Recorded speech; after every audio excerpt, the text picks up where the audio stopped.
Whenever you're ready. You're all set. You're all set. Good evening. This meeting is being held in compliance with Public Law 1975, Chapter 231, Sections 4 and 13, as notice of the meeting, and the agenda thereof has been reported to the Citizen and the Morris County Daily Record and the Star Ledger on January 7th, 2020, and posted in the municipal building. Roll call if you would. Councilmember Barnett. Here. Council. Broke up. You broke up there. I'm here. I'm sorry. I hear you. Councilmember Horst. Here. Councilmember Corman. Here. Councilmember Lane. I see her signed on. I don't hear her yet. I'll give her a minute. Deputy Mayor Menard Here. and Mayor Shepherd. Here. Councilmember Lane, can you hear me? I don't see audio yet. I think she's still getting signed on.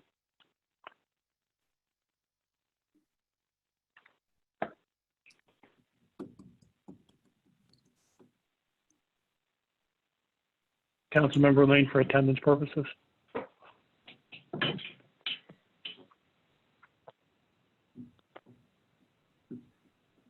Yeah, I see her trying to say yes. Go ahead, Mayor. I do too. Please join me in the flag salute. Lauren, would you mind? Oh, I'd be happy to. Mitchell, if you would post the flag.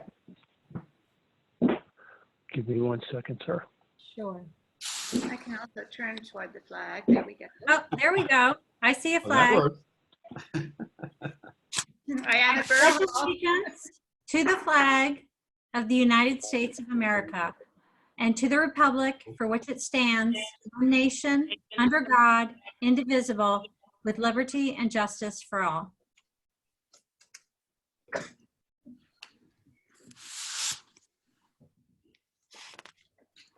Thank you very much. Let's go into community announcements. I only have one, and that is so on October 6th and October 12th. We've got some upcoming meetings with JCP&L that I will be in attendance for to discuss Hurricane Isaias and some of the aftermath, and hopefully have a constructive conversation about what things might be done better. Does anyone else have any community announcements? I do. One, the Y is having its annual coat drive in partnership with the community church from tomorrow until October 15th. They'll be distributing gently used coats, gloves, hats, and scarves for men, women, and children at the Market Street Mission in Morristown. And so anybody who has anything to donate can drop it off at the Y. Also, the Y on November 8th from 10 to 3 is having a blood drive. The library started its fall lecture series via Zoom on Sundays, once a month. And so that information is available on the library website. And lastly, my favorite thing is the Garden Club had a wonderful event. Your garden is not just for you, and it was a wonderful presentation by an academic who actually is based in Pennsylvania. It's about supporting birds, bees, butterflies, and caterpillars, all of which are critical to the food chain, on property as small as 1/10 of an acre. And even though this presentation is in the past, the Garden Club of Mountain Lakes just announced that the presentation is available, and I think it's a video is available on the Borough website. I'm sorry, on the Garden Club's website, and it's a really useful presentation. So I would encourage people to check it out.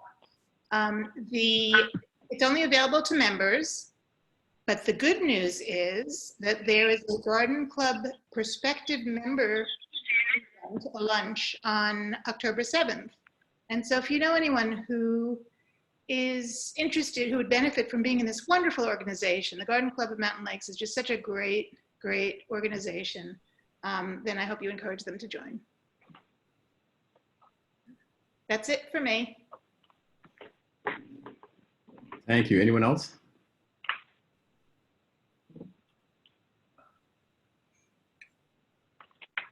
Okay, so let's go on to our first public comment session of the evening. Please state your name and address for the record. Each speaker is limited to one comment of no more than 5 minutes and no yielding of time to another person.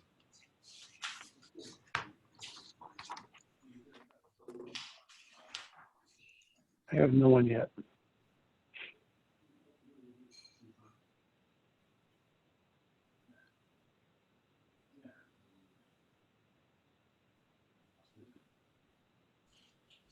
There are no hands. Give it about 20 more seconds, technology seconds. Although I think most folks are pretty used to it now. Let's just wait just a few seconds more. Oh, I have one hand.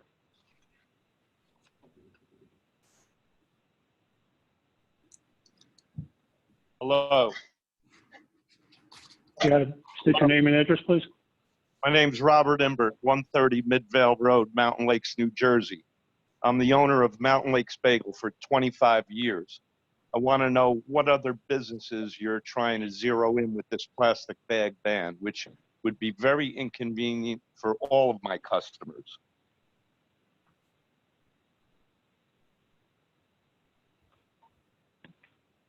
Hello? Thank you, sir. We're going to have a presentation on that shortly. So I'll let, unfortunately, I can't answer that for you. We'll let the Environmental Commission spokesperson answer that one. Isn't this supposed sounds, to take place in 18 months by the state? And why are you trying to do it before then?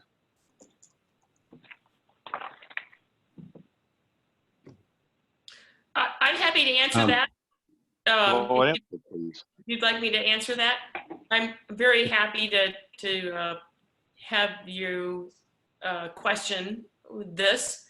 From what we understand, the Assembly and the Senate has passed a bill banning both plastic and paper bagging, and it's waiting for the governor's signature.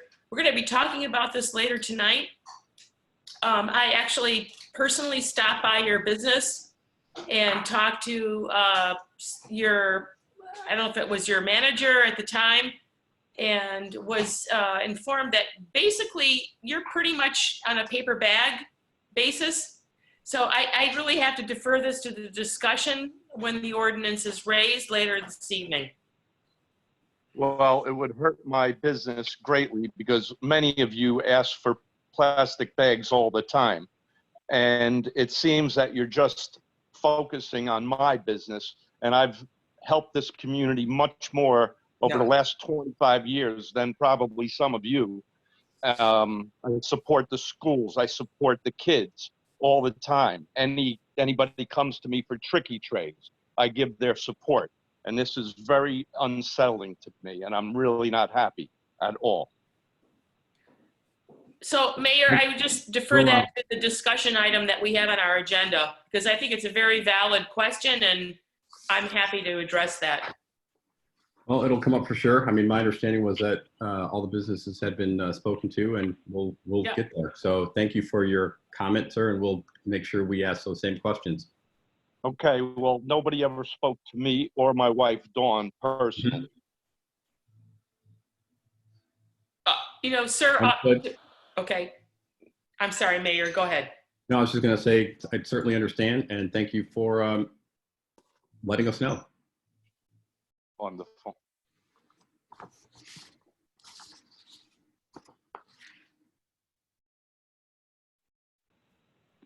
Mitchell, do you see anyone else? I have no other hand. No other hands, Mayor.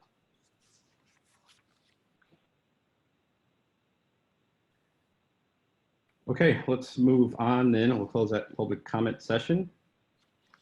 We'll move on to our first review item here. which is the westbound Route 46 zone change proposal. I got a call about 2 hours ago that the chair of the meeting had a last-minute family emergency. We told him that we would, myself and Councilman Menard would pick up this item in his, and Councilman Horace would pick this up in his absence, since it's been in front of council a number of times.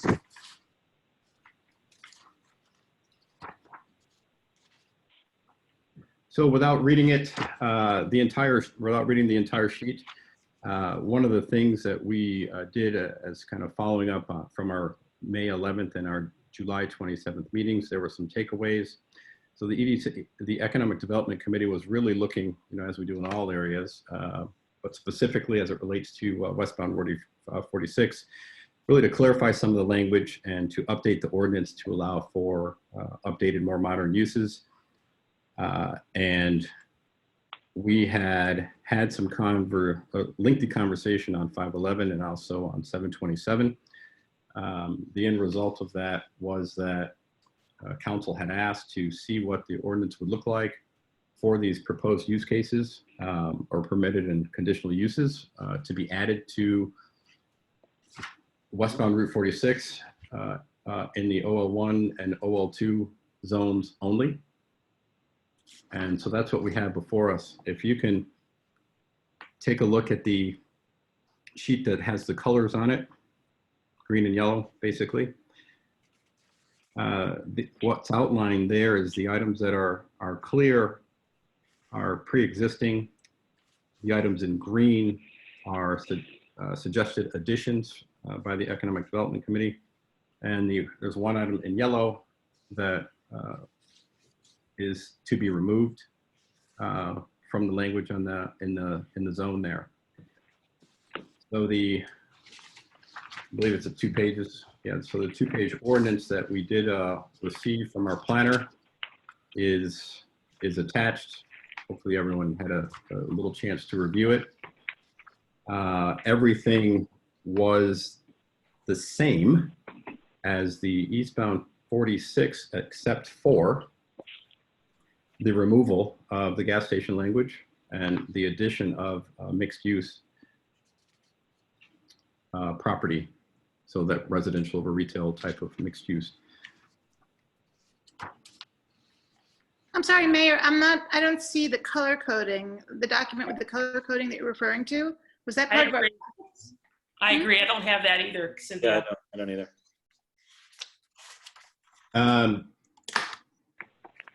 Kara sent those out a day or 2 ago.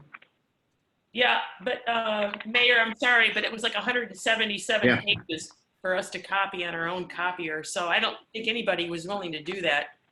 I'm sorry to say that, but that's.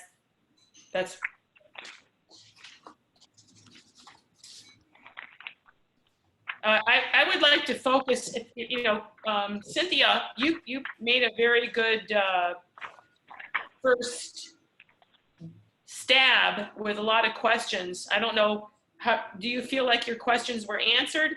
These were questions that you put out on September 30, 2020. I do have this. Do you want to go through those to some extent? Yeah, I would. What questions are these? Are we? Is this something super secret that? No. It was an email that Cynthia sent about 2 hours, about 2 or 3 hours ago, maybe 4, with some. No, it was 11 a.m. Was it? No. 11 a.m. Yeah, and Dan. I do not have an email from 11 a.m.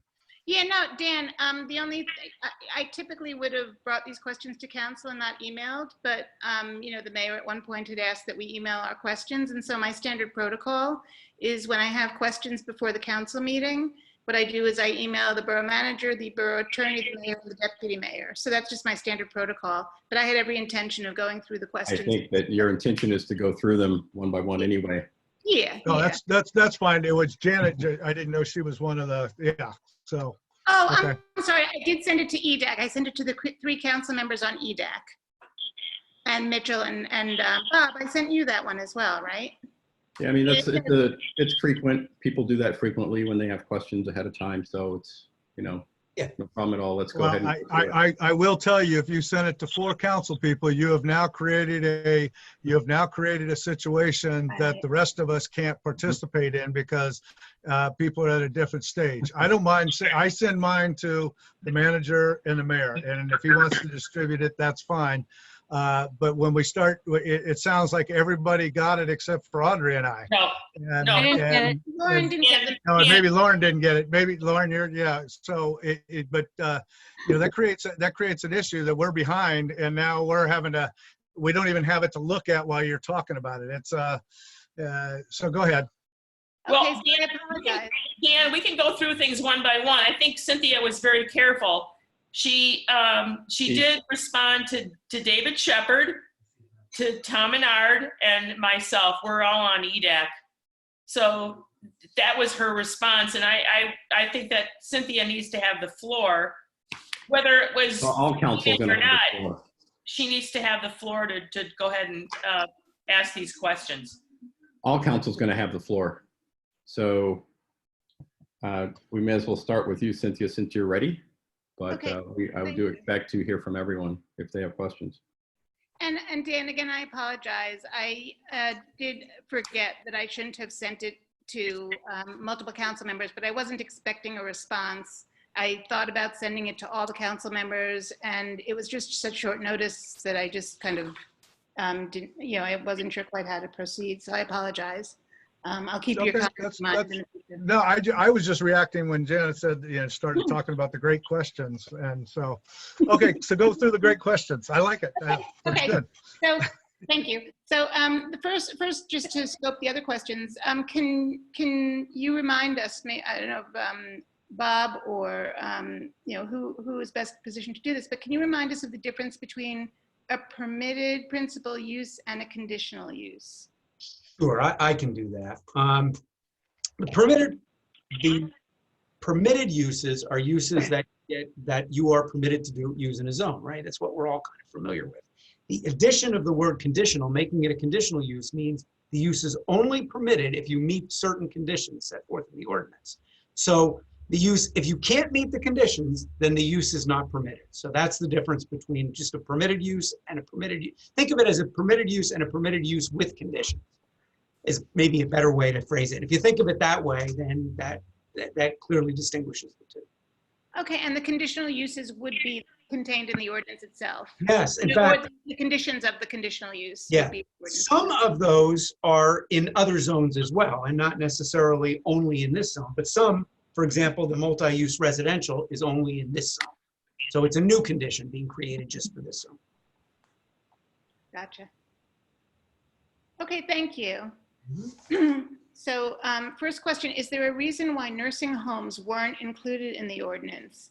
And if not, can we add that as a use? Because an appropriately sized nursing home can offer significant property tax relief to the borough while also filling an important community need for residents with relatives or other significant others that need a nursing home level of care. I can take that one. It was not included.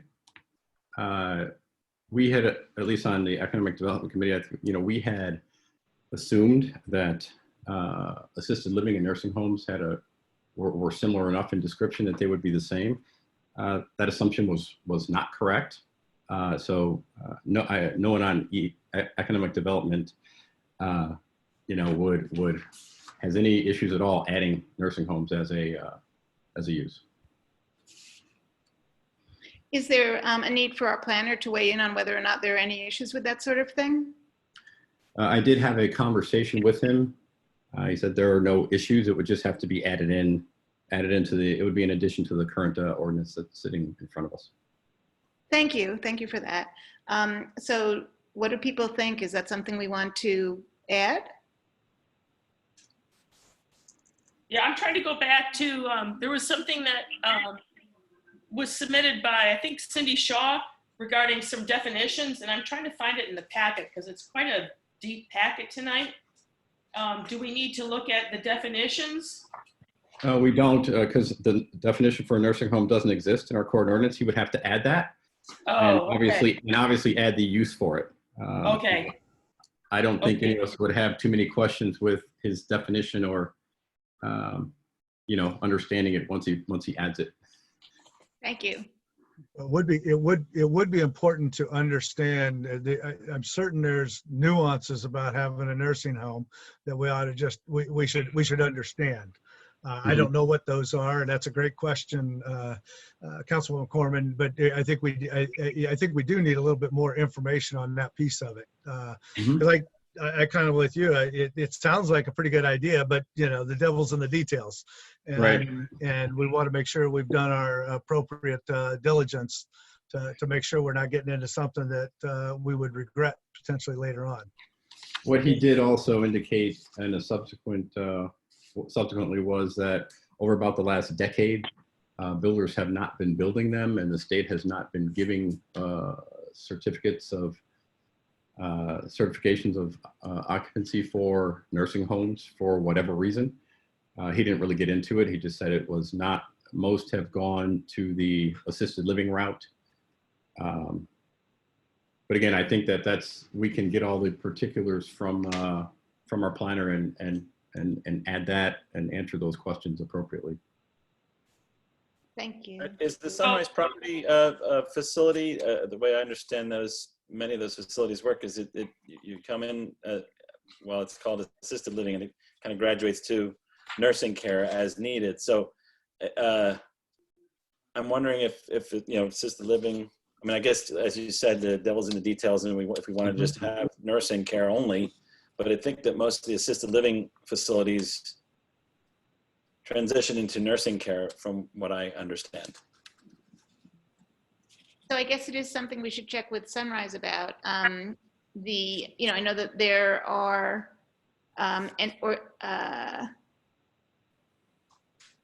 it's something we should find out from Sunrise, because they would, well, I don't know.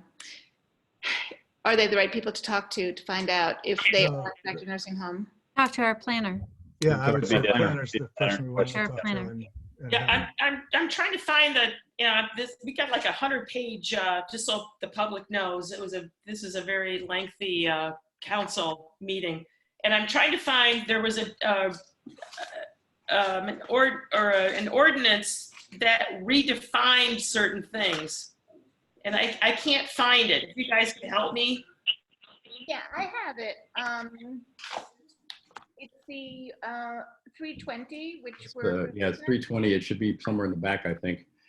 But there's no definition for nursing home. There. So that's where I think, that's what I wanted to just pinpoint, that maybe we need to have an additional definition there. Thank you, David. Yeah, 320. I see it now. And so from working in healthcare, I'm familiar with the certificate of need. Yes, thank you. That's the exact word that he used. Yeah. So I don't know if assisted living facilities go for certificates of need. I know, I guess nursing homes have to, but okay. So is it safe to say that we'll look into that?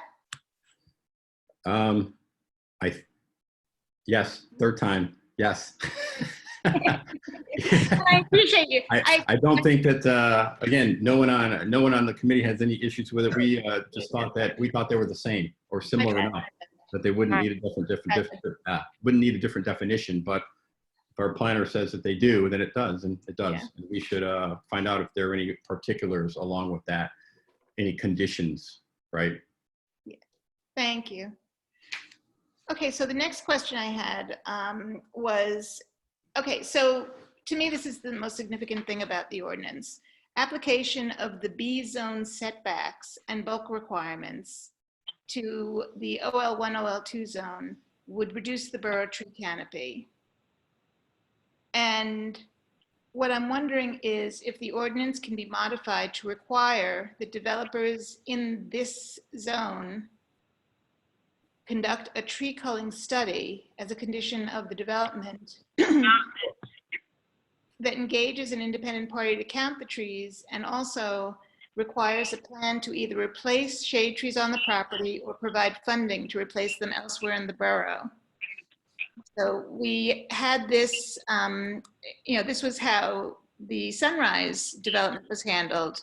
but I think it's because that was in the course of a negotiation for variance. If we, and Bob, please correct me if I'm wrong, if we were to basically apply the setbacks and bulk requirements of the B zone to the entire OL1, OL2 zone, we wouldn't have the ability to negotiate with any specific developers as far as getting funding to replace trees. And that was a concern of mine. Well, we do still have our tree removal ordinance. I don't know how that would apply, but maybe not fully. We'd have to look at that. We can talk to Paul about whether or not that's necessary for tree preservation. So I did look at our ordinance database, and that ordinance applies to the residential zones. And I asked Sandy Batty about it, and she said she couldn't find anywhere in the ordinance database where the commercial zones were addressed. But it might be a broader question. Which would be, should they be in that form? I will say that, I think properties are different. Every site has variations. So personally, I'd rather not see it as part of the ordinance, but I do think that our existing, shade tree ordinance obviously still should come into play. I know that typically all issues related to trees are definitely reviewed thoroughly by planning board and subsequently in collusion with shade tree. I know that that's how I've seen them going on over the past several years. Mm-hmm. So for for example, at Sunrise that took place, that's being a relatively recent one. That was the process, and it took place in and around planning board, and everything was validated as far as number of trees, the count, the location, everything like that. Everything is validated, of course, by Shade Tree Commission. David, just to clarify that question too, the change of the setbacks and the bulk requirements for the for this OL1 and OL2 are only for the conditional uses, right? And not it's just for the conditional uses there where it would revert to the B zone requirements. Am I reading that correctly? That's correct. Yeah. Yeah, the only change was there was really only one, at least at this point, that looks like it had a condition, and that was the multi-use residential. And that's really well, to be added anyway, but it's item C, starting on item C on page 1 of the zoning is where that kicks in. Yeah, item C, and then it goes to K. Am I missing a page? You're not. Okay, so there's section 1, which goes into the permitted and conditional uses. Section 2, conditional use requirements. Section 3, zoning schedule 1 bulk requirements shall be amended by adding note 21 to the OL1 and OL2 zones to read as follows. So it's a different section from where the conditional uses are discussed. Section. All of this is net new, so nothing else changes until you get to K. So the conditional uses for assisted living and whatnot, that was added a year and a half ago. So this addition would be for the addition for mixed commercial residential use, starting with item K. Okay, I see. Those are B zone setbacks apply only to the conditional uses. Correct? That's my understanding. I gotta tell you, I'm lost. Mm-hmm. Yeah, maybe I'm the only one, but we're talking about, things that the assisted living was added, but the document that we got says that this is going to add it. So I'm just lost. I'm not sure how to follow where we are with this thing. Okay, I think the answer to that is assisted living as a conditional use and all the conditions that go with assisted living was added already with our prior ordinance. What this ordinance does is allow that additional conditional use to be in this zone. So the conditional use is already existing. We know it, what is being developed. In general, prior to this ordinance, it was not permitted in this zone. Now it will be. But that is not a new section. We've had assisted living. We've had an assisted living So section. the assisted living is the what zone that the assisted living is in now?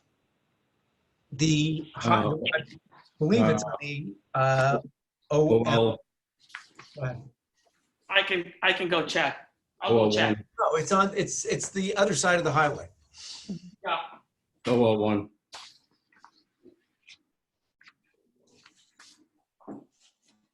Yeah, OL1. Yeah, I'm looking at that too.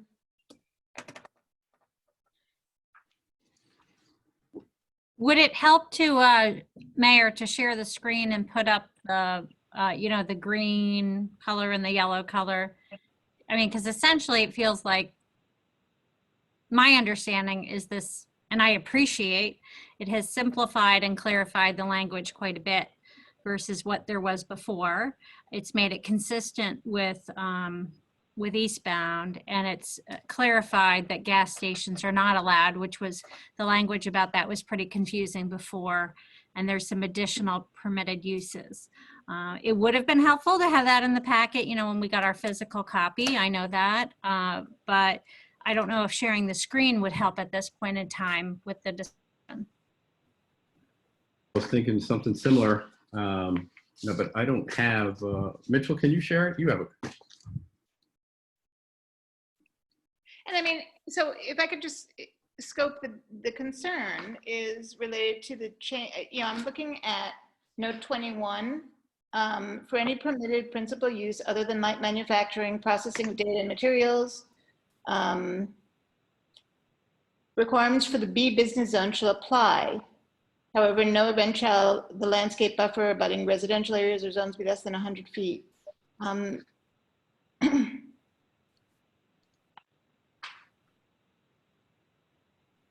What's your question?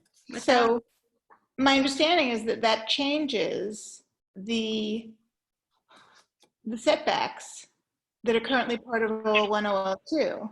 And I know you're saying that Only for that conditional use. and the conditional use is the mixed commercial and residential. Yes. Okay, and so the concern still applies, because we're saying that the entire zone can have mixed commercial residential use. So my concern is just how do we provide for replacing any shade trees that would be culled as part of a mixed commercial residential use?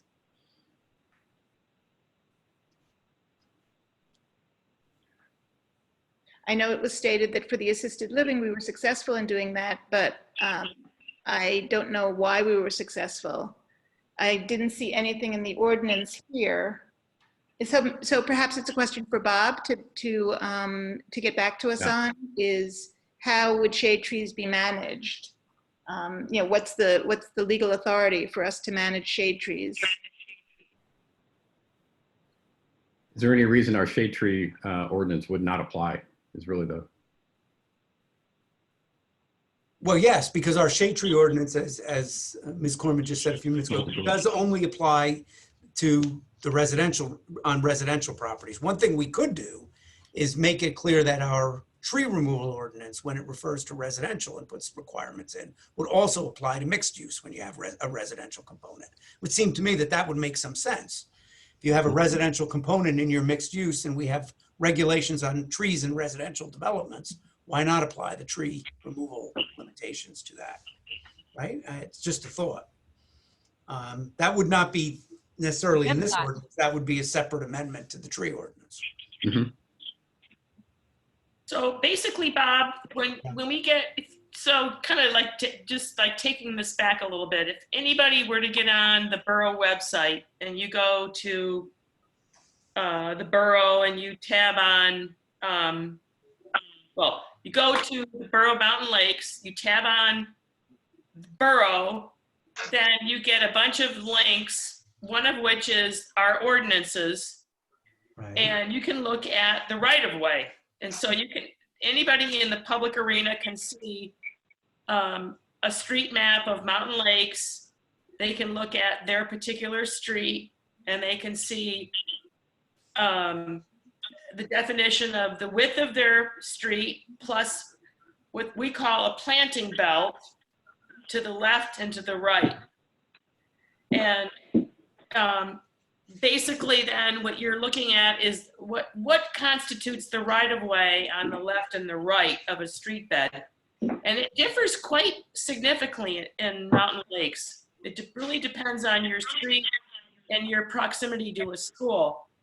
So I think Cindy's asking, you know, how do we parlay that to a commercial entity, for example, on 46? Is that, Cindy, is that what kind of what you're getting at? And actually, if you could call me Cy, I hate Cindy. So, but Cy is the good one, the good nickname when 3 syllables are just too much. So, so I was more thinking of the a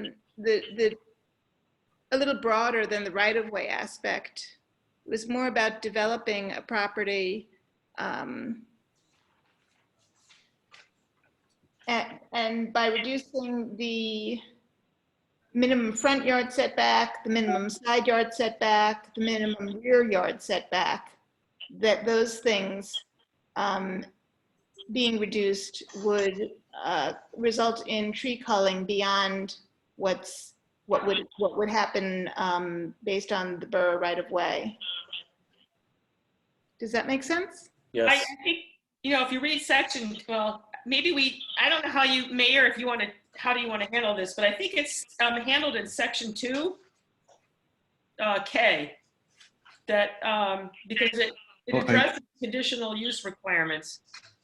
I think that our attorney gave us the best option already, and that is to look at the ordinance that exists and make sure that it's inclusive of this permitted use. I think that answers everything, doesn't it?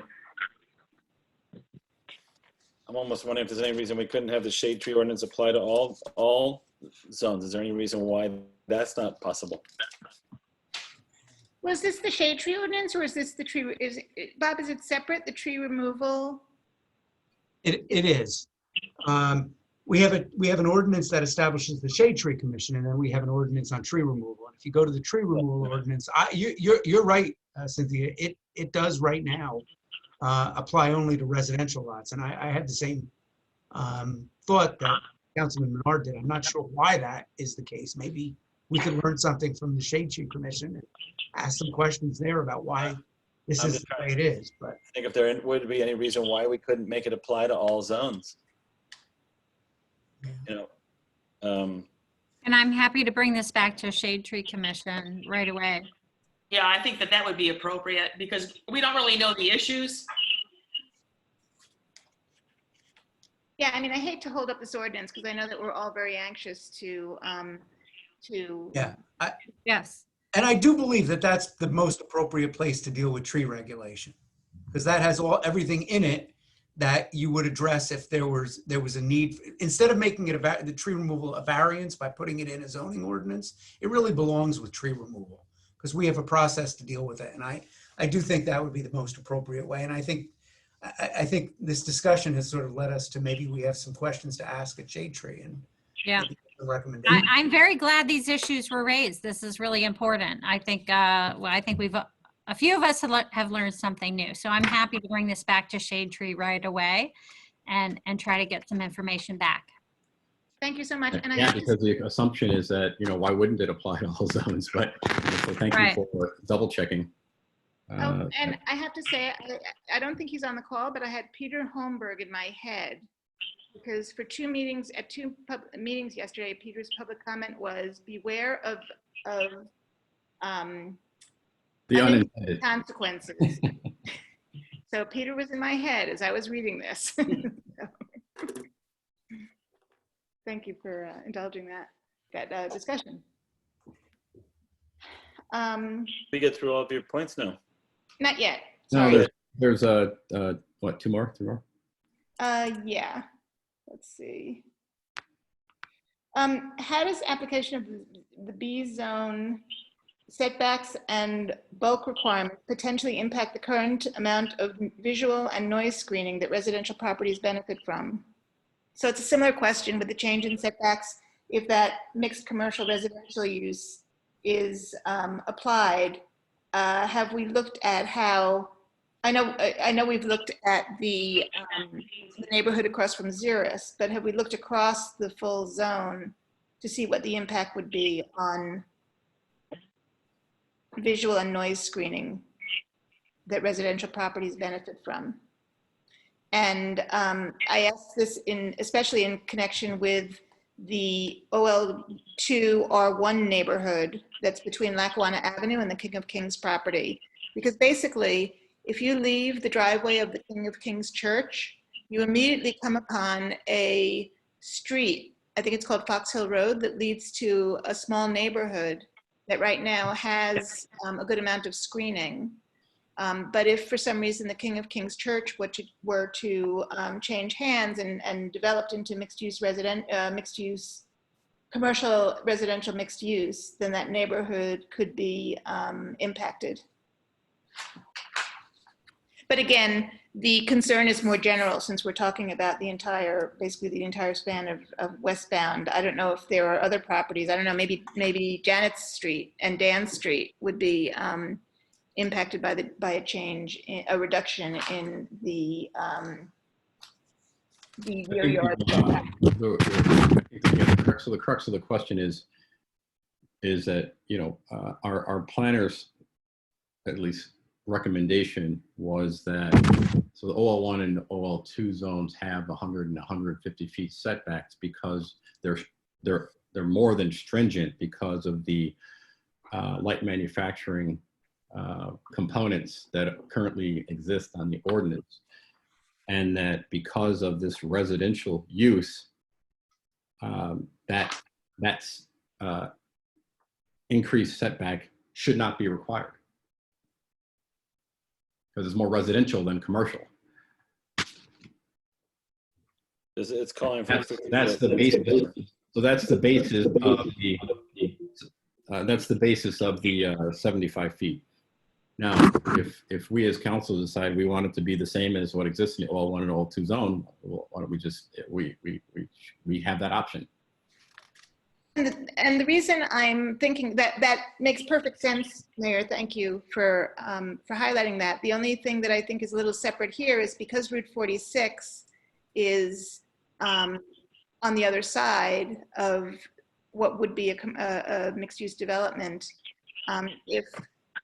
If there was, again, it gets down to tree culling. If there was tree culling that currently provides a noise screen to Route 46, then in this particular situation, removing part of that landscape screen could have more of an adverse impact than if it were just a basic residential development that wasn't bordering a highway.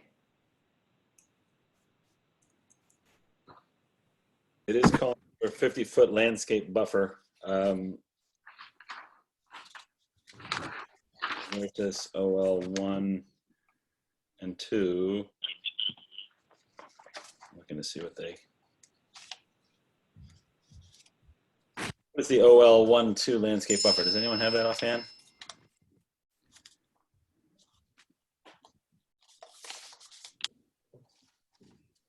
I do not. OL1 is the properties west of Boulevard.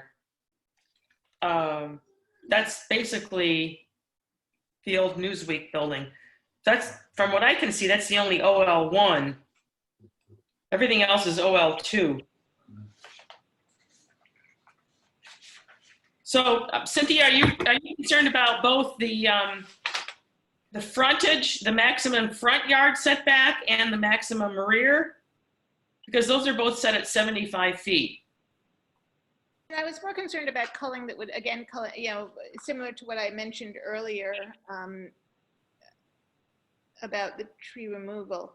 I was more concerned about culling that would happen.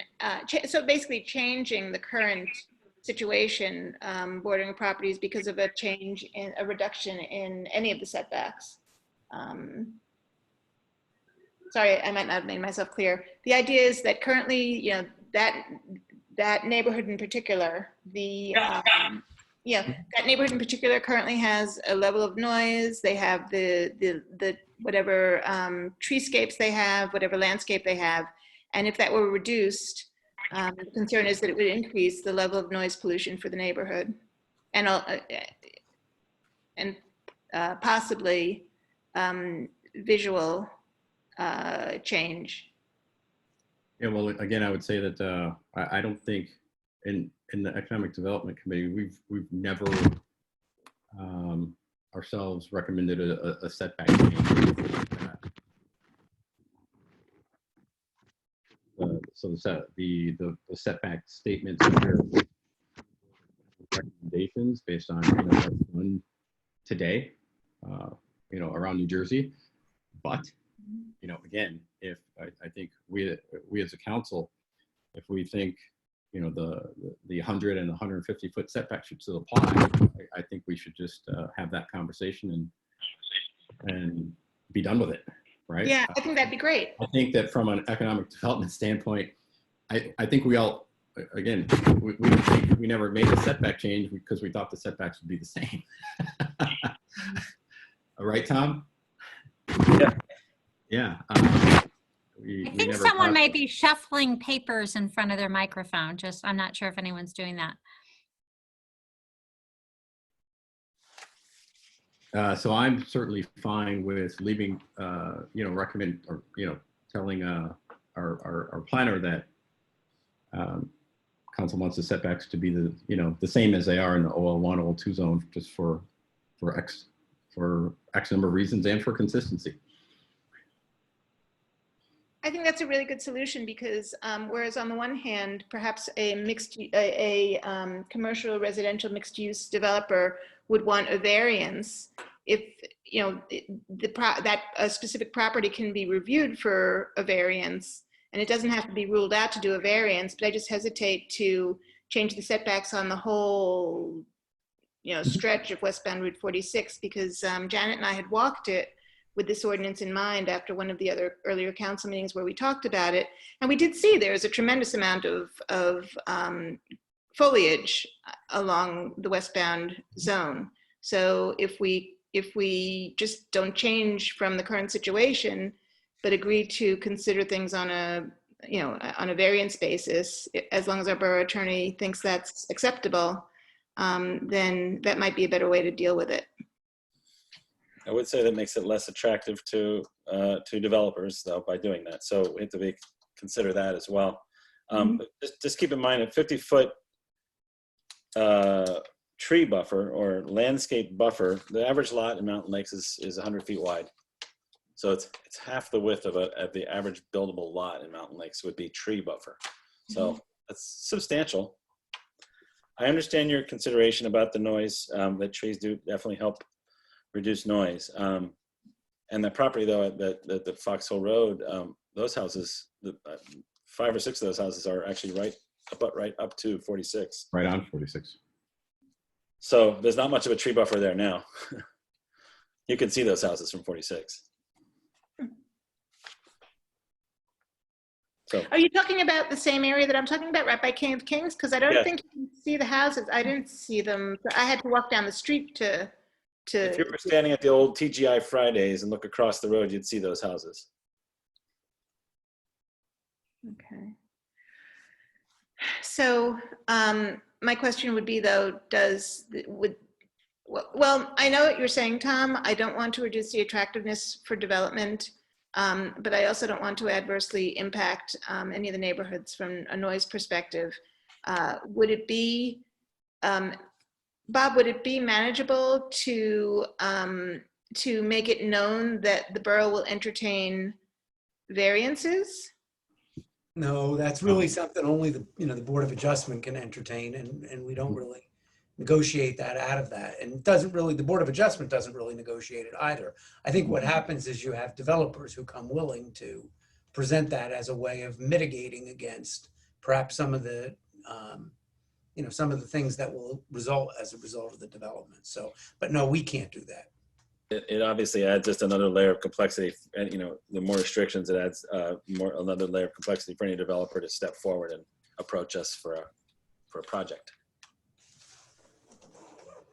Well, question for you. I mean, right now in the OL1 and OL2, we have the multifamily affordable housing overlay, right? Which lays out its standards. Correct. Yes. And why are we different than those? What was what went into that decision? Like, for example, I think when I look at this, it looks fairly similar, except instead of minimum lot size of 2 acres, or we say 2 acres, and there it says 3 acres. So what was the feeling that why we wanted to change from what had been deliberated at some point in time going through the overlay? Well, I think one thing we wanted to do, Dan, is clarify permitted principal uses, permitted accessory uses, and conditional uses. So that's part of what the ordinance addresses. No, I'm answering your question, I thought we're Dan, specifically speaking to the requirements here that are in section K, I believe. Is that what we're talking about? Yeah. And those requirements are same as we have, but it's got like, now we're saying we can, and I'm more curious as to what impact that might have if somebody came in, because here we're saying we could use 60% improved coverage, whereas there we said 50%. And now we can do 30% maximum building coverage where we said 25% before. So does that if all of a sudden we come in here and move a mixed residential commercial with different, does that kind of put everything into question? And why did we make the decisions to move away from what we had already laid out? Thank you, Dan. That's a great question. Yeah, it is. And Bob, I have to defer to you because, certainly, it was not the intent of EDAC to change any of that. I just was looking and I see it's 3 acres instead of 2. And I'm looking to find out what the setback is. Well, what's the setback? The setbacks are pretty much the same, 75, 50, right? 75, yes. But everything else, there's like the minimum lot frontage, 250. Now we're saying 200. So yeah, and the maximum coverage and that type of thing. But the setbacks look like they're the same. Setbacks are the same. Yeah, I would agree. They should be consistent. I would as well. Well, was there a thought process? I mean, it might have been a thought process that we'd have to check with I'd have to check with the planner because we'd have to check with Paul. I do think that was a little bit about negotiating with Fair Share Housing to get an affordable housing type zone in there. But that doesn't mean that the fact that we did it in that zone doesn't have to have that we don't have to follow. We don't think it's a good idea to follow the same procedure here, same process here, and limitations here. But we would have to. But what we would be saying under this version is you can put more bigger in than what we said before. See, it's not. This isn't a tighter restriction like the OL1 and OL2 are without that. Right. This is actually a more what I would say developer friendly, and there may have been a good reason for it. We ought to just understand that. Yeah. Right. And I don't know we have all the members, the council members of the committee. Was this discussed or? We did not discuss any setbacks or anything. We assumed they would be the same as they were. So if this came back and said 100 feet, it would have been normal.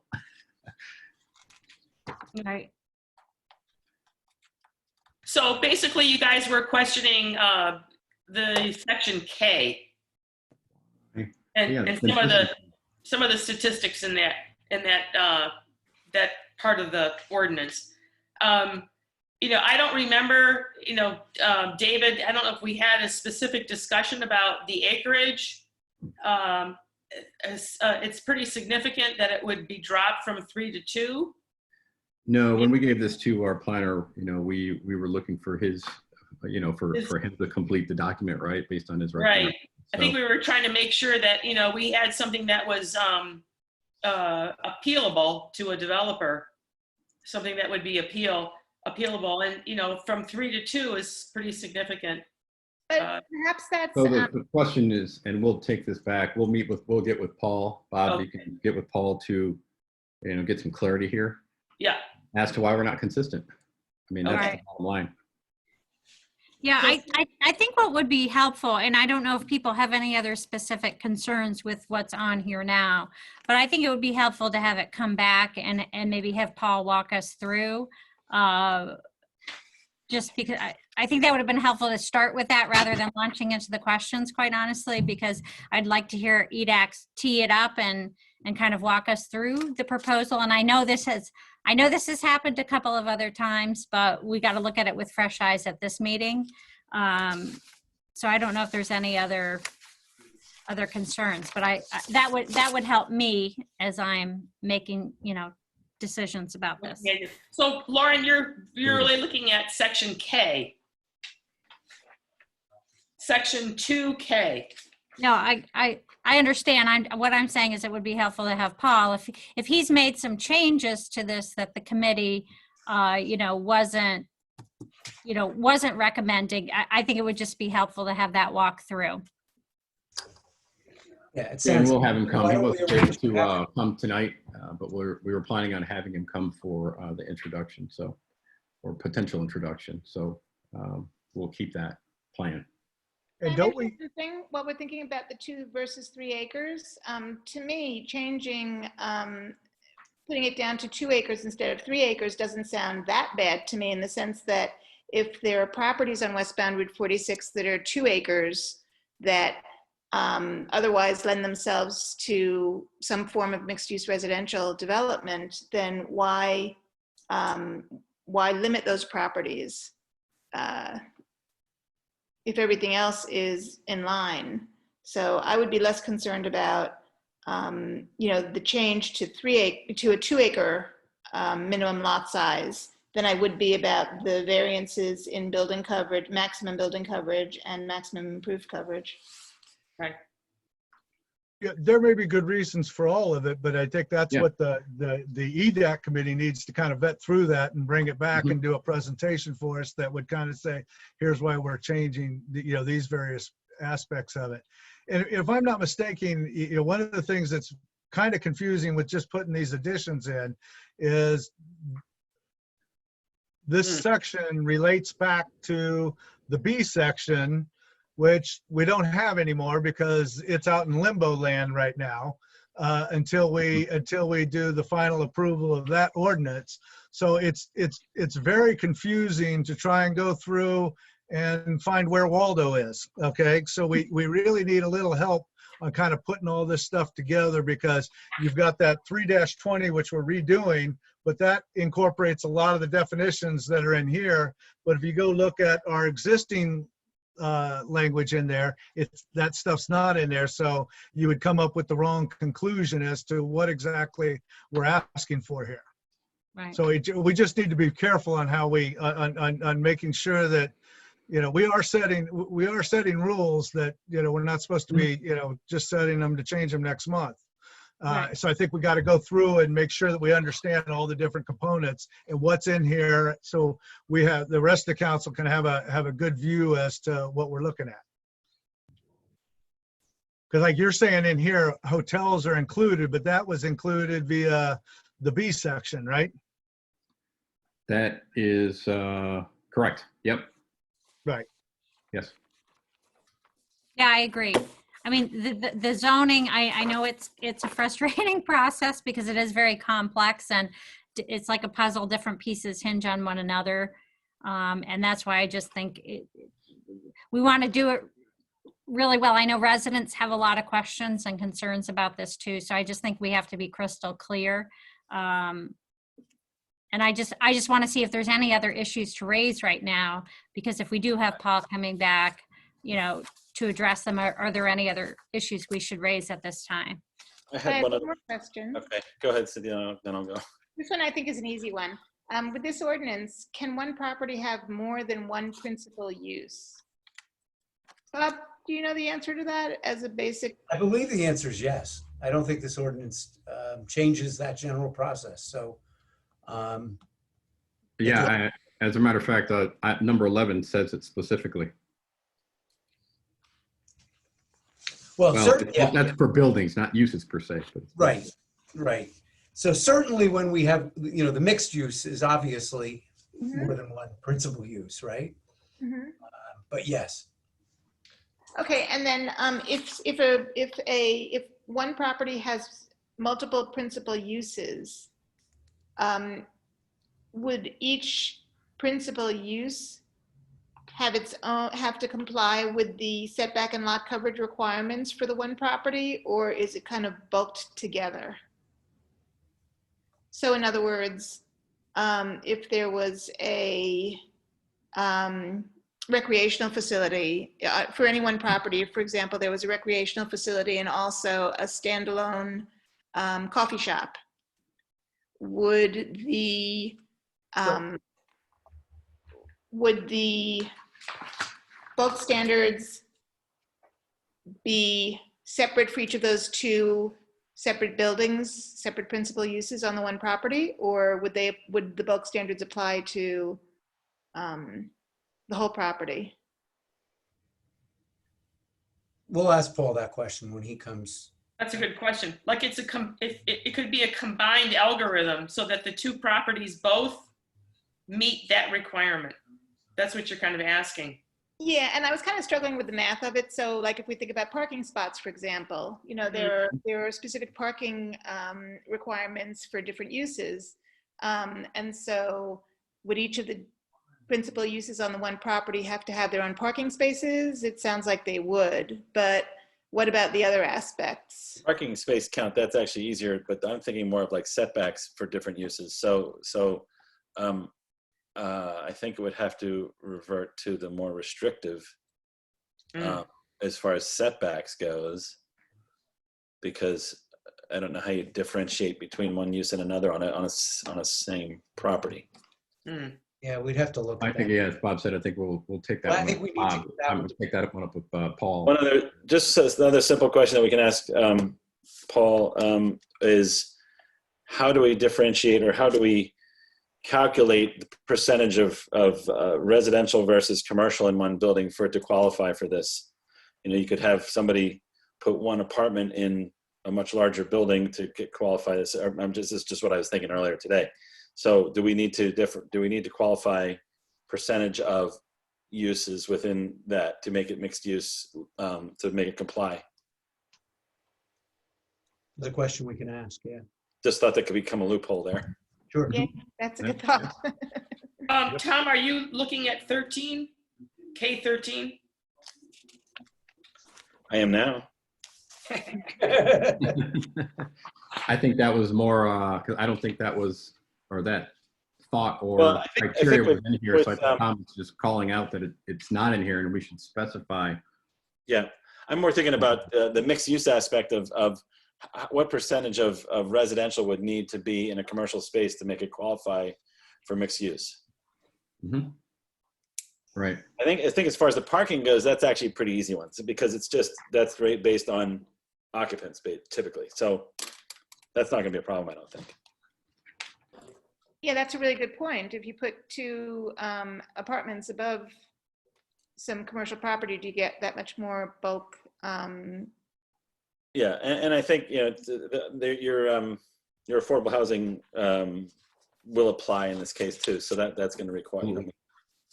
So anyway, these are all questions that we need to ask. So We'll get clarity for that with Paul. So I want to make sure we heard from everybody. Does anyone else have any questions out there that we should be checking with Paul on?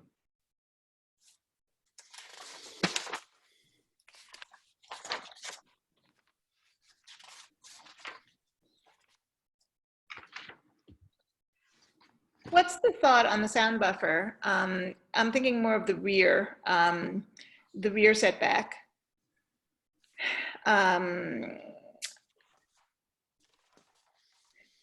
So I think that again is something we'd have to ask Paul, Cynthia. I mean, same as before. I don't think it's changed much from the first time that you brought it up. But the reason I'm asking is, what form of feedback would we be asking for? My preference would be that we go on a property by property basis to know that someone has looked at whether there is a residential property in the rear of a property in the OL1, OL2. So I know that we're asking Paul on a general level, but honestly, I would ask for very specific feedback on a property by property basis. That would be my personal preference. Cynthia, you're looking now at K6. Minimum rear yard setback, Yes. 75 feet. That Yes. you want potentially to make that conditional on some different scenarios. I think that would require creating different zones. I don't see how you can make You can't do that. varying I think that would be tough. setback within the same zone. No, I'm thinking more though of an impact analysis. So we go into this with eyes wide open. It's more of an impact analysis. Let's say that right now in the OL1, OL2 zone, the minimum rear yard setback is 100 feet. So theoretically, we'd be allowing for the removal of 25 feet of whatever is there. And so my question is, on a property by property basis within the zone, if we remove 25 feet of foliage, is that going to have an adverse impact from either a noise perspective or a visual perspective on the residential properties that abut that zone? The answer might be no, but I would hope the answer is no. And even if the answer is yes, then our tree removal, modifying the tree removal ordinance may address any concerns that there would be. But my personal preference is for us to know on a property by property basis if reducing by 25 feet the foliage between a property and current residential is going to have an impact. And if I'm alone in that, I'm alone in that. So, Again, I think that we were going to bring that back to Paul as a question to make sure that we're consistent, and that anything, some of the things that he added based on his recommendations, that we have either that we just have a full understanding of, and then we get to decide whether we want to keep them the same or not, right? Yeah, but but in terms of the form of feedback that we get, we'll ask him, but I don't know how that'll play out. Bob, maybe you have some insight there. So I don't know. I mean, I can't promise that we're going to hear back on a property by property basis, but I'll ask him in that fashion. Okay, thank you. I would think that there are aerial photos that Paul has access to that will give that we can get a good indication of that from. That sounds perfect. Thank you. Well, I think too that there's a logical approach, and that if you look at 46 West, you need to have like a matrix and say there's 4, from what I'm looking at now, there's 4 different zones. There's RA, C1, OL2, OL1, and R1. So some of those zones impact residential properties. So maybe it's a matter of going through zone by zone and just making some kind of a matrix and show some of these may butt residential properties, and in some cases they don't at all. Yeah, I think that our planner has served us well, and that he will continue to do that. Right? We're going to ask the planner, the question. So if we want to ask ourselves the same questions, 5, 6 times, I don't think we're going to get very far. Yeah, but I think we're developing a good sense of logic on our questions, and I think that that's really vital. So I really thank you, Cynthia, for your input, and Tom too.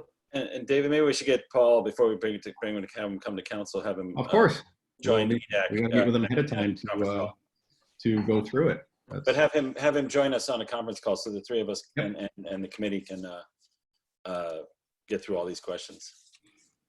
And thank you so much. I had already written that down, but thank you. And Edek, thank you for your persistence on this. I know it can be frustrating, but you know, at the end of the day, I think that we'll end up with a product that the entire borough can embrace. So thank you for putting up with this. No, thank you for the questions. I mean, we that's the reason, you know, you throw things in front of multiple eyes to get, you know, multiple layers of insight, right? So appreciate the questions. So let's, if anyone else does on council, you know, if you have any questions as well as we go into, you know, to meet with Paul, don't be shy about raising them or sending me an email. Let's move on to plastic bag ban proposal.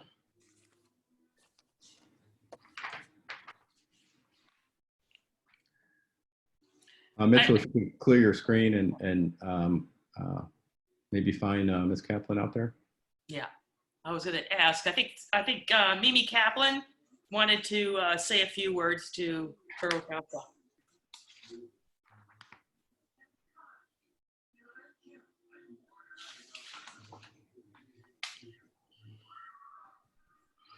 Go ahead, Mimi, you're on. Can everybody hear me? Yes. Okay, David, you had some opening statements you wanted to make first? Yeah, that was just just that short memo. Mhm. This is a follow-up, right, to the discussion on June 8th, when council reviewed the plastic bag ban ordinance. The ask of council at that time was for the Environmental Commission to reach out to the local businesses to get their feedback on any, you know, potential impact that they felt that this might have on their business. And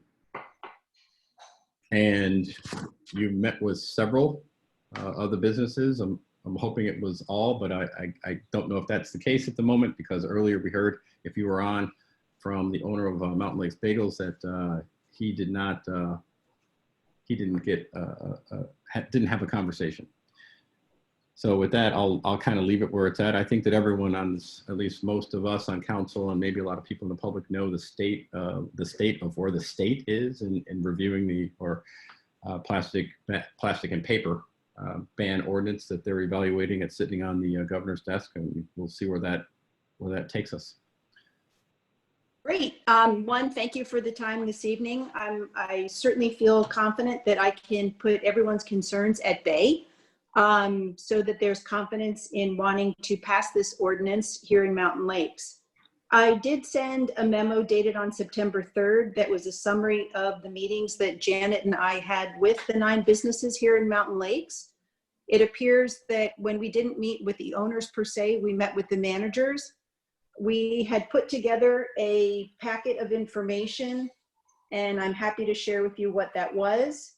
We gave them a 1-pager that gave them information about what the problems were with disposable bags, wasting natural resources, polluting waterways, clogging storm drains, costing consumers and taxpayers. We put together a letter that was also sent to all Borough Council members a while back that gave an update as to where the state bill stood at that point in time, and it's since advanced significantly. It was only in the assembly then, now it's on the desk of the governor to be signed. There were some slight changes made to that, and I'm happy to summarize that as well. We also gave them a 1-pager that provided basic answers to questions like, why are we banning plastic bags? How will it affect the consumers? Which bags are actually being banned and which bags are actually being allowed? I also went to a number of other municipalities and found certain fact sheets that I think are very useful to use as a training guide for the businesses with their own employees. And obviously the Mountain Lakes Environmental Commission will be more than happy to provide any other support materials to make them feel comfortable with the transition. But the basic outcome was that all of the businesses that both Janet and I visited had some questions, but I will tell you overall, there was no pushback. Much to my surprise, actually more of them didn't use a lot of plastic bags and relied more on paper bags. And so to them, removing plastic bags was not a big deal. One specific comment was made by a number of the restaurants that sometimes when there are takeout orders that might be messy, that having a plastic bag just minimized on leakage from a paper bag. But again, we're talking about also overall changing a behavior. And if someone, as we all become more familiar with bringing our own bags into, whether it's a restaurant, a supermarket, any other store, that there won't be a need for the plastic bag. And they also found that by not having to keep a fair amount of plastic bags, it was less expensive for them to not have to even have them.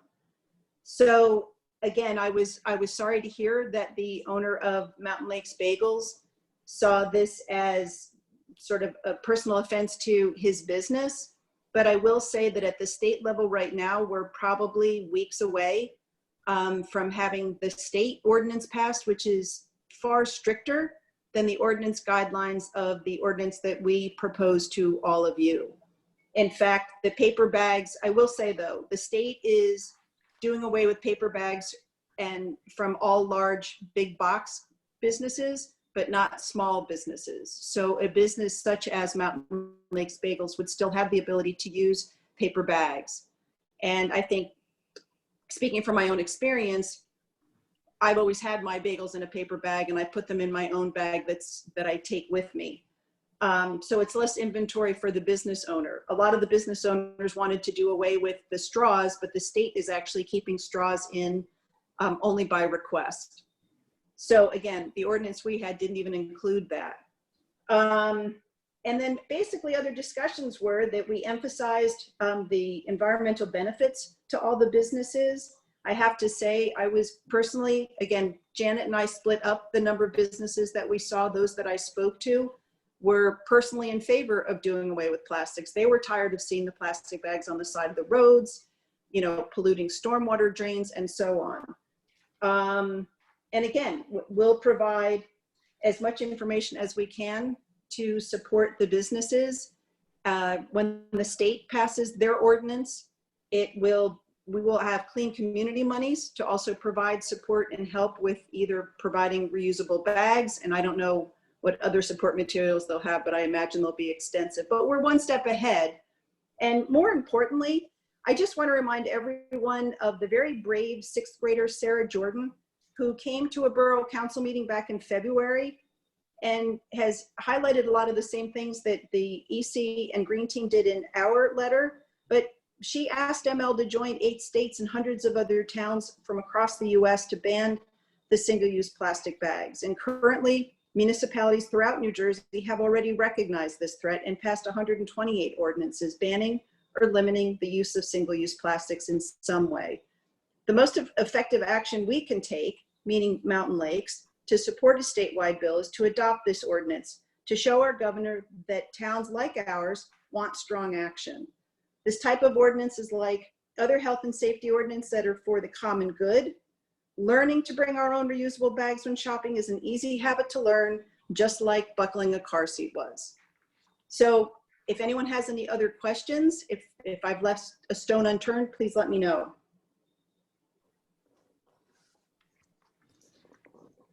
Well, maybe, do we have the discussions? Because I'm concerned that one of the businesses that probably has the most bags in town basically said that he was not spoken to, and his wife. They're a small business, so they don't have managers and stuff like that. It's them, and they may have some people that might be there when they're not there, but they don't have managers per se. So when I hear him tell me, you know, no, this is not, you know, nobody talked to me about this. I'd like to know more about it. You know, they weren't educated. We talk about the education that we gave. I'm a little bit concerned on, you know, I view that as, when I look around town, that is like the biggest one that I would see using bags. So what we're talking about all these what other businesses do we have that we were dealing with, and it would be good to get maybe a list and who we spoke with and what they said, because I am concerned that, the owner there of Mountain Lakes Bagel, was kind of taking a side on this. I can certainly tell you that we talked to Barca, Hapgoods, Paul's Diner, Station Restaurant, the gas station mini marts, El Dorado, ML Liquors. Again, Janet had talked to who she was given the impression was a manager at Mountain Lakes Bagels. And I have to say, generally speaking, other than the restaurants, everyone said we primarily use paper. And again, providing a reusable bag is a more viable substitute. So in the long run, it'll be fewer bags that business is going to have to use. And for Mountain Lake Bagels, they'll still be able to use paper bags. And those, I mean, again, the state ordinance is far stronger. There's going to be no question for Mountain Lakes Bagels. They will not be able to use plastic bags 18 months after the state bill is passed. So that's a done deal. So all I'm saying is that our ordinance puts Mountain Lakes on the map to be a part of an environmental discussion. I think I highlighted the essential impacts that it will have. And again, his business, people will be able to bring in their own reusable bags to put paper bags filled with bagels in. So I think that he's no longer going to have to carry plastic bags, which is going to cost him less, and he won't have to have an inventory. So I apologize if the information hadn't been left or it wasn't passed along to him, because I've got little folders of information, and I'm happy to go back over again, but Janet can speak more to it because she had stopped by there, not me. Yeah, and I can just say that, you do make an attempt, Dan, with your own time to go to a business, and I was very willing to speak to anybody there. I had the folder with information, and you're there to say, can I speak to someone of authority, of a manager? And someone says, yes, I'm the manager. And then you say, you're representing Borough Council, and you want to have a informational talk about this, and you've got a file to leave. And in many cases, and in this instance, they weren't interested in getting the file of information. So you do your best, Dan. And I think the other thing is you have to realize, are we beholden to someone saying that it's an inconvenience, or are we saying this is an environmental issue that we need to tackle?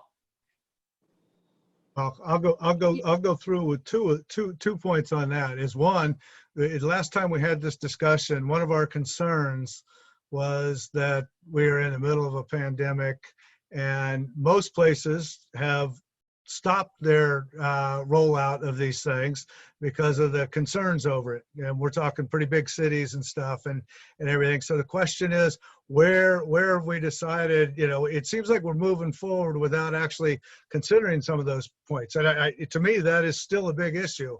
But Dan, if I can interrupt, New York City is instituting their ban on plastic bags in 5 days. So if that's not a big enough city to prove that science has proven that the virus doesn't stay on plastic, that stays on plastic longer than it does on paper and cotton. With all due respect, New York City is not anybody that I'm looking to for anything at this point in time. Well, and again, the state bill is not going to take place until 18 months after the bill is actually signed and enacted. So that's more than enough time for businesses to manage their inventories. And ours, it's a year. So if we could, I think Councilman Happer had 2 questions. I think he was only able to get one out. Dan, if you could I'd like to hear your other question as well. On which, what? You said you had 2 points you were looking to make. Yeah, if you look at if you look at that, we've still got that issue. And the second point is, why? I mean, we're all volunteers here. Why? And Mimi, you've done such wonderful stuff for us, and I appreciate it. But now that the state's actually passed and it's sitting in the governor, why am I going to try and get ahead of this? and how does ours compare with his on even the plastic? You know, and that's one of the concerns when I've read up on this is the biggest concern, and a lot of the grocery stores are really, the chains are having real big problems with these things because everybody's coming in and this municipality has this set of rules and this one has this set of rules and they can't manage their businesses. So I do know about regulation and you know, we used to have to deal with it on the finance side all the time. And it's crazy. I mean, you bring in these regulations and now it's very, very expensive to try and manage them. Now that the states kind of come in, I'm not sure why we as a council want to try and get out in front of it for any reason. If I can address that, we're not trying to get out in front of it. What we're trying to do is add our voice to the other municipalities here in New Jersey to show that Mountain Lakes is concerned about the environment, the effect of this particular materials on the environment, and add our name to the list. In the long run, Dan, the state's ordinance is going to supersede ours, and that will be that. Yeah. So Yeah, I would like to hear just from some other council people too here before we move on. Lauren, I think I heard your voice. Sure. No, I just wanted to share that I did reach out to our liaison in the governor's office when I think it was on the 25th. I heard that this had passed both houses in the legislature, and just to get a read on it. And every indication was that this bill will not linger long on the governor's desk. So maybe in another week or two, and maybe at most 3, there should be a decision. I don't know what that will be exactly, but I do think we will have confirmation soon. And I very much support, I do support a plastic bag ban. I do think it's appropriate coming from the state level. I think it's crazy having 565 municipalities doing different things. And I understand the weight of wanting to add your voice to that, except if the state's just about to act. And in which case, what I would hate to do is have our businesses have to jump through one set of hoops and then a year later jump through a new set of hoops. And my concern with COVID is, partially about the plastic bags. We discussed that later, and, that aspect, but more just about the stress and pressures they're under as small businesses right now. So I really do appreciate the time of going to each one, but, to hear from a small business owner on this call and hear his public comment is powerful. I do know the stresses they're under right now. So I guess I'm just wondering, does it make sense to, wait a month and see what the governor ends up doing, and then, hey, do we need to send a signal or not? That's my point of view. Yeah, I know that when I'll jump in here too. I know that when we kind of first started talking about putting this back on the agenda, it was just kind of starting to be talked about at the state level again. It moved through pretty quickly, but my real concern was that I know that, and I can probably speak for a little bit of everyone on council, and if I'm wrong, I'm wrong. I'm sure someone will correct me. And that is that, no one wanted to, the goal of no one here was to, hurt any of our local businesses. We know what's going on. We realize the state of the world. So I had personally, I had thought that the right people at all of our local businesses were talked to, and unfortunately that wasn't the case here. So that does mean something. So I would be for, waiting and also, maybe meeting with them, the owners this time, right? And educating them so that whether it goes through at our level or the state level, that they're as best informed as they can be. David, I just want to interject that when you go to a retail business and you say, I would like to speak to the manager or the owner, and they say, that is me. No, it's no fault. It's just that. But that is the reality, and we did our best. And frankly, it's not an issue of what is locally correct. This is an issue of what each of you think is correct regarding plastic bags. And we need to make a statement, even if it's before the state. They should be disallowed, and it's not a big deal to bring your own bag to a retail store. I've done it for years, and come on, you guys, come on. Well, and I will Thanks, say Pat. this, that the timing on the ordinance can also be timed to 18 months to 2 years if you'd like, so that at least Mountain Lakes is among a list that shows that it cares about the environment, that it sees this issue as important. And then to Lauren's point, I agree. I'm not trying to put forth or suggest we put forth something that has certain guidelines that are extremely different.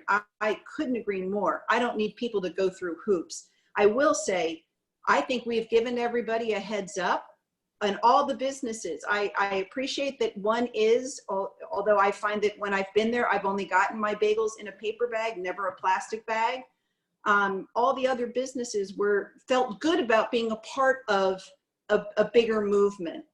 But again, I would not want it to be timed so that it was two different things that people had to learn, because again, as Lauren has said, whether it's 2 weeks or 3 weeks, when the governor signs it, it's law. And so everyone will have to abide by it. So Dan, your concerns about how it's going to affect the business owners, it's going to greatly affect them when the state does it. So we've at least given them a heads up, probably made them more aware of what's coming down the pike. So we should all feel really good about that. So again, if the timing of it, if you want to put it as pending, it's really all up to you and the message that you want to send. I just wanted to try to provide you with as much information that you felt educated on this. No, and thank you very much, Mimi. I would like to hear from some other folks from council here real quick. Audrey, you didn't say anything yet. Your thoughts? So I did look at the plastic bag ban, and as you know, I've been a liaison on the Environmental Commission. I'm a little torn on this one. I've listened to everybody and had some conversations with different people on council about it. I looked at it differently. One of the things I didn't like about the proposed ordinance was that it dictates what type of recyclable bags used, because there are a lot of different types of recyclable plastics being used, for example, in California, and different derivatives of corn and things like that. So I felt that the businesses should have had an opportunity to choose the alternate material.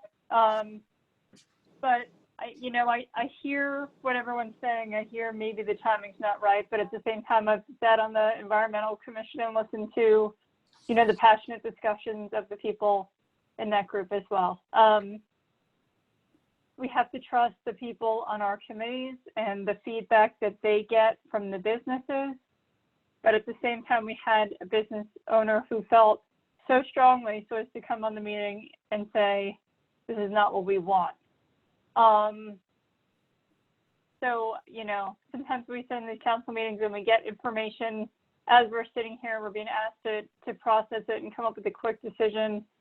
I don't know if I can make a quick decision on this one. I knew how I stood on it, but actually that phone call made me reconsider, and I'm sorry, Mimi, I do know how much time and effort you put into it. And my other concern was, of course, I've read up on the pending state legislation, and it looks like from everything I'm reading, it could be the most comprehensive legislation passed with regard to plastic bag bans in the country, which also concerns me. I think, a lot of times things like this can go overboard, and there should be guidelines and not necessarily such a strong mandate. I think ultimately, as a Republican, consumers will make decisions on how they want to shop, and they should be given some freedom to shop in the shops and make decisions that coincide with how they feel. So I know I've talked a lot and I've given a lot of different sides to it. I want to hear what other people say before I make a final decision, but those are some thoughts going through my head. Well, let me ask you then, Audrey, based on the ordinance that you've read, the number of meetings that you've been a part of and heard firsthand, the amount of information and how much work has gone into looking at all of the data and understanding the effect of plastic bags. And that's the only thing we're looking to. Our ordinance is not looking to ban anything else. If anything, we saw it as a stepping stone so that people could get used to a behavior change. And so the fact that that should be something to think about. And again, the store owners are not going to have to keep these inventories of bags, so it's actually going to save them money. Our ordinance is going to allow them to charge people 10 to 25 cents for a paper bag versus. I definitely appreciate that, Mimi, but it's also not, in my opinion, our role to make decisions with regard to how they hold their inventory. You know, if they want to, if a business wants to waste money on inventory, it's really not my place to say. Or if they prefer something, you know, a different decision, I really don't want to dictate that. That's not any business I want to be in. So while I appreciate a lot of your other points, to me that one doesn't resonate as much. But do you see the effect of plastic on the environment, though, Audrey? How it contributes to what's going on in the oceans? Of course, and that's a different consideration. And also, our ordinance doesn't just prohibit plastic. It also dictates what type of bags they use. It's the ones that, and it could be easily changed. And you know, my first read through, that didn't bother me as much as when I read it today, preparing for this meeting. I didn't think that we should dictate that it had to be paper. I certainly understand that it shouldn't be used this type of plastic, but I didn't think that we should dictate what they needed to use. Now let's go to Tom. And I'm sorry I didn't pick that up earlier, actually. Tom, if you would. Yeah, just haven't been in, obviously we've all been in many other states and seen how they handle it, see how they're starting to handle this. And I think just a simple question that businesses can ask is, do you need a bag? Do you want a bag first before they give you automatically the bag? I can't think, and I'm a big supporter of the bagel store. So, but they always give me a bag and I say, I don't need this. You can keep this. So I don't, there's a way to work somehow that kind of language in, you know, asking if you need a bag before we just automatically give a bag. It's really simple. Even Dunkin' Donuts, they all just give out a bag. We don't need all these extra bags. So I'm just thinking from a waste point of view, not even environmental, but I obviously am thinking of from environmental. So I'm in support of the plastic bag ban, and I would even, and I'm also in support of allowing businesses to charge for the bags, and also asking that they request if their customer needs a bag before they just automatically give the bag. So that's my position. Just one question on that. So I go into the bagel store and I buy 5 bagels to take home. I'm gonna eat 2 of them today. Everybody knows that bagels stay very nice in a paper bag. So now he's gonna have to charge me for me to take the bag out unless I want to put it on my fingers. Now my granddaughter will probably love that. She can put a bagel on each finger and walk out of the bagel store. 4 of them will fall on the ground. This is that. I mean, we have to be practical. I mean, and that's what I'm thinking. It's different for like a grocery store. I see a big box store. I see it much different. We don't have those in our town. We have very small mom and pop businesses, and I'm not going to want to go do carry out when I go home and my leather seat on my car is full of grease now, and I just bought a new $1,300 seat cover for my car. Those are the kind of things, and that's in a restaurant. Now in a grocery store, I mean, in a you know, going to Target or something like that, I get there is a difference, but I'm trying to understand how this benefits and how this affects our local guys. They're already, every one of these restaurants, when you named all of them, you named 2 liquor stores, they're probably doing good through this. And everybody else is a restaurant and they're not doing good. You know, they're struggling and we're losing them we're losing them around. We're losing, you know, all these kind of little stores. That's my concern right now is that, you know, this will be an additional cost or, you know, an additional convenience. So now instead of going and getting a $1 bagel, it's going to cost me at least $1.10 because he's got to charge me 10 cents for that little lunch bag to put the bagel in. And that's, you know, so it's are we hitting the right tone on this thing? But I also, as I said earlier, I do believe that I agree. The state has made its mandate, and I'm not sure why we're trying to get in front of it. I agree. And I just want to say, it's all about us doing our best to adhere to the environment. If you need to bring a bag for a couple bagels, bring a bag. It's up to us to help the environment.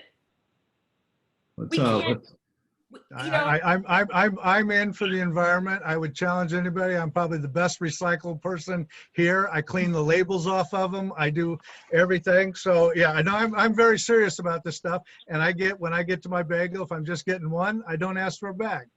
Because I get the Taylor ham and egg and cheese, of course. I'm sorry. Hey, Janet. It's about changing our behavior, though. Really. It's about changing our behavior, and it's not for one-off, it's for all our shopping. Right. We have to do this to change our behaviors. But I think the bigger question here is, the state is doing something, it's sitting on the governor's desk. Does it make sense for us to take action or wait for the state? I mean, that's what it comes down to. I would be willing to take time that we just decide on, but I don't think we should wait a year. Ms. Corman, can I hear from you before we, I don't want to go in too many rat holes here. You're on mute. You're on mute, I think. So I am in favor of moving forward as a borough, but I also would appreciate hearing from Mr. Ember again about what his specific concerns are and address those concerns in the ordinance. One of the things I've been thinking in relation to this ordinance is this is an opportunity for impacted retail businesses to sell reusable bags, perhaps with their logo on it. And I believe that this is about behavior change. You know, I'm in a household where I am adamant about using reusable bags, and my husband's adamant about not. And there's no way that my husband's behavior will change, even though it's profoundly easy for him to use a reusable bag. I keep them in the car all the time. I wash them. You know, it's incredibly easy. He just won't do it until the plastic bags are not available to him. And so, you know, this is about behavior change. And if we can, you know, educate on the behavior change, then then I agree that it's something to do. I see the public health hazard in plastic bags. My role, Audrey was talking about as a Republican, she doesn't like to constrain people from their right to act as they want. My training in public policy kind of stuck with me. It's just a philosophy that the time that government regulation is appropriate is when a transaction between a buyer and a seller has an adverse impact on third parties. And for me, it's not about being Republican, Democrat. It's this basic concept that when a buyer and a seller have a transaction, if it adversely impacts third parties, then it's appropriate to do some sort of regulation to protect the third party. And in the case of plastics, that's the situation. Plastics are a health hazard. They're an eyesore. There are a lot of reasons to get away from plastics, and so I do support whatever bans are appropriate. I do support the ban. But with all that said, I would appreciate hearing from Mr. Ember as to his concerns, other than not being contacted directly. I think we owe him an apology for having missed that. With all due respect to Janet, I don't think Janet did anything wrong. It's just that one thing, Well, there's nothing inappropriate. I mean, we're volunteers and a great job. But right, I think unfortunately, there was a miss, and no, misses matter.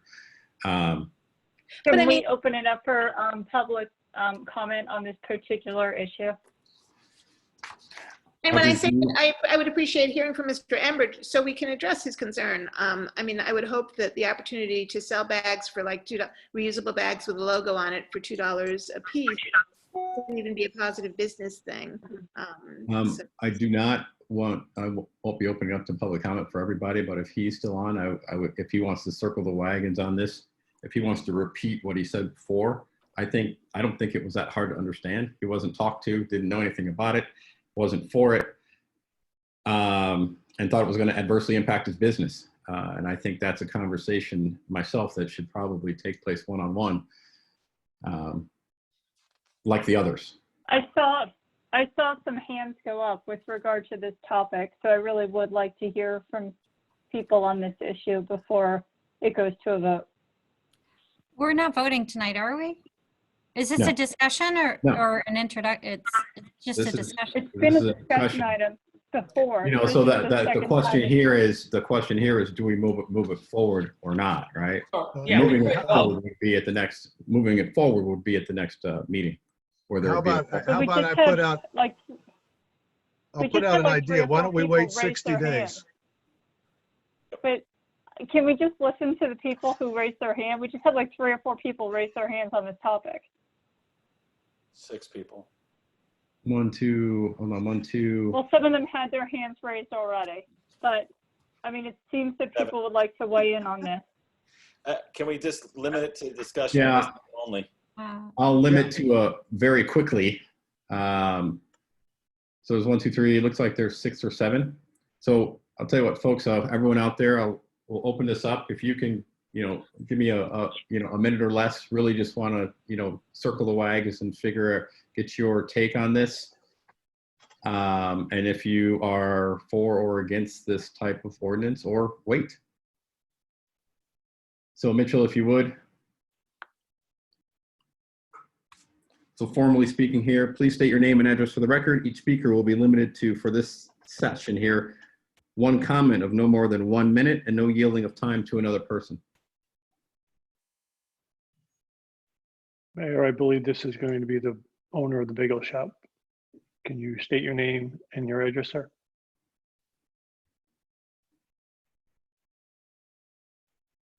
You're on mute. On mute.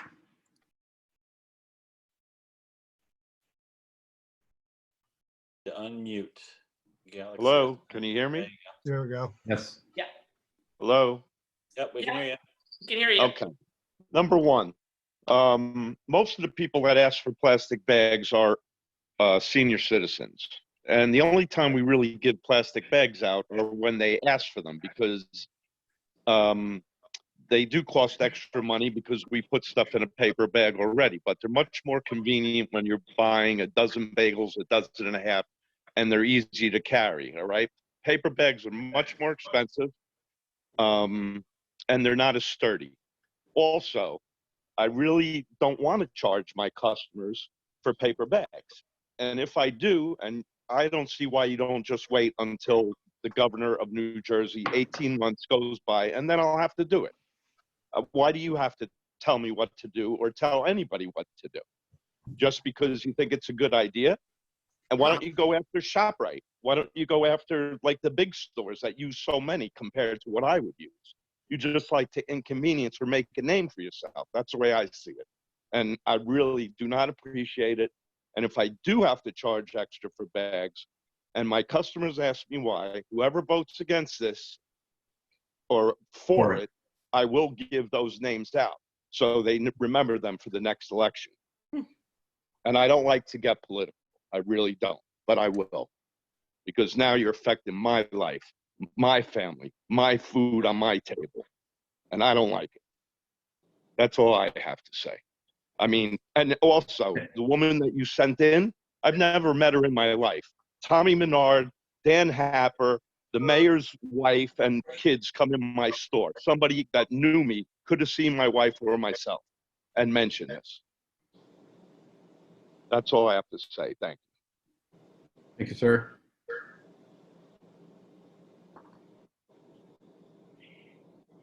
Can I just mention that Parsippany ShopRite is required to, is not allowed to use plastic bags because Parsippany had passed a plastic bag ban last year, but with COVID, exceptions have been made.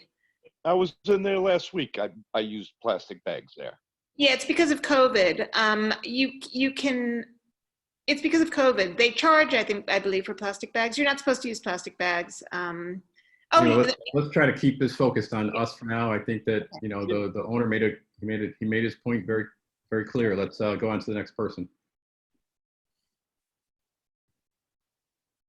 Bear with me.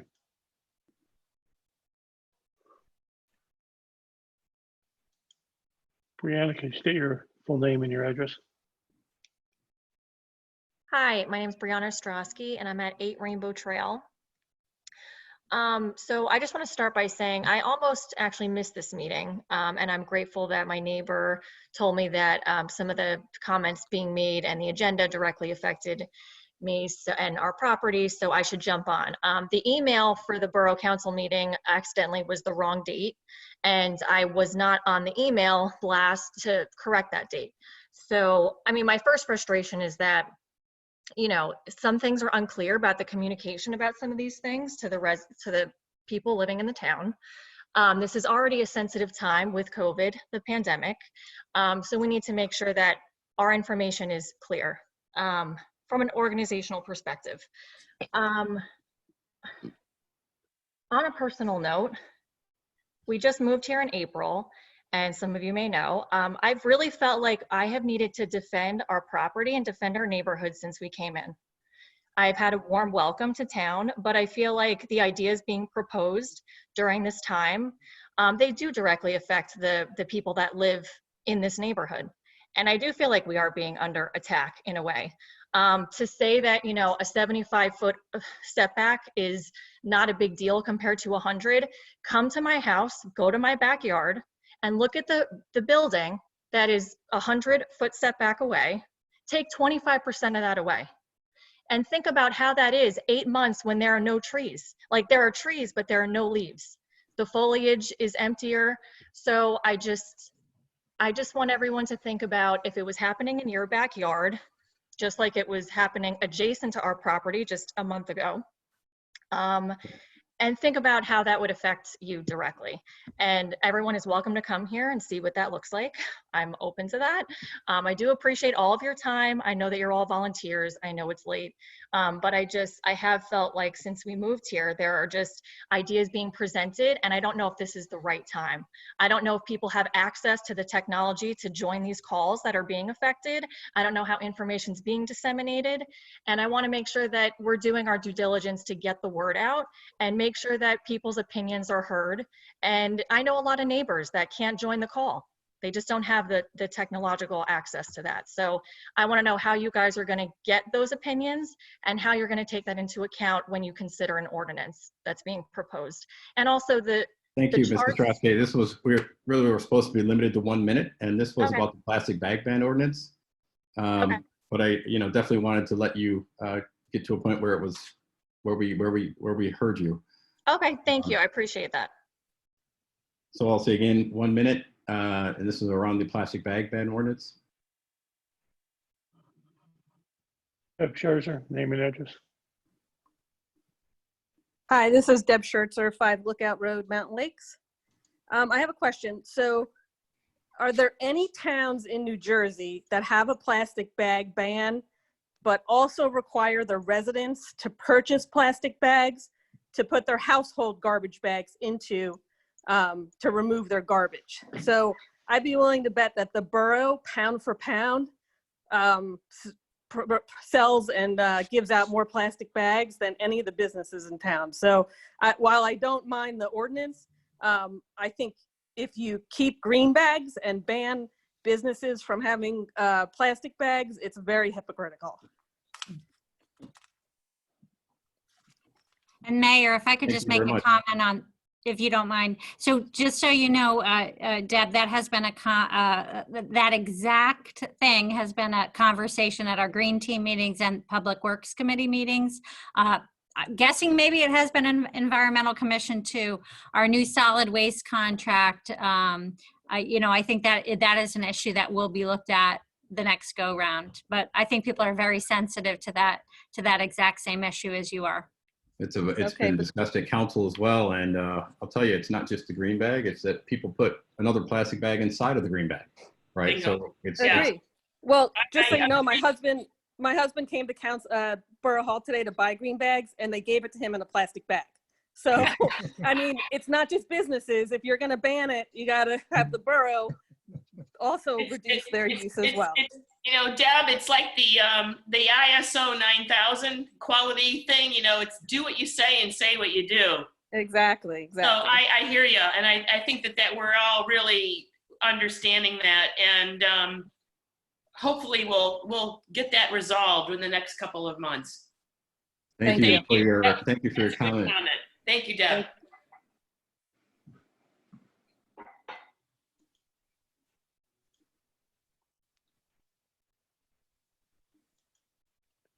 Dina Munoz.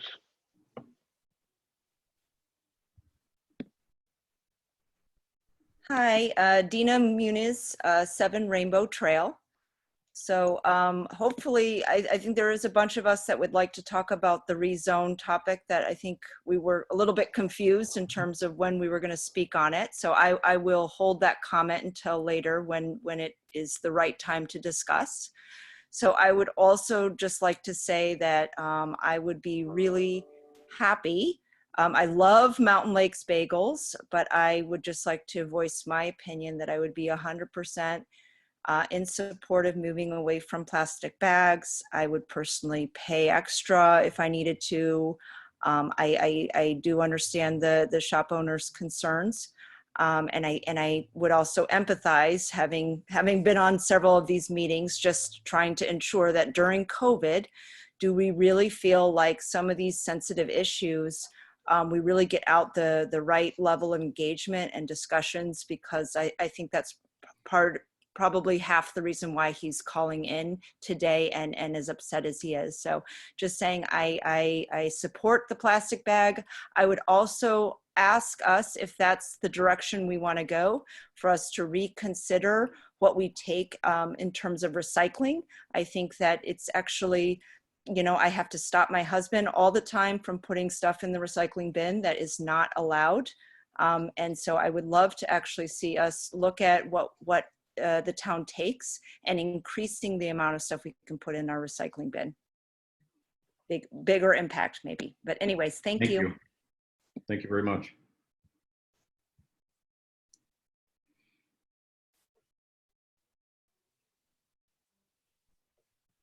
Yeah, Jordan, address, please. I'm Sarah Jordan, his daughter, 23 Laurelwood Drive. You may remember me because I was the girl who spoke about plastic bags like last year, I think. Yep. I'd like to know how long you're willing to delay if the state also waits to ban plastic bags. Thank you. Thank you, Sarah, and thank you for attending last year as well.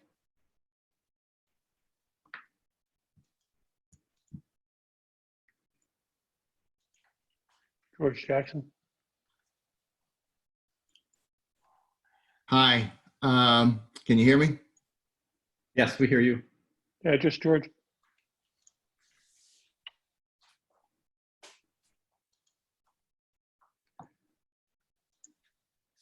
We used to be able to hear you, George. You're muted. We thought, oh. There Can you you go. hear me now? Yes. Okay, I have a short comment. I don't think we need another ordinance. We ought to, on the plastic bags, we should simply wait for the state. And if they don't do it, then you can go back and visit this thing. And if you're concerned about expressing support, you can do that by a resolution. You do not need to pass an ordinance that's duplicative and will just create confusion. So I agree with the objective, but ordinance, passing a Mountain Lakes ordinance when there's a state ordinance is not the right answer, in my opinion. Secondly, at some point, I would like to talk about the westbound ordinances, but that you brought up, but I guess this is not the appropriate time, but I assume there will be an appropriate time. Thanks, bye. Thank you. I have no other hands, Mayor. Thank you. So let's circle the wagons on this. We've been around this topic for I think long enough. You know, so the question at hand is, do we wait do we cancel, do we wait, or move forward for some sort of formal discussion and introduction at the next meeting? So Audrey, let's start with you.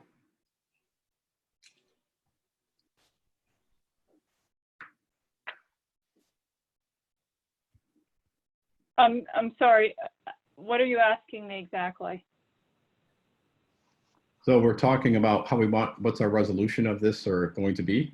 And in simple words, right? It's do we do nothing, right? Or do we wait? Or do we move it forward? But I have a few things. Number one, there would be changes. I'd like to see the ordinance that was proposed. That's number one. Number two, I would want to wait and see what the state is doing, so it's not duplicating efforts and or contradicting one another. I think George Jackson had a good point. Why not? And I'm usually not in favor of resolutions, but having sat on the Environmental Commission, I would be in favor of a resolution on this one. Thank you. Tom? Yeah, I'm in favor of waiting, but I think we should put a time limit on it. 60 days, 90 days, and see what the state does. Yeah, I'd say let's wait until the end of the year. Yeah. That's 90 days. That's a reasonable time to let him, in case he has to kick things around a little bit down there. So Dan, I'll just put you down for wait. Well, I'll put a time on it too, because then the next thing you're going to come back with is how much. So now we got. That's what I think we ought to just like. Should we wait 90 days and see how everybody feels on that? And I think Tom kind of laid that out. 60, 90. I think that's a reasonable. So I think 90 days is a reasonable approach to get things. Yeah, I had been thinking 60 myself. Councilwoman Barnett. Yeah, I think that does make sense to see what the state is going to do. I think maybe 60 days, but. What did I miss here? Ms. Corman. I'm in favor of waiting and then moving if the state hasn't done anything. And I'm partial to 60 days, but can live with 90 days. If we are going to wait, then I'd ask that Audrey let us know what modifications in the interim time frame, let us know what modifications she would like to see to the ordinance, so that if we do come back in 60 days or 90 days, we're ready to actually introduce. Actually, in 90 days, there could be a different council. Well, actually, that's why I said 90 days, is because 60 days will lock you up over council, and we can't do that. So 90 days means we could act on it right at when the new council comes in. Yeah, looking at a calendar, 60 days would really wouldn't. I mean, that would be 60 days would be to the end of November, which only one meeting in December. Yeah. And, well, we have to also know that if there's a new council, then they wouldn't walk in ready to pass this. They would need education. No, they would have to get that, of course. Well, we'll know who's our council by December. Councilwoman Horst. So, a couple things. I think that all of us really need to look deep down and decide, what is your stance? Are you really an environmentalist who says these bags are doing damage? And how do you combat that? Do we listen to a few people that are giving out plastic bags? Or really, you guys have to decide whether this is important environmentally or not. It doesn't depend on anybody's perspective. It depends on your understanding of the facts of how plastic bags are polluting our earth. And I am totally in favor of waiting 60 days, not 90, for some kind of a resolution on the governor's part. because I think that would have a much bigger impact, and let it be at the state level. But I really am, I'm disappointed to hear that you're willing to look at a couple individual retailers versus the impact on a global basis. And that is what is at stake. And that's what makes me really wanting to fight for environmental causes. It's not local, it's global. And you guys got to get on board. But Janet, I don't think anyone said that. I personally, I think the way the issue is framed is, there's something on the governor's desk that would supersede anything we do at the municipal level. So just does it make sense to bring it up? No, people were talking about one retailer on 46. Well, but that's because we asked that, to me, it's very important that every small business owner in town did feel that they were communicated to. That is very important to me. I am very sensitive to how small businesses, the stresses, especially our restaurants, are under right now. And I do support plastic bag bans. I've been to Boston where this has been implemented a long time. It's a timing issue. It's a sensitivity issue, but I just don't appreciate it being framed that way because I don't think that reflects, I'm guessing, how many of us feel. Well, Lauren, that's how I feel. That's fair enough. Fair enough. So I think what I heard was, other than some, personal comments and thoughts, it was wait. 60 days would not be, 60 days, unfortunately, is probably not the right time. I think 90 days is right. I'm looking at the calendar here. I hate to say, I don't know that coming in on, November 30th is going to be of the kind of value that we're looking for. So what are you looking at? 45 days? Does that make more sense? Is that what you're saying, or? No. What are you actually looking at, David? I'm looking at a calendar. Yeah, so what's 90 days? Basically, 90 days January puts us 1. at the end of the year. It really puts you at December 31st, January 1. And so, but we're not going to have a council meeting then, right? There will be one. I don't know when the first one will be. The first one will be, the second, probably the end of January, right? Okay, so that's what I'm objecting to. Okay, you guys are pushing for that. I'm objecting to that. I think it should be 60 days. I'm sorry, but this is ridiculous. Let's go around. Tom? I'll support 60 days.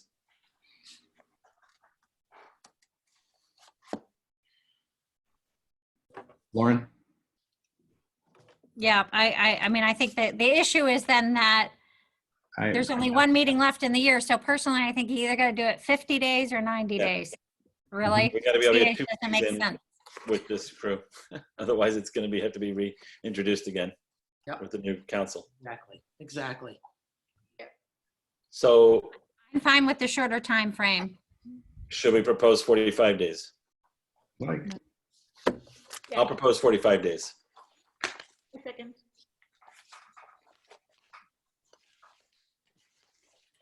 Anyone? I'm looking at heads. I saw one head. I saw Cynthia. I think I saw Janet. Yeah. Audrey? So is it safe to say that in 45 days, if there's been no action on the governor's signature, that the local ordinance be introduced at the meeting following 45 days, and then we discuss the introduction? With the revisions that we would hope to add? Yeah, with revisions that would make Audrey comfortable. 30, Well, it's 45. not just about what would make me comfortable. I mean, it would be a conversation.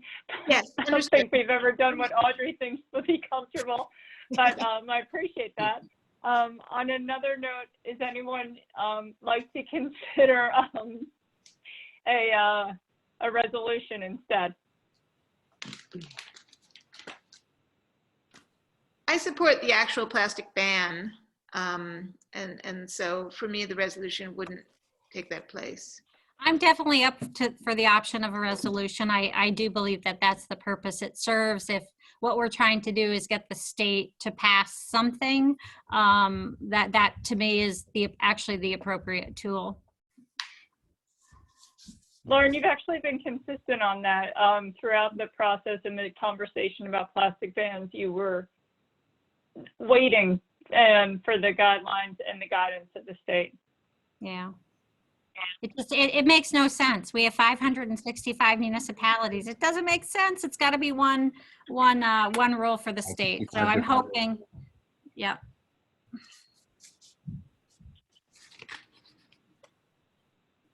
So where are we?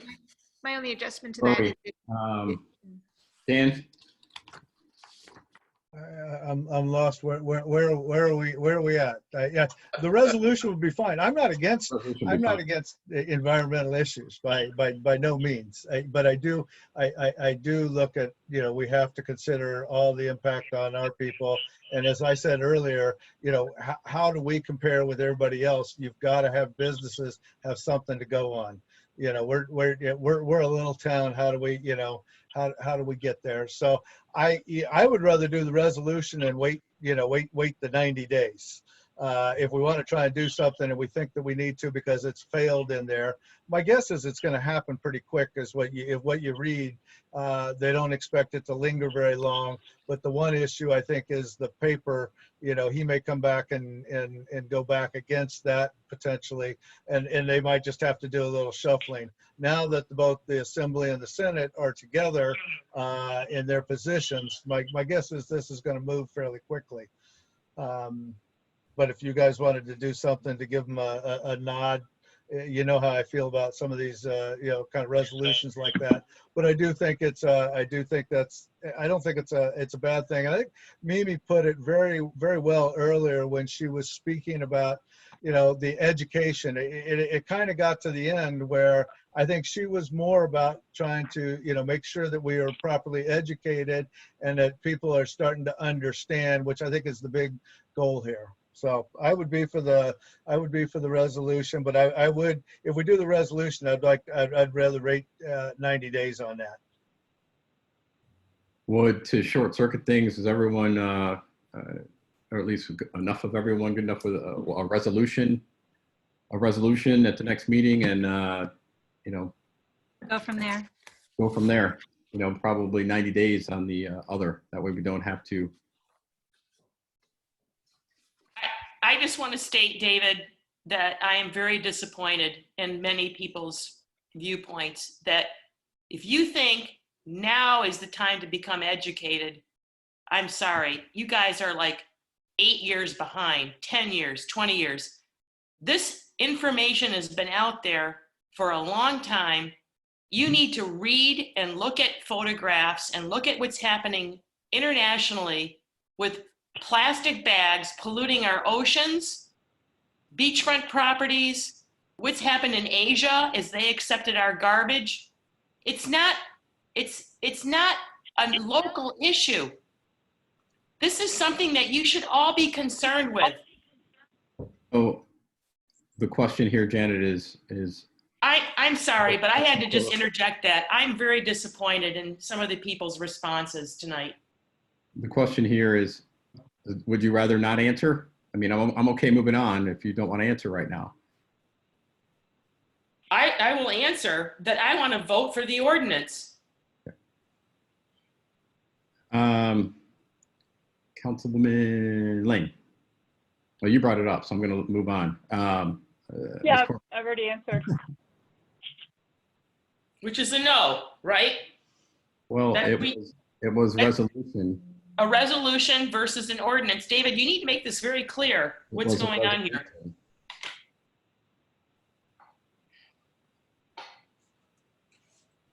Is there a proposal on the table?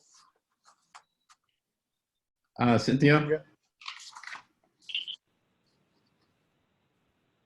You're on mute, Cynthia. The question and option is I'll let Ms. Lane say it again if you'd like, but to move forward with a resolution at this point and table anything else. I would be against that. I would be for. I'm sorry, who are you talking to, David? Cynthia. Okay. So I'm not in favor of a resolution. I'm in favor of introduction of an ordinance in a 45-day period. But that's, unless the governor signs the statewide ordinance. So that's my position. So I'm not in favor of a resolution instead of an ordinance. Okay, so I don't have to go through it again. I'm lost. If you're comfortable with going forward with a resolution, can you just raise your hand on the screen here? 1, 2, 3, 4, and me, 5. Okay. I think you misunderstood that, Janet. Did you understand that question? And again, sorry. You're in favor of going ahead with the resolution. That's what you just said yes to, Janet. Sorry. Thank you, Tom. I misunderstood. Go ahead. Take the vote again. You're in favor of moving forward with a resolution. Raise your hand. That does it. And that doesn't mean we're opposed to also introducing an ordinance down the line. It means we're using it as a tool to show support. I mean, quite honestly, I view it as the state, this should be the role of the state to do something, and especially in a state like New Jersey with so many very small towns. I agree. All right, so we're done with that. We're going to move on to our third discussion item. Something light like affordable housing. Affordable housing. Affordable housing. Who's taking that one? Is that Ms. Bravo and Randy? Mitchell, if you could unmute them. Who am I unmuting? I'm sorry.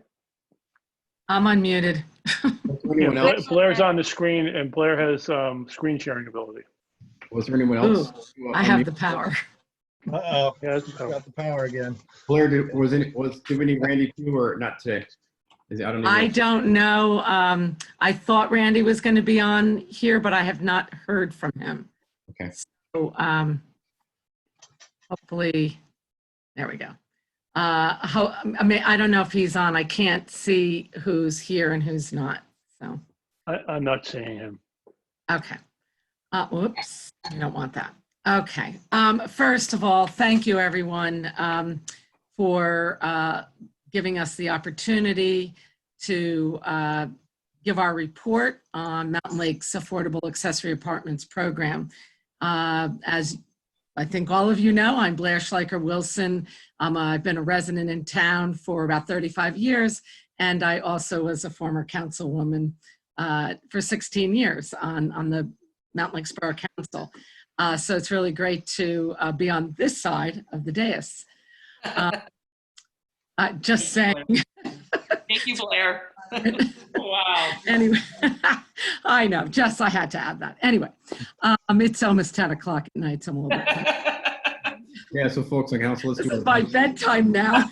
All right, well, I know you're recording, so I should behave myself. We prepared a discussion item for the council. There's a memo in the packet that is addressed to council from our Affordable Housing Committee. And I'd like to thank our committee. In fact, we've been working together. There's been a few changes with council members, but by and large, over I think like the last maybe 5 years, that we've been working steadily to meet Mountain Lake's affordable housing obligation. And I'm very pleased to report on this part of our program. And I will be naming at the very end, I name our committee members. So we'll work through that as we go through a few slides. So just give you a very brief background for the audience. This presentation will be online after tonight. So a very brief background. In January of 2019, the Borough of Mountain Lakes amended and adopted its housing element of the master plan to include our fair share plan. The courts then determined that Mountain Lakes had a realistic development potential of 17 units. That means that Mountain Lakes needs to build or create 17 units of affordable housing. And so part of that fair share plan, we thought that because we're really a fully developed town, we have 9 lakes, you know, and a lot of wetlands and slopes and so forth, that 5 accessory apartment units are proposed to help towards that 17 units, and that's in the 3rd round. And we, as I said, accessory apartments are really a thoughtful and a non-disruptive means for the borough to help meet its affordable housing requirement. And I will tell you that this fair share plan is a way that the borough has protected itself from lawsuits without having to wait for any court decisions. The borough, and I'm going to just very generally talk about this. The courts have determined overall that Mountain Lakes has a total obligation of 316 units, but 201 of those units are determined that they're really not realistically able to be developed by 2025. That number will be satisfied through vacant land adjustment, set-asides, and affordable housing overlays. Tonight's presentation is only on implementing the 5 units in the accessory apartment program. So if you want more information about the borough's obligation, the fair share plan, please go to the Mountain Lakes website. On the borough page, all of our presentations are on there, as is the adopted fair share plan. Okay, so here's a little breakdown of those 17 units. And this is what the borough has to comply with by 2025. The part that we're talking about is that 17 units.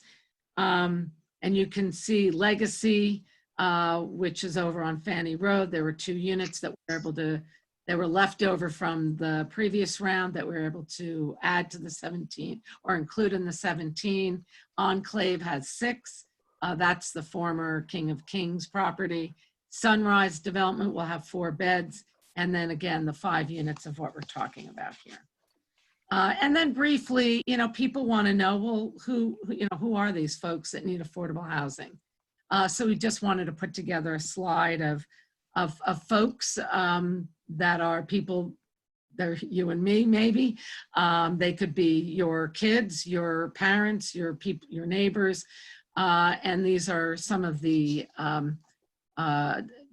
industries where folks, you know, this is the compensation level of folks in these industries that seek out affordable housing. Okay, and then further down in the slides, you'll see the actual income eligibility for folks who qualify for affordable housing. So what we're here for is the Affordable Accessory Apartment Program. And what is an accessory apartment? Well, that's defined as a self-contained residential dwelling that includes a kitchen, sanitary facilities, sleeping quarters, and a private entrance. And it's within an existing home or a separate existing structure. And these examples include carriage houses, mother-in-law quarters, small rental units within a single-family home, or above the garage apartments that are either attached or in detached garages. Okay, so we know of these folks, these types of units around town. And so what is an accessory apartment program? What is that all about?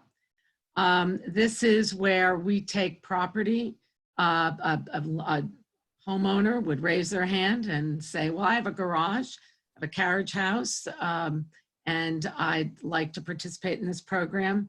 That your property is deed restricted for 10 years, meaning that it's subject to affordability controls, that a certain income population is only allowed to be renting that unit. that there's controls in marketing. The unit has to be marketed to a 4-county area. The cost, the rental cost is capped. And as I said, there's 10 income qualifications. So what's the benefit for the homeowner? It would provide extra income to assist mitigating increases in the cost of living. And sometimes folks like myself, you live alone, and it might be nice to have somebody else on your property to help share in costs.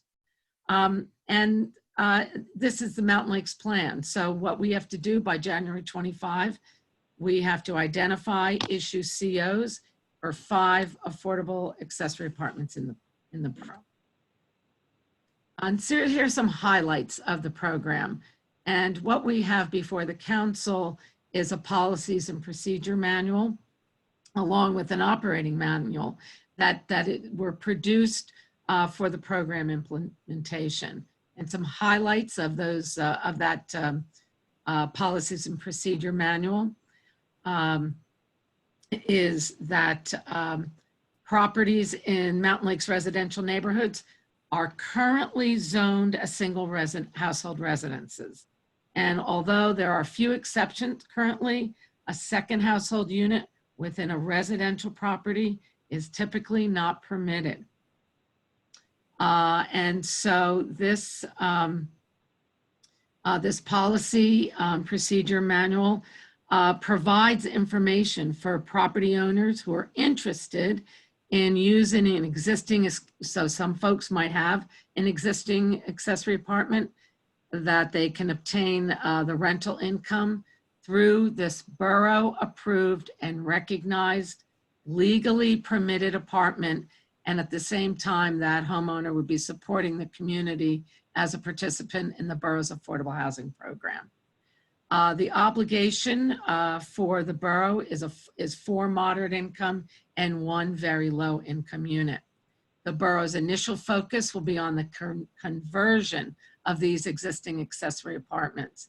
That'll be deed restricted. So it's, as I was talking about, the folks who already have either a garage or maybe an existing rental that is not legally permitted right now, we can help you turn that into a legally permitted apartment.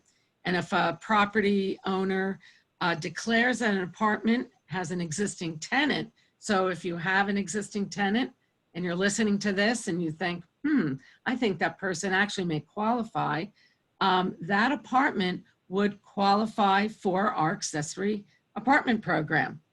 That particular tenant will not be evicted. So that's kind of a nice little, and that more information about that's in the policy and procedure.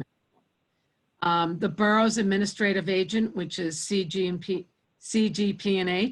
Randy Gottesman, who we were talking about before, it will administer his organization, his company administers the program and the whole process. They find the tenants. It's a great program where the tenants are screened for income eligibility. There's background checks, and furthermore, tenants can say, we don't want smokers, maybe no pets. There can be some qualifications that the tenants can be screened for as well, as long as they're non-discriminatory criteria. And if the current tenant, as I said before, currently meets the income qualification, that unit automatically becomes an affordable unit. If improvements are required on an existing apartment, homeowners have to follow the normal permitting, construction and approval processes for all improvements.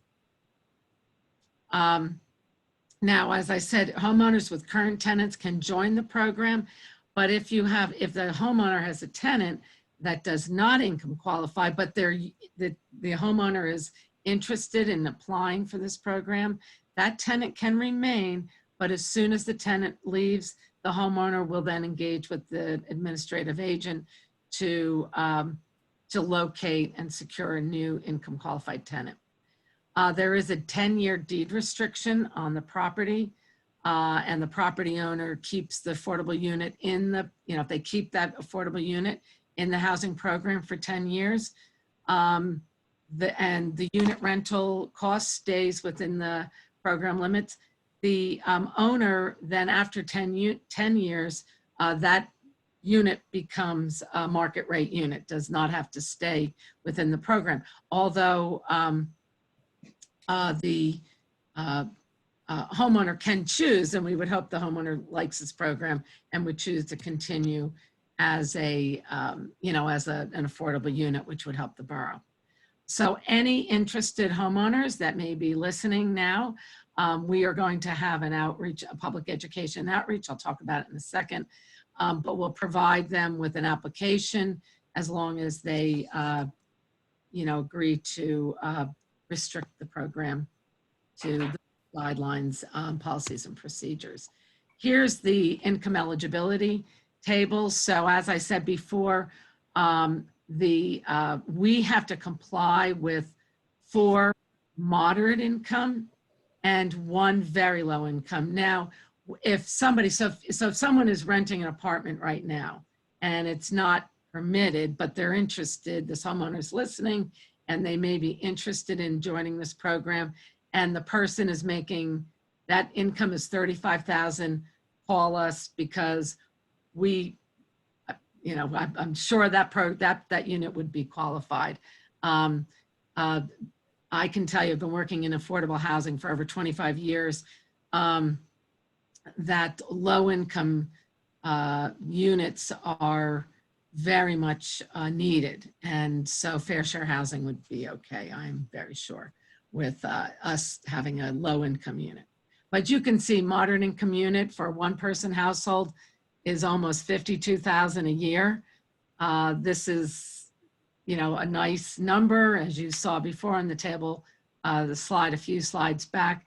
Somebody making 52,000 a year could be working for a nonprofit organization. They could be working for the borough.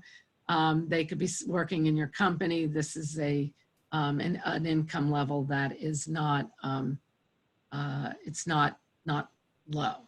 So here's some permitted rents. So somebody with that moderate income level, if it's they're making 51,000 a year and you have a 1-bedroom unit above your garage, you can charge between 1,000 and 1,100, 1,187 a month for that 1 bedroom.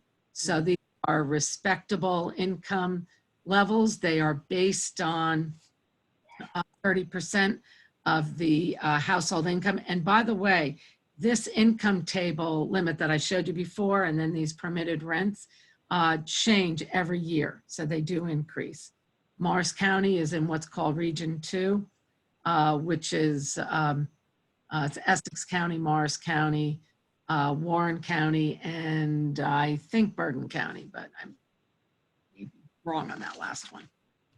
Okay, oh, and I should tell you in this past one, if the landlord does charge the 1187 in that example, the landlord pays the utilities in that higher rent range. So that 1187 would include the utilities. So can I, Blair, I hate to I'm gonna just charge in and ask you a question.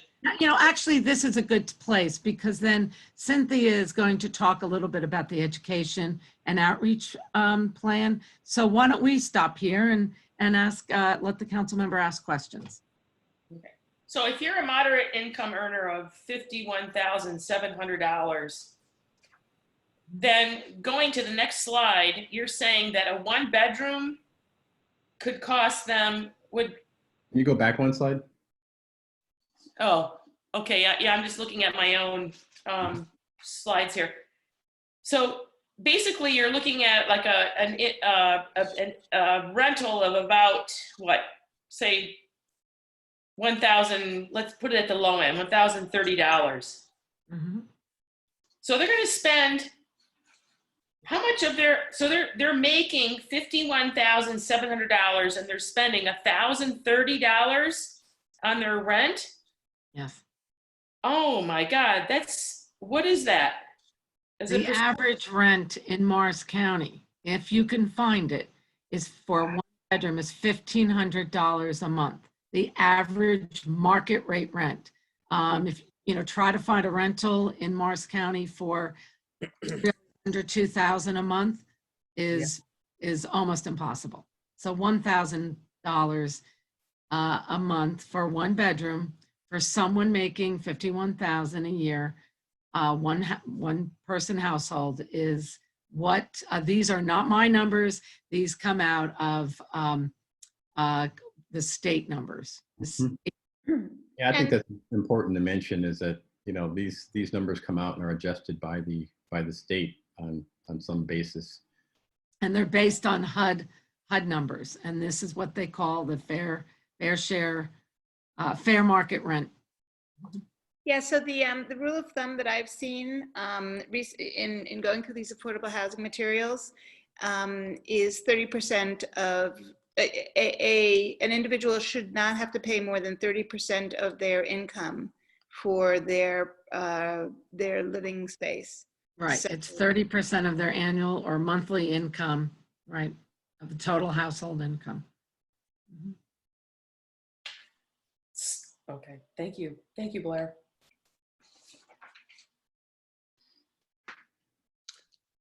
I had a question. On the rental unit after the 10 years, what was the thinking on then letting it go to market rate? Because then we're going to be basically adding a lot of potentially rental units that weren't there before to our town's. This is a program that's been in existence for probably 20 years. And many towns have used it with not really a lot of success, only because I don't think there was a lot of thought put behind it like this particular committee has done. So the fair share housing had 10 years. This is their program, and 10 years is the deed restriction. Now, you all know that I work in affordable housing, and for both home ownership and for family rental or senior rental, the deed restriction is 30 years. But for whatever reason, fair share housing has 10 years. They decided 10 years was, and it may be because I'm going to guess at this answer that you're working with a homeowner, a landowner, a homeowner, property owner, single family home, that, you know, they turn over, you know, maybe within, I thought it was less than 10 years, but let's call it 10 years, that would make sense, so that by the time the homeowner wants to turn the property over, it's now it's market rate. But would that market rate, would that deed permission to rent it at market carry on to the next owner? Yes. It stays with the property. The deed Yes. that acceptable usage carries with the property. Yes. but at the end of the 10-year deed restriction, the committee is recommending, and the draft, well, not the draft, but what we're hoping is the final accessory apartments operating manual for Mountain Lakes would allow the property owner at the time at the end of the deed restriction to then rent the property at market rates, if market rates are higher than what the. Well, that was just my only my real question was what then we would have these market rate apartments popping up in 10 years around town. Yeah, I realize that not that many. Well, respectfully, they're already here. They're already here.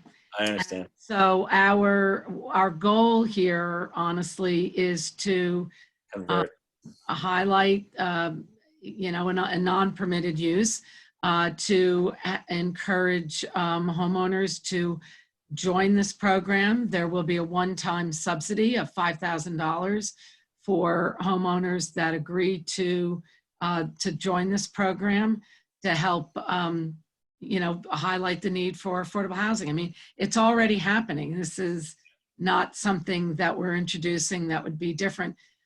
Quite frankly, there will be a fourth round in 2025. And if this is successful and we can encourage a creation of these types of units without building, it may be a great way for the Borough of Mountain Lakes to participate in affordable housing and help its own. I mean, think about our own kids, our parents. I mean, how many of us I know I lived on Hanover Road, and the man next door, the family next door, built a mother-in-law suite right next door. Turned a little teeny house into a big mother-in-law suite, and the day he got the CO, the mother-in-law died. I mean, it's already going on in our town. So I personally think this is a great program. Blair, how do you weigh in on the $5,000? Do you think that's enough? Should we? I think that's enough to encourage those existing units that are not currently permitted in our town to come on board and help the community. And Janet, that was one of the most toiled over conversations that we had in affordable housing over that in particular. And I couldn't have said it any better. We think that's enough to, to entice the behavior that the committee is trying to look forward to. Yeah, especially if it's already in use. There may not be a lot of upgrades, that need, because especially if the apartment's already being used as an apartment, I'm sure the homeowner has ensured there are all the safety, things in place, like, smoke alarms and CO detectors and firewalls and so forth. And just in general, casual conversations, these rents are not real far out of the ballpark of what's already happened. Yeah, I'm just concerned that the $5,000 is a bit of a low ball. For anybody looking at doing any kind of renovation work, that's like nothing in Mountain Lakes. Well, our first goal here is, because we only have to satisfy 5, that we're hoping that 5 current, we just want to do the conversion. It's already in use. That the $5,000 is a nice incentive to help a homeowner who is, are currently not in a permitted use, to turn that into a permitted use. Down the road, the council may want to consider, the building of, or, if you have an empty garage, and, then there is a whole fee structure based on the creation of new affordable units. But right now, at this point, we chose not to go down that path. And that amount, that subsidy would be a lot larger. So my only question would be, if we don't get the 5 units, what is our penalty? And is that $5,000 really enough to entice the 5 affordable housing the units to come on board, the 5 units to come on board? And if we don't get those 5, what is our penalty, and what kind of fee might we be facing as a community if we don't meet that quota? Well, the penalty, it's really not a penalty, but things will happen. If the borough cannot demonstrate that this is a successful program, it still owes 5 units. So you could call up my organization or Homeless Solutions or Community Hope or any other affordable housing developer or market rate developer for that matter, and do a set aside, an inclusionary, like you have at Enclave or Legacy, which is inclusionary, which means you're only going to get 20% set aside or 15%. But you could do a 100% affordable housing, buy property, and I can tell you it's $250,000 a unit, no matter who you talk to, whether it's a group home or home ownership or rental, and the borough could buy that, buy property and help subsidize the nonprofit to help build those units. And then it'll hurt the borough in terms of, and now this is Blair's opinion, but just from my years of experience, that when the borough is negotiating its 4th round affordable housing plan or fair share plan, it won't be able to use the accessory apartments in there. And it may have to comply with, other set asides or overlay zones or whatever. I guess my only concern is maybe we should be offering more. That it sounds like 5,000 is a little bit of a low ball. So Janet, the thinking of the committee, when we were talking about this, was Yeah. that we know from property records that there are a good number of properties in town that already have rental units or units that are rentable. So they're not really, they wouldn't need to do major renovation.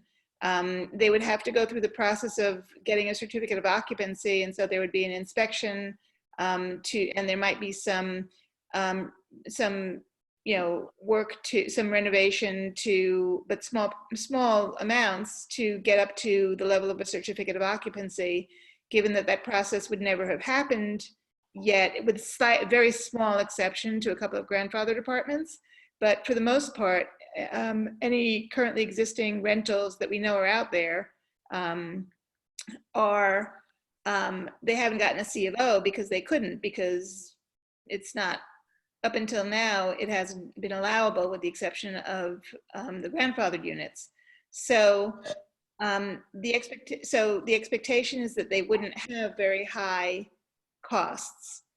They would definitely have some costs, but Bob has assured us in the course of the committee's development of this program, Bob has assured us that if we take a year, and Bob, please correct me if I'm wrong, if we take a year to publicize the program, if at the end of that year we don't have any takers, we still have 3 years before 2025 to figure out how we're going to come up with our 5 additional units. And so, there are a lot of reasons for current property owners with appropriate spaces to be interested in the program. We won't know until we publicize it whether or not that's the case, but we do have 1,400 homes in town. And so the question will be, will there be people with enough interested parties to get to 5? The carrot for interested parties is that at the end of a 10-year deed restriction, they have a legal market rate rental. And, so that's kind of the carrot. That's the incentive there. Mhm. I want you guys to follow up and continue with your wonderful presentation. I think that the 5,000 is a low ball. I think we should consider something higher. So Are there other questions? Nope, let's move on. Okay. Cynthia, this is a great segue for you. Okay. So when the accessory apartments committee that was working to pull information together, so program education and outreach. So what's proposed is that we start with a 1-page flyer mailed to every borough resident. And the screen, let me see. My screen is obstructed by the pictures of my colleagues. So I have to go to the right page in my book here.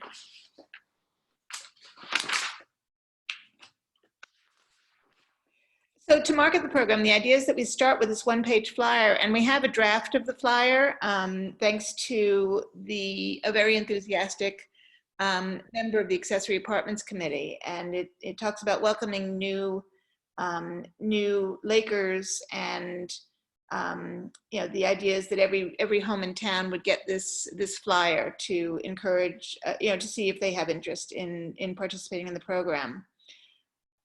The information about the program would be posted on the Borough website, Borough Facebook page, and in the virtual backpack is what's proposed.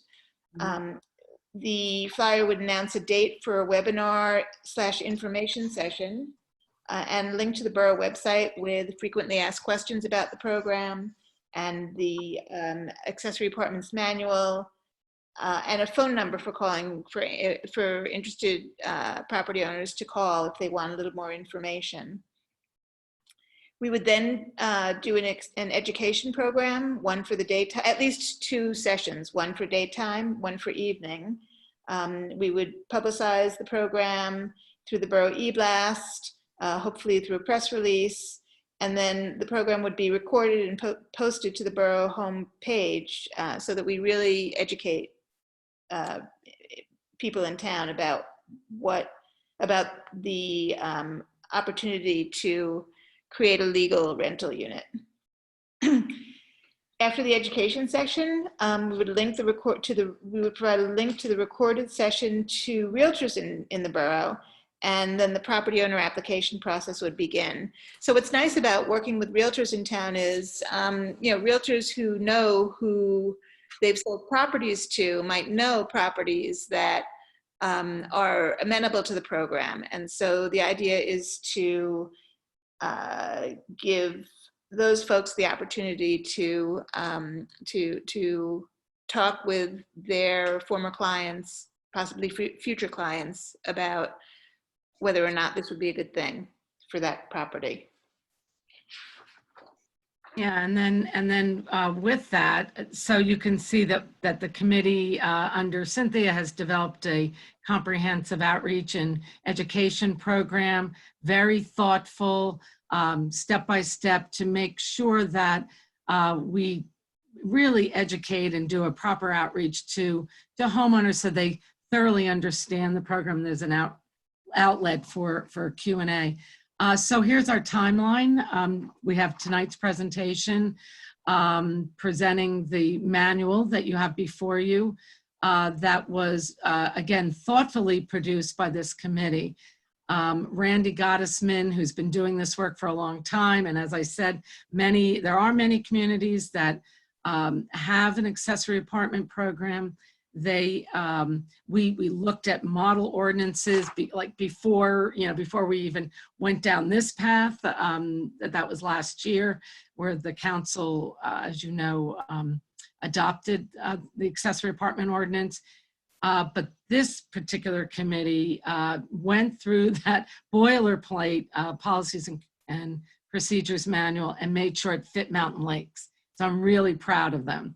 And then October 12th, I think it's an October 12th meeting. I didn't know if you were here or not for Columbus Day, but we were hoped that the council would formally adopt the manual, and then we can start our education outreach. And we want to give ourselves some time for that. And we're hoping that by January of 21, we'll be able to have the applications ready. And certainly, I mean, I'd like to venture to say that we would like to we'll have an interested persons list, created that, maybe after this presentation, we'll have 5 people interested. So the next steps for the Borough Council, we are, hoping to, that you'll have a decision on accepting the policies and procedure manual, and that'll allow us to go forward with the program. The very last thing, I do want to again say thank you and publicly call out the council members in this term, Mayor Shepherd, Dan Happer, and Cynthia Corman, council members, our professionals who attended these meetings, Mitchell Stern, Bob Oosdike, Randy Gottesman, who's our borough administrative agent. After the borough hired him, we brought him in, and he's been very helpful. And then Sandy Batty, who's been our secretary, Alex Gotthelf, who weighed in from the Mountain Lakes Historic Preservation, trying to get all kinds of voices in the Mountain Lakes way. And then, of course, our planning board members, Marty Kane and Kelly Holliday, all having a part and working to make sure that we're complying from the planning board aspect. So that's it for our formal the real leader who needs thanks is Blair. She really kept this project going on the move and kept everybody focused on it. So Blair, I mean, thank you very much for all the efforts and all the members of it. It was this is my first year on it, but it's been an interesting run, and you're right, there is a lot of professionalism. And the only thing that I would also say is the decision to accept the accessory apartment policies, kind of built into that is that $5,000 number that the committee came up with, and believe that is at this point in time is the right way to start this. It could always be, it could be changed if it needed to be, but I think you guys have described all the things, all the factors that were considered in coming up with that number. So. Yeah, I just want to chime in and say thank you so much, Blair. I don't know where you are. It looks like you're in some kind of great location with. I'm in Florida. Oh, I wish I was there. Well, they're raising her new house down there. Yeah, that's right. See? Well, it looks great, and it's good to have, you're so wonderful and so educated and so talented, and I so appreciate all your work. The only thing I guess if I were a homeowner, I would be interested in some of the tax benefits. And maybe that's something that you can't really speak to because everybody has to talk to their own accountant. That's yes, right. but actually, and Blair definitely drove this, but I would like to grab some credit. I have been busting my butt on this program for 3 years. So, and I know that Blair has acknowledged my participation. So even though I'm at the bottom of that list, this has been a really, I've always been passionate about this program, and so I so appreciate that it's been such a wonderful bipartisan collaboration. Blair is magnificent, and I do bow down to her in terms of her facilitation abilities. Mine pale in comparison. So thank you, Blair. I only did that alphabetical, just want you to know. I know. So like a will. Gotta have a method. Let me see, Janet, you had a concern that. Just kind of, the rent, I think a lot of people will be asking is about their own tax situation. So and I think you can't probably answer that because everybody has to look at their own accountant to help them with that. Well, but I know she can. So I'm not a CPA, but I did have the opportunity. Thank you for reminding on this. I did have the opportunity to learn from a CPA that one of the benefits of having a rental unit is that if it's a business, you can deduct part of your property taxes. So right now we have the SALT limitation. You can only deduct up to 10%, I think up to $10,000 on mortgage and state and local taxes. And if you're in what's called the AMT, then it doesn't really matter if you can deduct more. But if you're not within the AMT, then by having a rental unit, you get more favorable income tax deductions. Right. Well, I just wanted to chime in also. Thank you to Blair for your leadership, and Cynthia and the entire committee. This is really thorough, really easy to follow, and I read it all, and it all made sense, and you could tell a lot of care was taken, and it was tailored for Mountain Lake. So very appreciated. Yeah, I concur. Do you have a sense of how many units are presently out there that might fall into this qualification? Could be, I don't know, 30 or 40, I think. Yeah. No, I think it's fantastic. I think what you guys have put together is really impressive.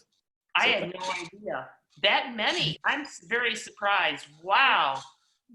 Yeah, So it's more than we thought. Okay. Wow. So think like going talking into about 30, that's a pretty good percentage. Going Realistic into- percentage. I don't know that any of us thought it was 30 going into this effort. Wow. Yeah, that doesn't surprise me. I've built a few. I've built a few of them, so I know that they're out there. No, not illegal. They're mother-daughter situations, of course. Family use only, but maybe caregivers. But no illegal rental spaces that I was aware of. There are grandfathered. A few of them are grandfathered, but my understanding is it's a very small number that are grandfathered. Yeah. So if there are no more questions for council, are there? Does council have any other questions for Blair? Blair, I have a couple questions. Go ahead. Okay, so and again, I echo everyone's thanks and appreciation for the committee and those involved in getting us to this point. I have a couple questions after looking through the packet. Number one was under the sort of the frequently asked questions section, the process for selecting a tenant. I was wondering if anyone could speak to that a little more carefully. Obviously, it'd be somebody that would be living on a resident's property. And there's no speak of a background check or anything like that. So that's one of my questions. Another one in the presentation, the deed restriction is 10 years, whereas in the policy manual, it talks about a 30-year deed restriction. So I was just wondering if you could clarify that. Pardon? That's definitely a mistake. Good catch. Okay. That black, yeah. There are some typos in the policy manual. I'm sure they're easily corrected, which is sort of spell check. You know, I know it's really, you know, these are tough documents to get through. And I also was curious about the mandatory and optional fee section, in which landlord can't charge for additional fees, like pets or parking. Is that standard? Is that something that you usually see? Because it can put more of a burden on a homeowner. So I was curious about that. I'll stop and let you answer those and maybe move on and see if it work backwards, because conversation. In terms of the deed restriction, that's a typo. That was a good catch. I will tell you, the overall manual is in a very, very draft form, and I do apologize for that state. Randy and his team, it has to be reformatted. Wasn't in that I would personally wanted, but we knew that, you know, questions and update. The mandatory restriction, I can't personally address that, but I will tell you that, and maybe Bob he might be able to weigh in here. A lot of this is boilerplate, and we tried to boilerplate language that comes from Fair Share Housing. And Randy at CG&P&H, we selected them. One of the reasons was for their years of experience in this particular program. So, I mean, we can get back to you with an answer unless Bob knows the answer to that. Yeah, I would be they didn't just pick this out. This was part of the whole. These are uniform standards that are done statewide. I do understand that, but while I completely understand that boilerplate forms are used for a reason, you know, this is an important document for our town. It's something really different, and it's going to be with us for a while. So I would like to push the envelope on some of the boilerplate. One of the other issues I wanted to raise was with regard to veterans' preference. I would like for us to consider that in Mountain Lakes. I think it's a great way to give back to those who have served in our community. And that would be, well, that's a council decision, but I believe that you have to amend your fair share plan. Is that right, Bob? Right, but it is under additional factors. Yes. And so I would like to bring that to the forefront and have it be something that we consider. It is a big problem. Yeah, that wouldn't just be, Audrey, for this particular element of our plan. It would be, and what you're saying makes sense for the whole plan. So this would also apply to our, our other units, our purchase units and our other rentals. Yep. That's a broader piece. 100%. Yep. Absolutely. By the way, Audrey, you had the question about how a tenant's identified. When we passed our ordinances back in January, they included an affirmative marketing plan that CGP&H would participate in. And so if you look at that ordinance, you would see the sorts of places where availability of the apartments would be advertised.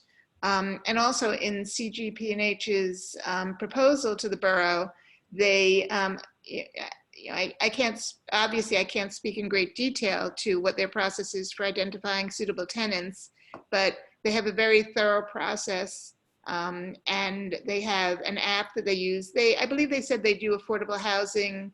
They're the administrative agent for affordable housing for 80 towns in New Jersey. And so one of the nice things about their proposal was they had this really cool app that they use to help to identify suitable tenants. And they do background checks. Yeah, part of that is a background check. Yeah. Just like any other rental.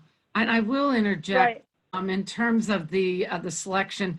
It's been my experience that even though we have to market, we do that affirmative marketing, all of us in the affordable housing arena, in this, wide swath of area.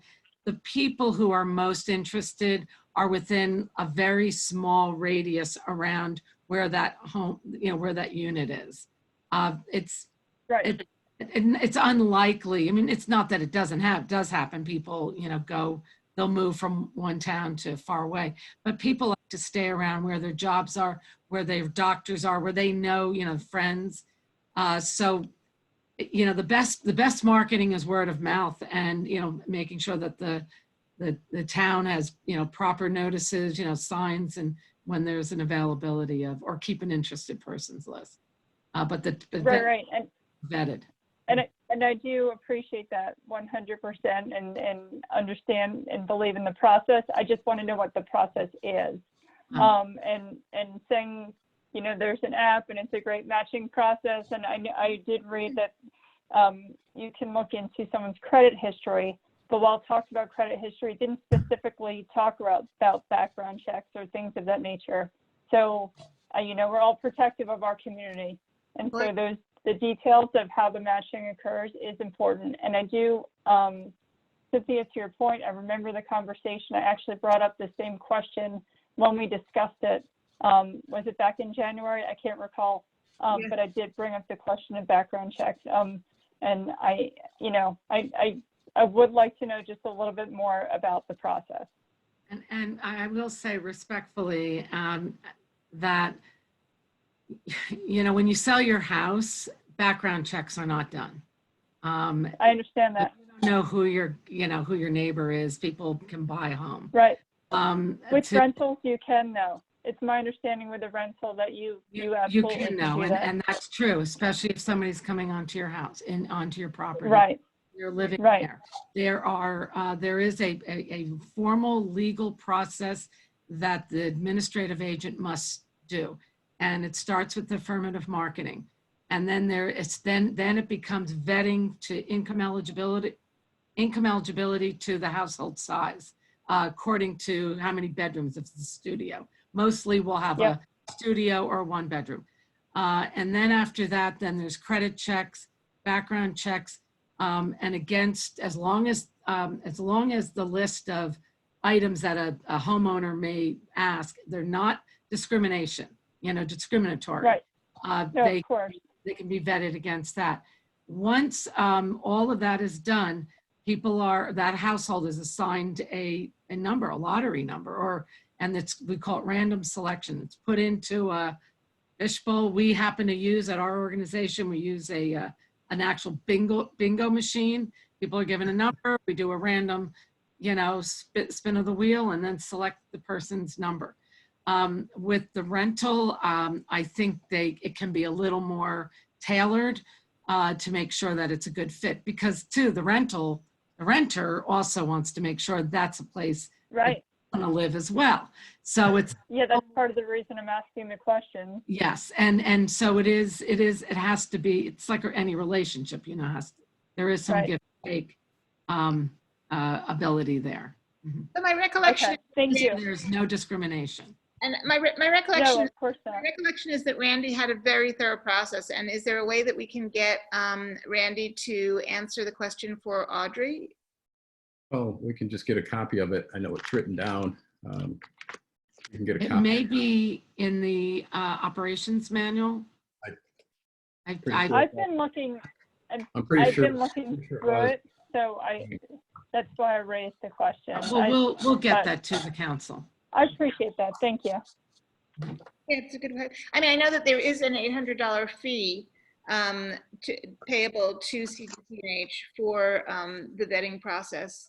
And so I saw that question in the committee. We had asked the question, what? I mean, it only costs $25 to do a credit check, and and Randy at that time had described a much more detailed process that goes into making sure that the tenants are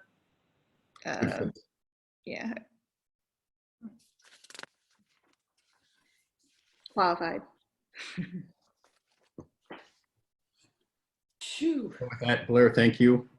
Everyone, I think everyone thanks you and the work that you put in, and thank everyone on the committee. It's Committee was awesome. It's Thank another, you. yet another, heavy lift. A heavy lift and the best facilitation I've ever seen for such a heavy lift of a project. So, Oh, thank you so much, Blair. Thank you Thanks, all. Blair. Thank you. Good night. Thanks, Blair. Thank you. Thank you, Blair.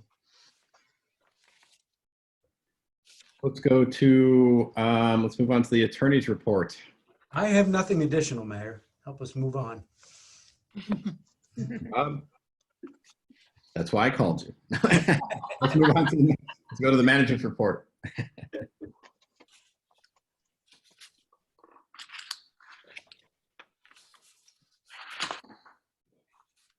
You're on mute, Mitchell.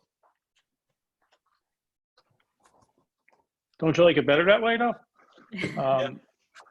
I'm sorry about that.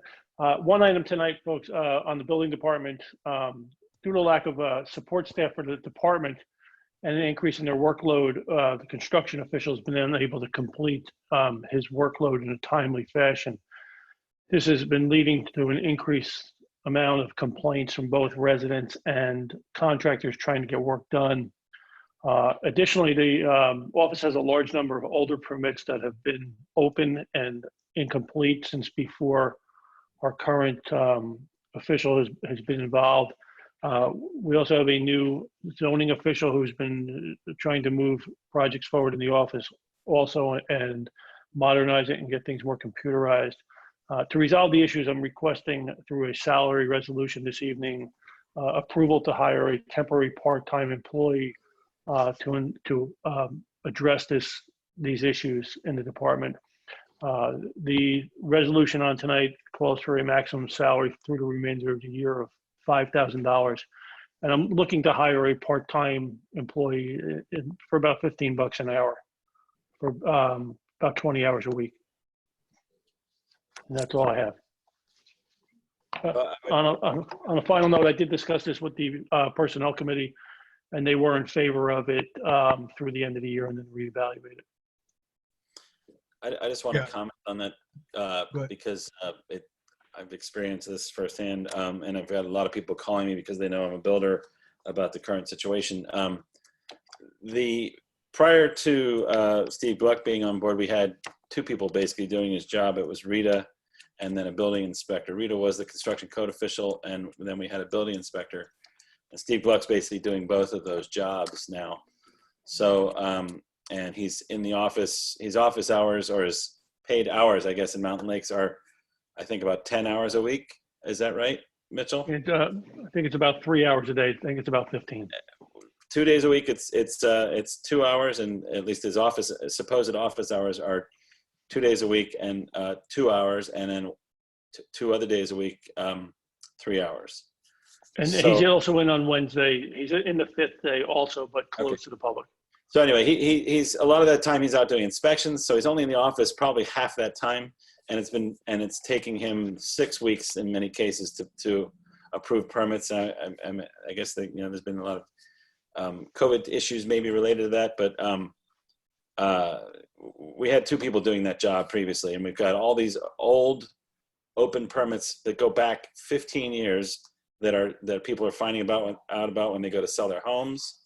I have probably 20 emails of people sending me complaints about, and many of them have been forwarded to Mitchell about this issue. And luckily now, beyond council, my permits are getting processed in Denville, so I'm not having to deal with it personally as much.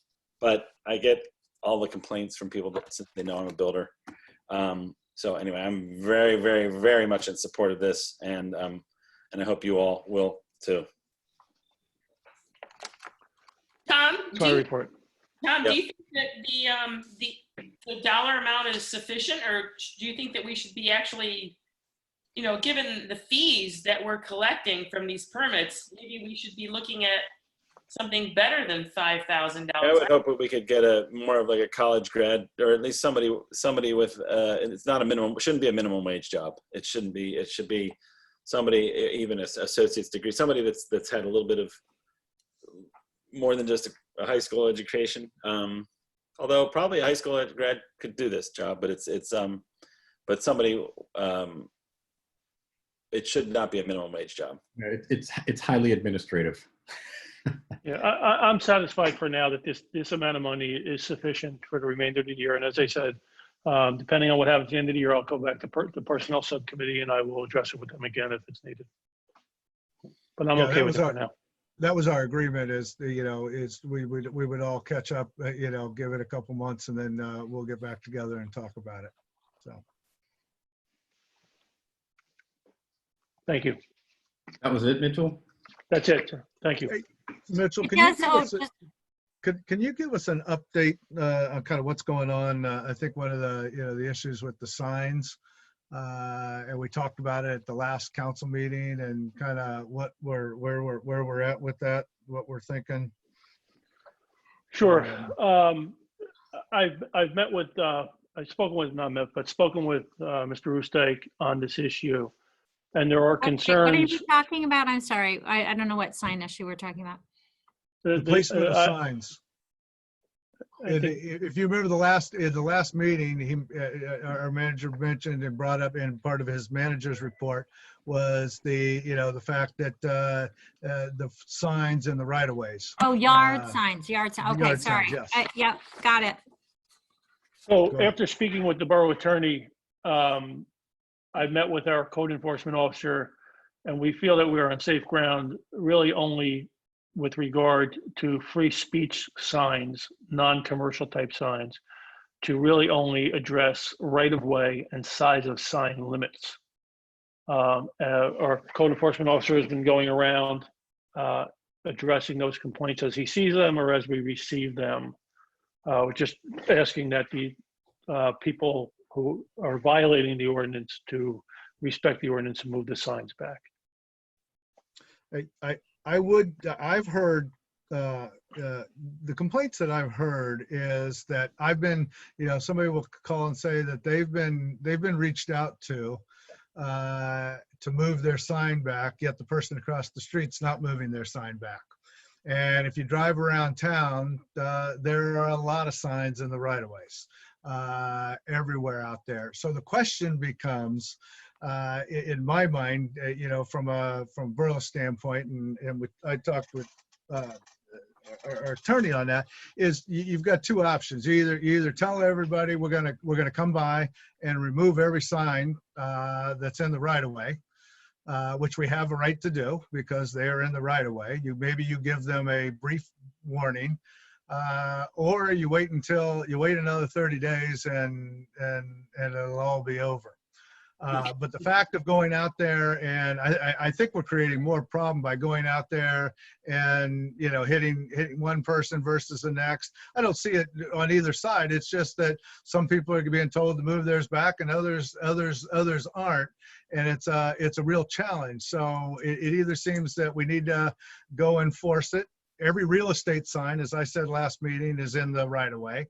So we should either just go enforce it and take it out, or say we're going to set back and wait until the end of the election comes in, because that's what they are, is election signs everywhere. So I don't know what council, how council feels on that, but it certainly seems that we're creating a lot more havoc by going out there and talking to some people and not others.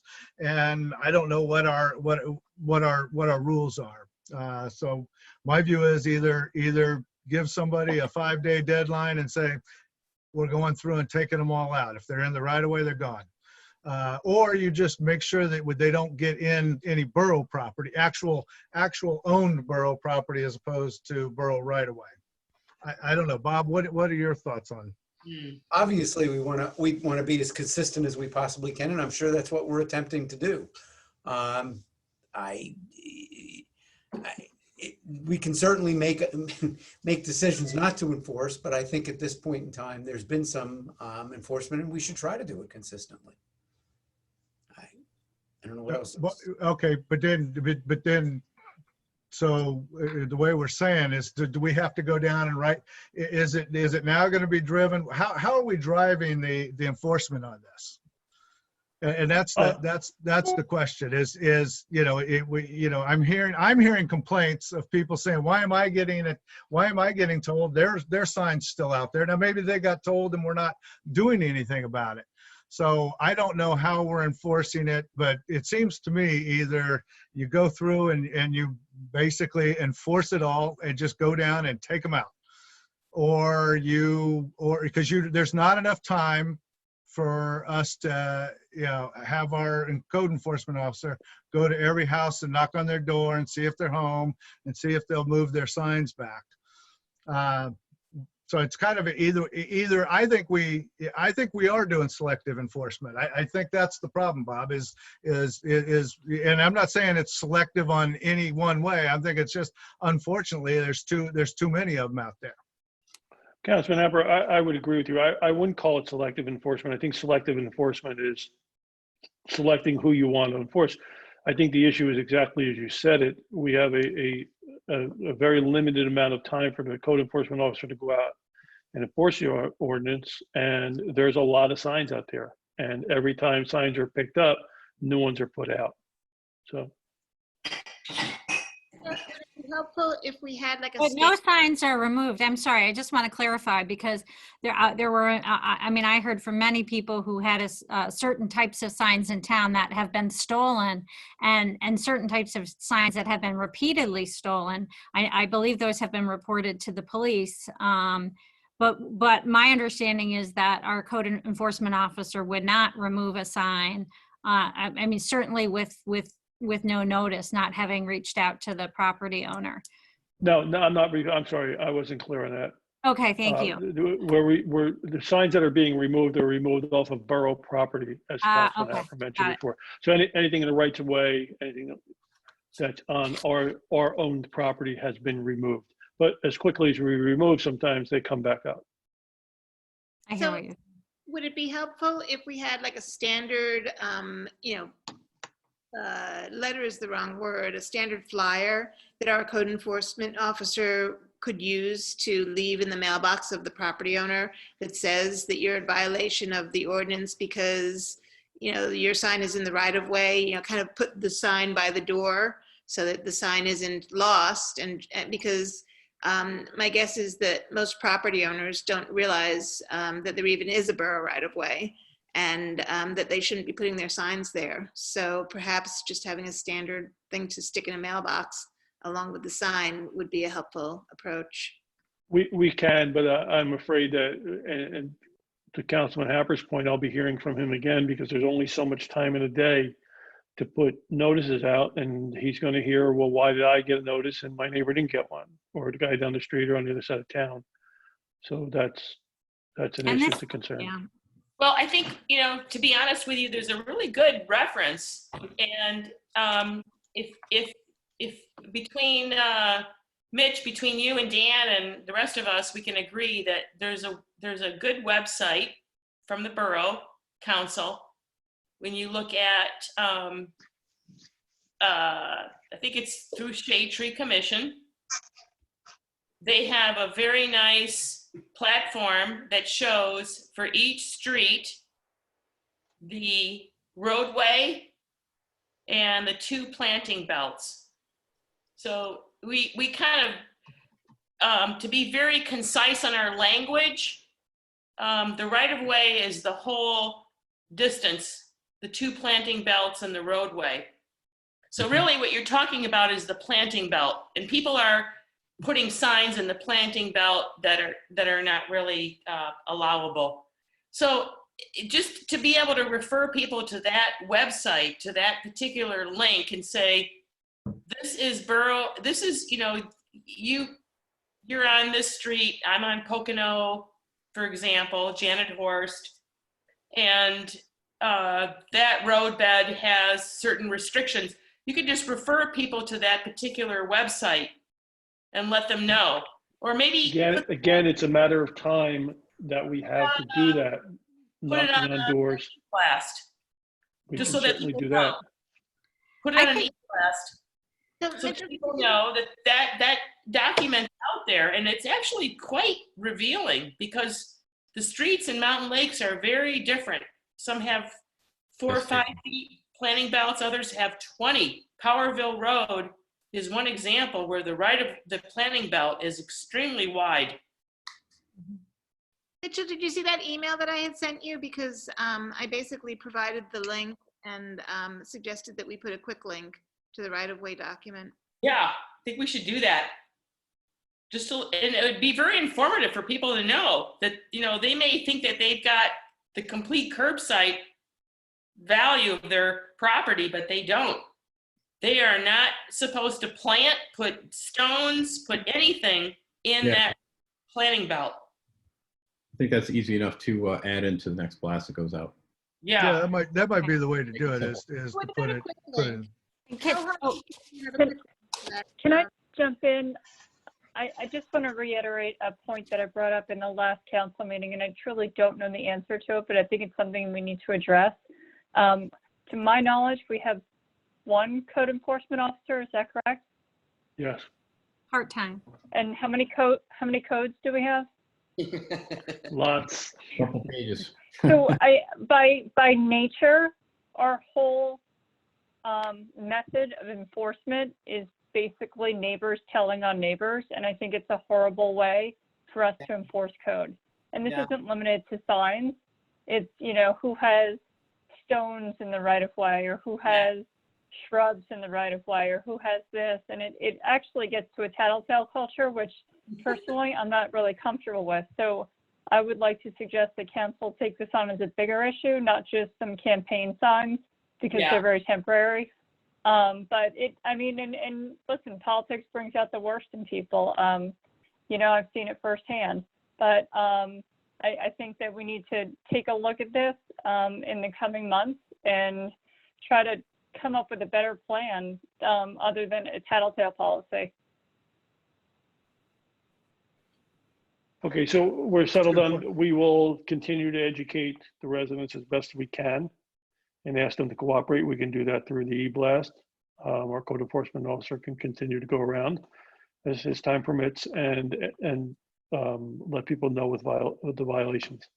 Great. Hey, Mitchell, I had a question. Can I ask? Okay. Can I just ask about the quick link? How hard is it to put a quick link to that document? I will check on that. See if we get that done. Okay. I had to really hunt around about what the right of way is, and then I finally emailed the Shade Tree Commission chair, and he gave me that link that I had sent to you. So Yeah, it's through Mitch, it's through the Shade Tree Commission. I'm aware of it. I know where it is. He's referred I to. had a question, Mitchell, just going back, I didn't have a chance to ask it about the additional staff for the building department. And I had heard that, so that a lot of these open permits do go back over a decade. Is that something, I mean, how big a project is that? That feels like that cleanup is an important thing to get done. I assume that's much longer than a 3-month thing. Are you planning in the new year to request resources to kind of get that done as well? Is that sort of the intention? My intention for right now is to get started in there and see the depth of the problem and see how long it takes to figure out and clear out permits. I have no basis on how much time it will take to clear each permit, what's involved in it. That's why I asked for the 3-month trial. Once I have some data that we can look at together, I can get a better idea. Okay, wonderful. Thank you for that.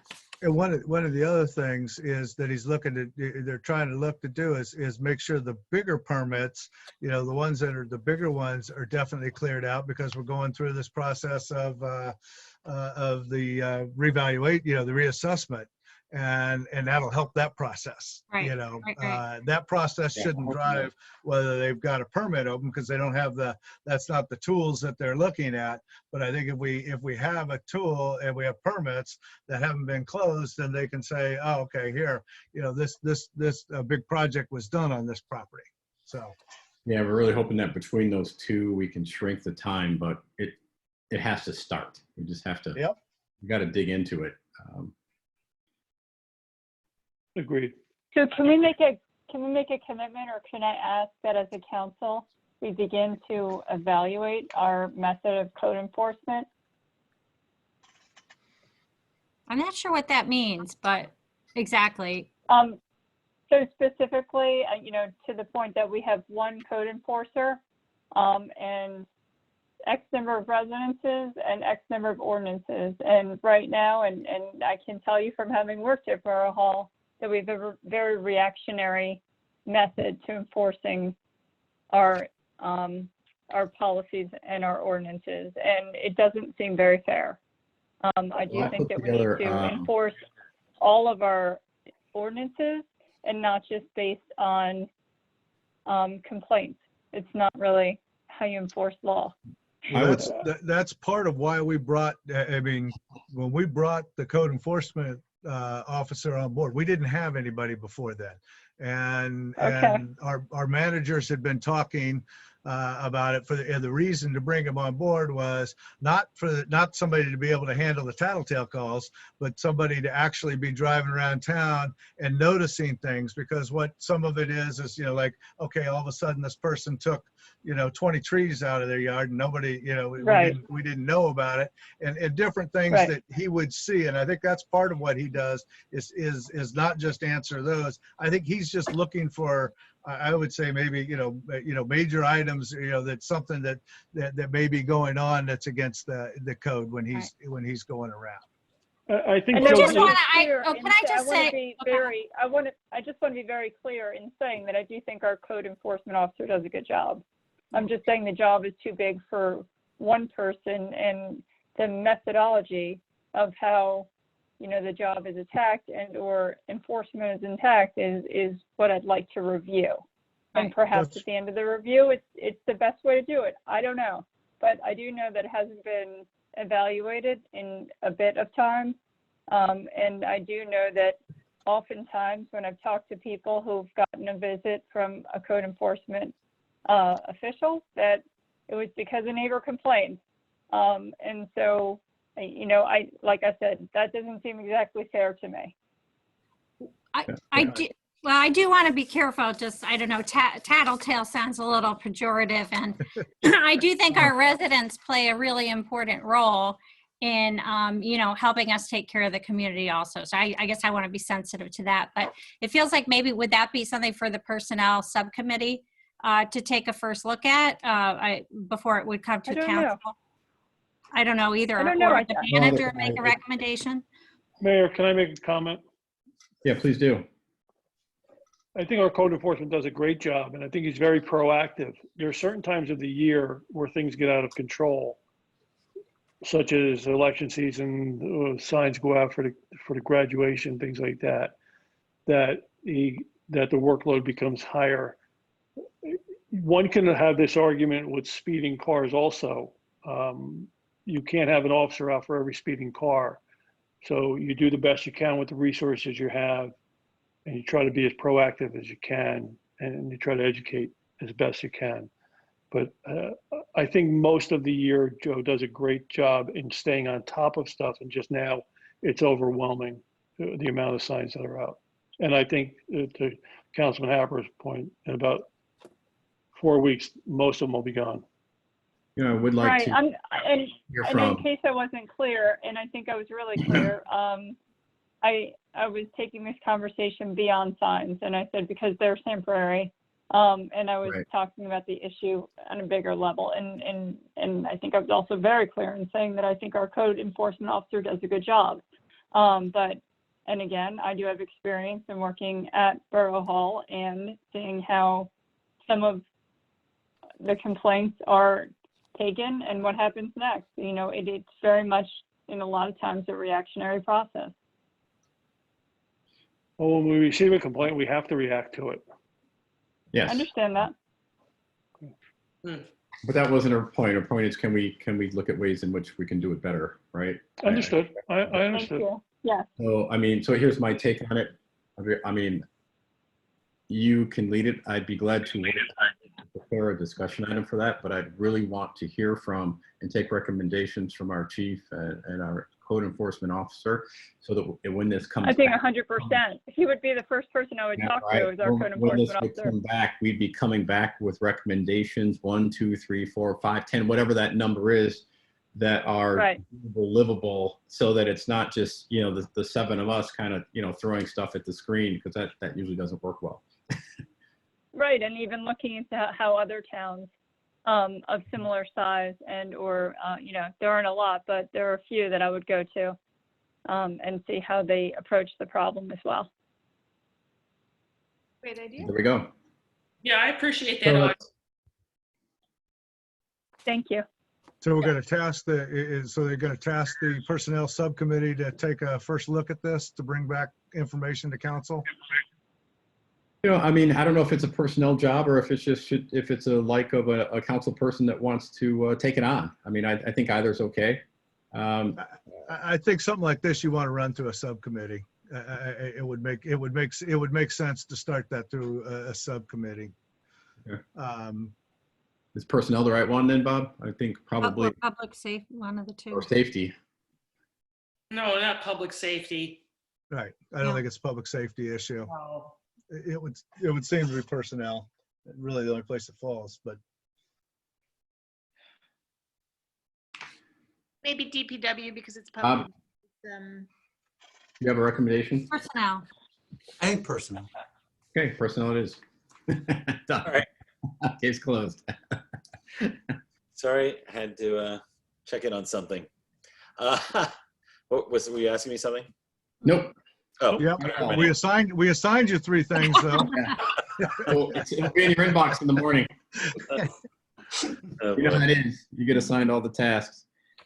Perfect. Let's move on to ordinances to adopt. Ordinance 11,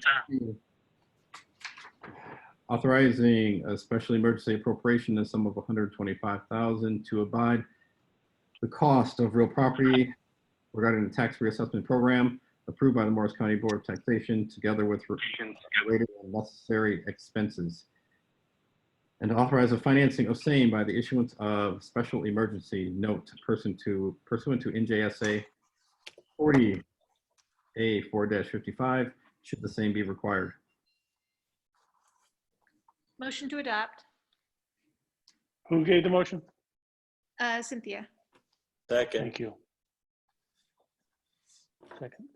Okay, on a roll call, Councilmember Barnett. Wait, don't we have to open it up to? Oh, I'm sorry, you're right, We you're have right. to open that up.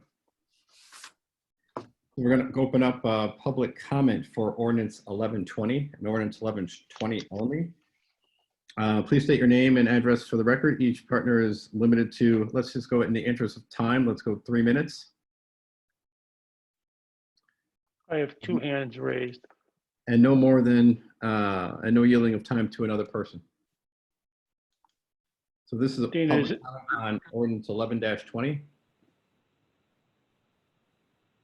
This is Dina Mooney, 7 Rainbow Trail. I'm sorry, I don't know what ordinance 1120 is. Is that what we're talking about now, or is that the zoning? Not zoning. It's an ordinance on the special emergency appropriation for a property tax reassessment. And so this is not regarding the code ordinance enforcement officer that we were just talking. It is not. No. Okay, then I guess I will go back on mute and wait. Kathy?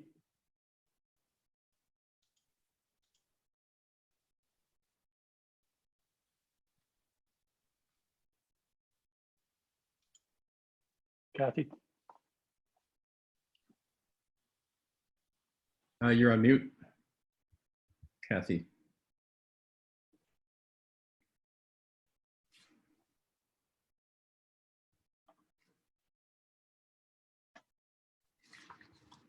Kathy, did you have a comment?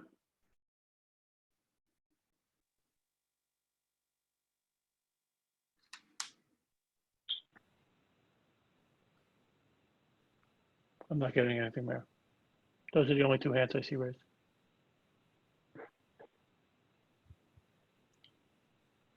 Okay. Roll call, please.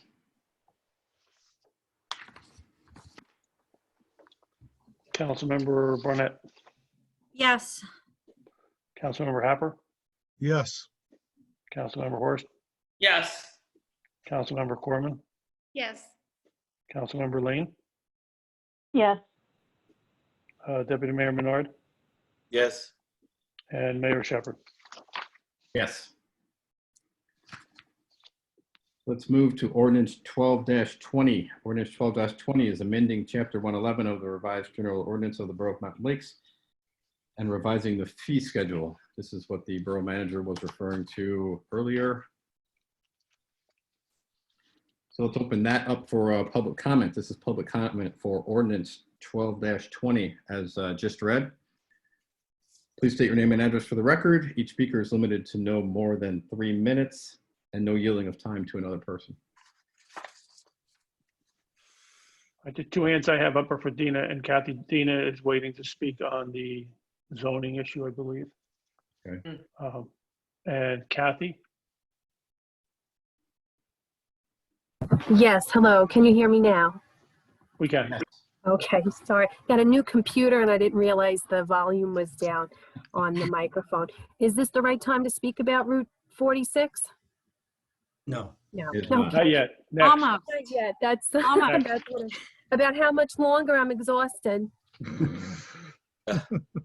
We all are. Next. Next. So approximately, let's give it about 60 to 90 seconds. But Mayor, shouldn't you respond to her? How much longer she asked? He did. I thought I just did. Oh, she should wait? I said approximately 60 to 90 seconds. Okay. Maybe a little longer now, but not long. I'll make a motion. I'll second. On a roll call, Councilmember Barnett, Yes. Councilmember Happer, Yes. Councilmember Worst, Yes. Councilmember Corman, Yes. Councilmember Lane, Yes. Deputy Mayor Menard, Yes. Mayor Shepherd. Yes. Next up here is ordinance 3-20. This is authorizing chapters 40 and 245 of the revised general ordinance of the Borough of Mountain Lakes, essentially known as the eastbound Route 46 ordinance as we've discussed. And Mayor, if I may, this is a readoption of this ordinance. This is the one where we have adopted this already, and we're readopting it because there was a notice issue in terms of the county planning board. So this is not a new ordinance, it's an existing ordinance that needs to be readopted for that notice purpose. That is correct. Thank you for mentioning that again, Bob. Yeah. So let's open up public comment for this for ordinance 3-20 and 3-20 only. This is the eastbound Route 46 ordinance. Dina, state your address, please. Your last name and your address. Yes, hi, my name is Dina Muniz and I'm at 7 Rainbow Trail.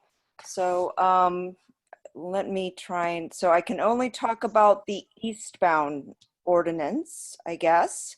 So what I would just say here is that I have been joining the calls starting back in July when we started talking the rezone proposal of D. And I think we all remembered the concerns of the Mountain Lakes community south of Pocono, or the Green Poconos, as I have tried to rename ourselves. But I have to say that I have been very on edge with the multiple zoning changes that seem to be discussed in our area at every meeting since I started. So I am adjacent to Zone B. I am across the street and my neighbor's house is in R1 that was part of the proposal for Zone D. I am also adjacent to OL-1. And so you can imagine that I have comments to say blended about all of these things here. So I would just say that I think that we opened this meeting up and went right into discussion. There was no presentation. So if you are talking about trying to change what's allowed for Zone D, which is, again, right next to my house, I would really like it and appreciate it doesn't just get re-pushed through because something happened back in May that I wasn't even aware of or got any notices on, so that there could be the proper due diligence and discussions on what that zoning change may be and how it may affect my house, being that, again, it shares, it is directly next door to me. And my final comment, which I will probably say again when we talk a different zone that I'm being, you know, having to speak on, is that this area is just highly sensitive. It's very embedded in a residential area bordering a highway. So I literally look at my zoning map on a weekly basis. So I just want to really say that, you know, during COVID, similar to what my neighbor Brianna said quite well, we feel under attack. We don't feel that we are able to go door to door in these COVID times and talk to people or try to gather in the town halls and try to have quorum to try to have the right level of engagement for such sensitive topics. So please, please, my question, my kind request is to, you know, not push this through and be much more sensitive to this area that needs the right level of presentation, discussion, community engagement before voting. Thank you. Thank you, Dina. Let's go, who's next, Mitchell, and then we'll circle back. Kathy, can you just state your last name also and your address? Lucas, 5 Lakewood Drive.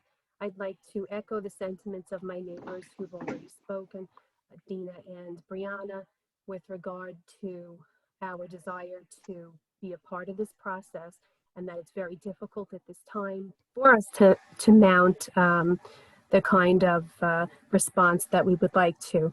We're unable to knock on neighbors' doors and get together like we would normally be able to do. So if there's a way for you to understand this and delay some of these plans until such time that we can address it in the manner that we normally would be able to. I also want to ask that in these ordinances, if there's a way for you to include language to the effect of saying, you know, if this, then not that, with regard to the various uses, so that if we're already going to have, let's say, a hotel on the one side of the road, that on the other, that wouldn't be an option. That I think you perhaps could work out a certain way that the language would be amenable, the ordinances could be amenable to what develops on the one side will affect what will now be allowed on the eastbound side. Because I fear that there might be a pile-on of development that we will find undesirable. So if there's a way for you to include that type of language so that if you do find someone who's going to purchase property on the westbound side for a particular use, that would take some of the other uses off the table for the other side of 46. I appreciate your attention. Thank you, Kathy.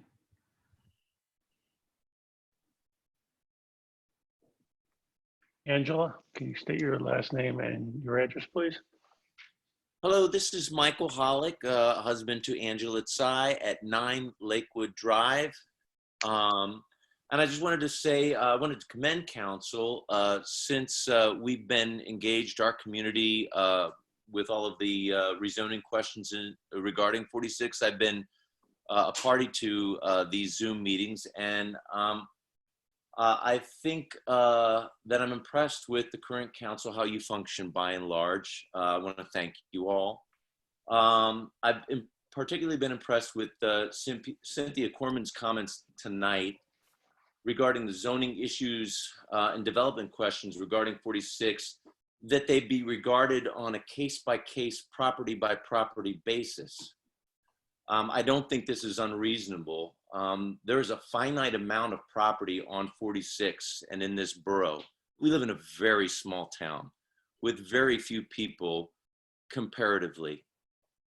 I think that to apply a single one-size-fits-all policy of setbacks and other stipulations in regards to zoning and uses, I think is lazy thinking. These development opportunities are precious, but so too are the residential properties that border them. And I think we need to act accordingly. And I think it's almost unconscionable not to approach development on a property by property basis. And if it means zoning in a puzzle piece incremental way, even though that may seem onerous, when you're thinking about people's lives in terms of the residents, and also thinking about the opportunities presented, as few of them are as there are for commercial development, I think it's worthwhile for us all to go the extra mile, both residents and the borough, to find common ground in a piecemeal way. So that's what I wanted to say, and thank you all. Can I make a quick comment? Michael, I'm happy to come over and actually, bring you a zoning map. It is pretty much a puzzle piece, and I'm happy to share that with you and bring over the map of our zoning so that you can have that information going forward. Hey, Mike, it is on the website too, so we're glad to point to it, download it. As Janet said, she'd be glad to handle it over. Just to provide that information. Yeah, it's a very good question. Good question. I know that we're going to be talking to our planner, and we'll share the thought. It's come up obviously second time, if not third time tonight. So we will be sharing that thought when we go through these discussions with the planner. Kind of going backwards here. Mitchell, I'm sorry, Bob, there's also the question about adding, if this not that type of language. I don't know if. Well, none of this really applies to the ordinance we're talking about. That would apply to the new ordinance we're working on. And unfortunately, we just have this, tonight, these two ordinances, this readoption of the procedural readoption of one ordinance with an ordinance we talked about earlier. So that can be part of what we talk to Paul about when he comes in at the next meeting on the, on the rezoning, the overall highway rezoning part of it. I think it's going to be really hard to do that. Zoning is not about, looking at each individual property. That's called spot zoning, and it's what we can't do.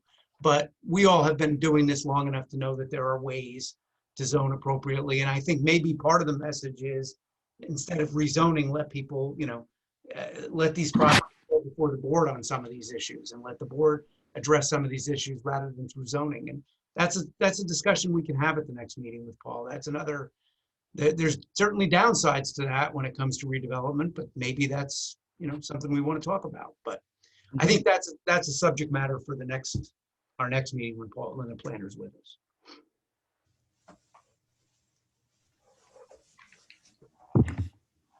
Yeah, and there was also I'm sorry. I was just wondering, I wonder if there's, I'm sensitive to, we have these concerned residents and they're on till almost 11:30 to express these thoughts. And it is confusing with the zoning. It definitely is. But I don't know if there's another way they could be included as part of the conversation before it comes back to that next council meeting. I just think that would be helpful, because in this sort of setting, sometimes that back and forth dialogue isn't possible. And I think that it feels like that's important right now. So yeah, on my note of to-dos, one of the things I put a note down is just to remind everyone that our committee meetings are public, right? So that includes environmental, that includes economic development. You are more than welcome, and that's probably a great route to kind of be there on a monthly basis to hear and talk some of these things through. So I wrote it down to say it, but now I'm going to write it down to send you the links.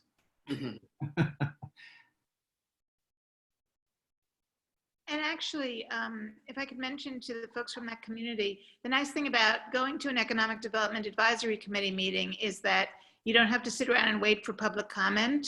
It's a much more interactive forum. You would probably appreciate communicating.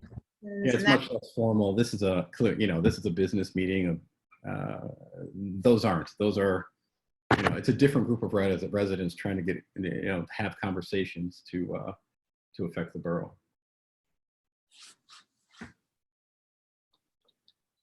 And you might have missed this part, Dina, too, but I said this early on. You might have missed it, but the chair of the Economic Development Committee at the last minute couldn't make it, so the normal presentation didn't take place.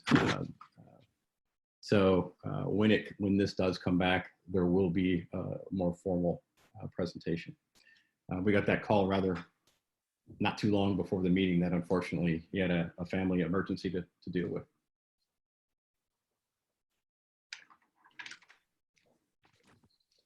Mayor, I have one more hand for somebody who hasn't spoken yet. Ellen, can you give your last name and your address, please? My name is Ellen Fappas. I'm at 29 Rainbow Trail. And you'll have to excuse me, I came on a little bit late tonight, so I missed the earlier discussions about ordinances. But one of my main concerns about the ordinances and proposed development of Route 46, both east and westbound, is we never really look at traffic issues. And I would really encourage the council to hire somebody to do a traffic study to look at the potential possible changes in traffic, size, types of traffic that may occur with proposed ordinances. Because on the one hand, the Shade Tree Commission is talking about planting beautiful shade trees on the median that may eventually be obliterated because we might have to look at traffic issues going across the 2 lanes of traffic. So I would like to encourage the council to look at, to hire an actual professional who would look at the traffic and do a traffic study for all of us. I think that would be very informative, and I think it may help with a lot of citizens' fears about the proposed changes and possible increase in traffic and types of traffic. Thank you very much. Thank you very much, Ellen, for your comment and thoughts. Thank you for staying with us late.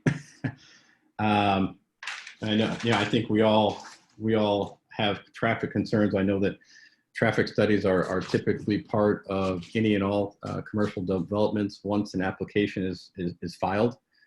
So it's definitely something we take seriously and review at that time. I mean, Bob, do you have any more you can add on that? Unfortunately, it tends to be piecemeal. Yeah, it a bit depends on the developer because, Ellen, to be very frank, the developer absorbs these costs. So if you look at Whole Foods and that whole development in Parsippany, there were traffic studies done, but they were not paid for by Parsippany. They were paid for by the developer. And, that information is available. They have longitudinal studies. They can show traffic patterns 2-3 months prior, Monday through Friday, the weekend. They show traffic light. So I'm just saying that a lot of these studies are out there, but the municipality is not required to pay for that kind of consulting service. It's the developer. And, and you're right. It's it's something that we all have to be very closely attentive to. I don't know what to say because it's it could be a very large fee, and that's just part of our our fee ordinance, that any kind of a fee like that is absorbed by the developer. And just to clarify that a little further, the developer does their own study, and then they actually have to pay our unbiased expert to review what their developer has submitted. Yeah, we actually hire someone at their expense. Yeah, so on it behalf gets of the borough. it gets looked at from all angles, and it's taken very seriously on the planning board. So just understand that, please. Yeah, good comment. Thank you, Tom and David. Yeah, so I don't know, nothing has really been presented before planning board regarding the Xeris properties.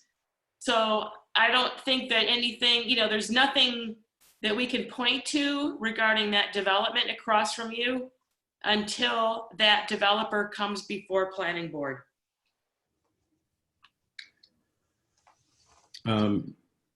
That's correct. Thank you, Janet.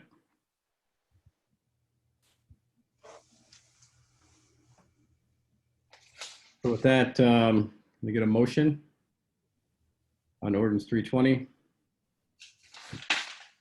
The re-adoption of ordinance 320. I'll make a motion. Second. On a roll call, Councilmember Barnett, Yes. Councilmember Happel, Yes. Councilmember Horst, Yes, and just to note, this is eastbound, not westbound, eastbound, yes. Councilmember Corman, You're on mute, Cynthia. I'm mute. Yes. Councilmember Lane, Yes. Deputy Mayor Menard, Yes. and Mayor Shepherd. Yes.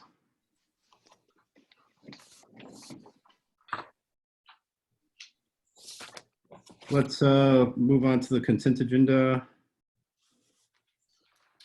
On the consent agenda, is there a motion? I want to pull the minutes. I'm sorry, I know it's late. The edited minutes. So do I speak to this now if I pull it? I think that is our practice before we vote on the rest of it when you pull one, right? That's We don't typically vote on been our, everything else and just hold that. that's typically been our way. Okay. Yeah, this is September 14. So I will ask you to, let's go through it. Let's be as succinct as possible. Okay, I don't have my, I'm going on memory here. A revision to the original minutes that were in the packet was submitted, and it was inconsistent in the amount of, the editing was inconsistent in the amount of detail that it included to communicate the content of public comment at the September 14th meeting. So I would ask that we approve the minutes as they were before the edits. If that's not acceptable, then I would ask that the minutes be revised so that the public comment is consistent in the level of detail that it includes. I believe that we owe the public who take the time to sit through the meetings and come to public comment. I think that we owe them the right to,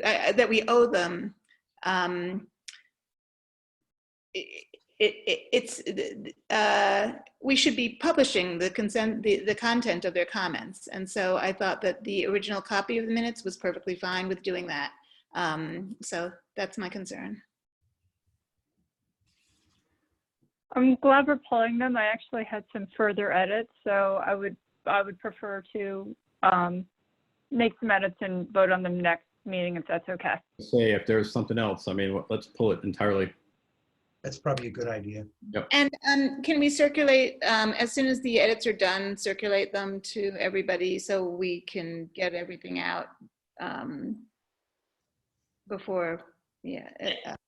So Cynthia, I did see the redlining, and Audrey, I think it would be good too if you could point out, or to maybe to Kara Fox, some kind of redlining so that we can see the changes. But yeah. Absolutely. Yeah, Happy to. That would be good. Thank you very much. Yep. Yep. And then just on the minutes, I saw that and just reminded me that both Lauren and I had requested that the borough look into some sort of alternate for Halloween. And I was just wondering if there was any follow-up on that.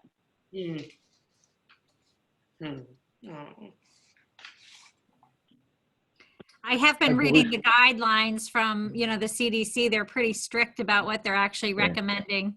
I was just going to say. I'm not the if expert, chief is so on, I'm not going to comment, but I did see them and they were a little depressing. I'm pretty sure the chief has a thought. Let's Okay. let him tackle that. Thank you, Mayor. Yes, to Councilwoman Barnett's point, the CDC has put out their recommendations for Halloween, which were specifically that any gatherings like a trunk or treat or even door-to-door trick-or-treating are considered high-risk activities with regards to COVID.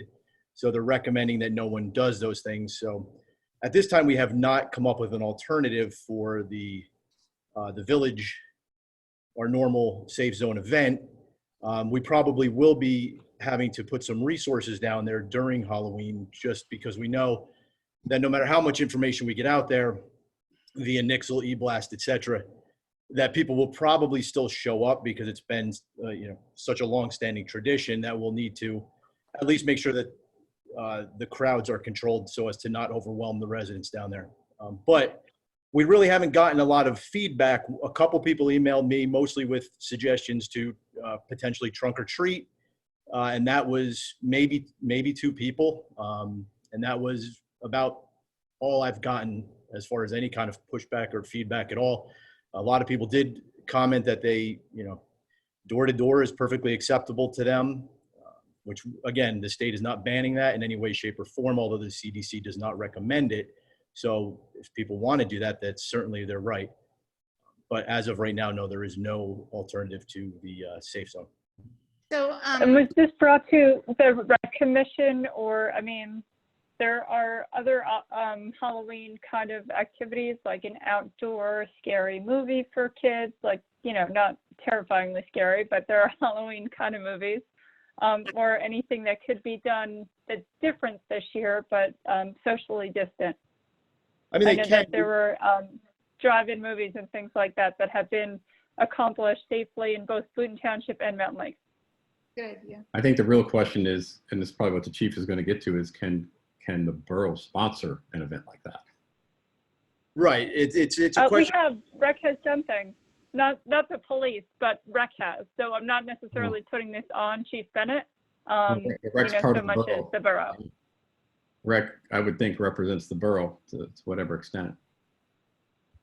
Right. We would be concerned. We're primarily concerned with what we're going to do if we could do anything to take the place of the safe zone trick or treating event. That was most of the comments that we had were, how to handle the trick or treating portion. Having any other event, if Rec wants to do that, that's certainly something that they can do. Normally, Rec is part of our safe zone discussion.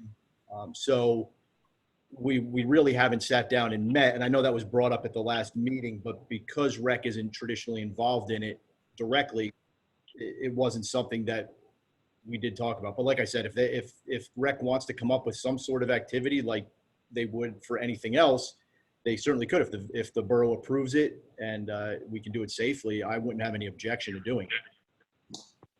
Awesome. Mitchell, did you bring it to Rec at all? I did not. Is it something you would be interested in doing? I can mention to Karen, you're welcome to reach out to the rec commission if you have ideas for them. So I'm the rec commission. Okay. I know that you sometimes prefer that we go through you, so I just want to make sure that you don't mind if I go to Karen. For formality, it should go through the liaison to the rec commission. So as liaison to the rec commission, we're not having a meeting until it would probably be too late for them to discuss what to do. Can we short circuit this and say, Cynthia or Audrey, put a phone call in? I can call them, but I mean, no, I mean, of course I can call. Of course I can. If they have some options, we can float them around. Okay, wait. But of course that. Can I text Karen or no? Yeah, just send it. Awesome, thanks. Okay, so I don't have to do anything for Rec Commission. You guys are just gonna reach out to Karen. I mean, Karen does stuff like that all the time. Yeah, I'm just gonna shoot her a text. I don't think it has to be too formal unless anybody has an objection.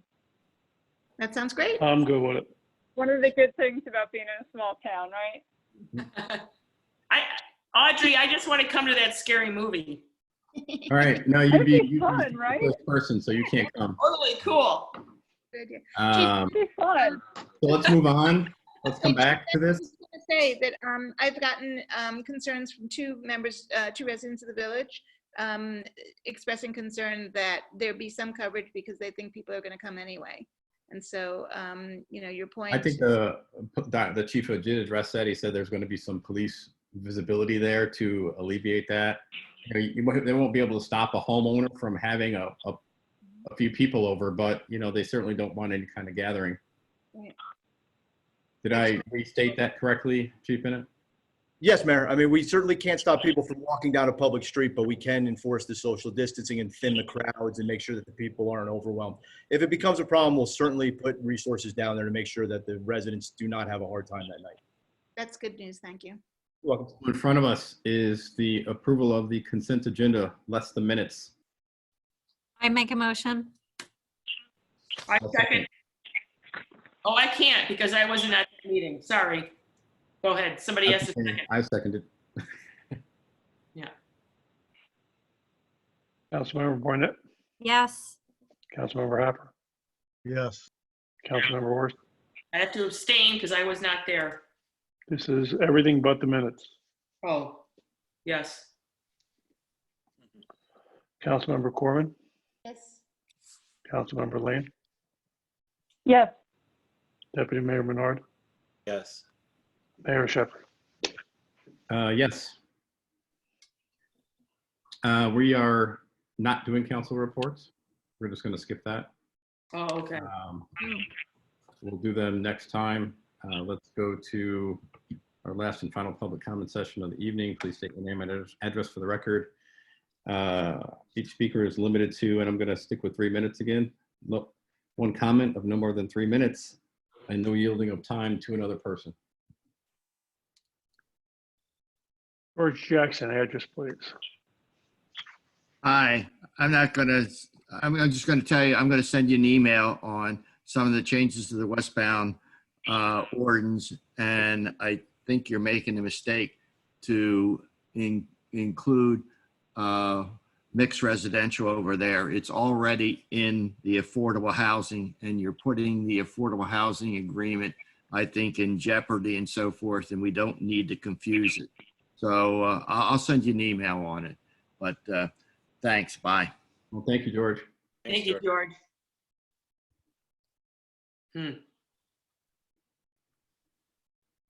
Kathy, again, your last name and address.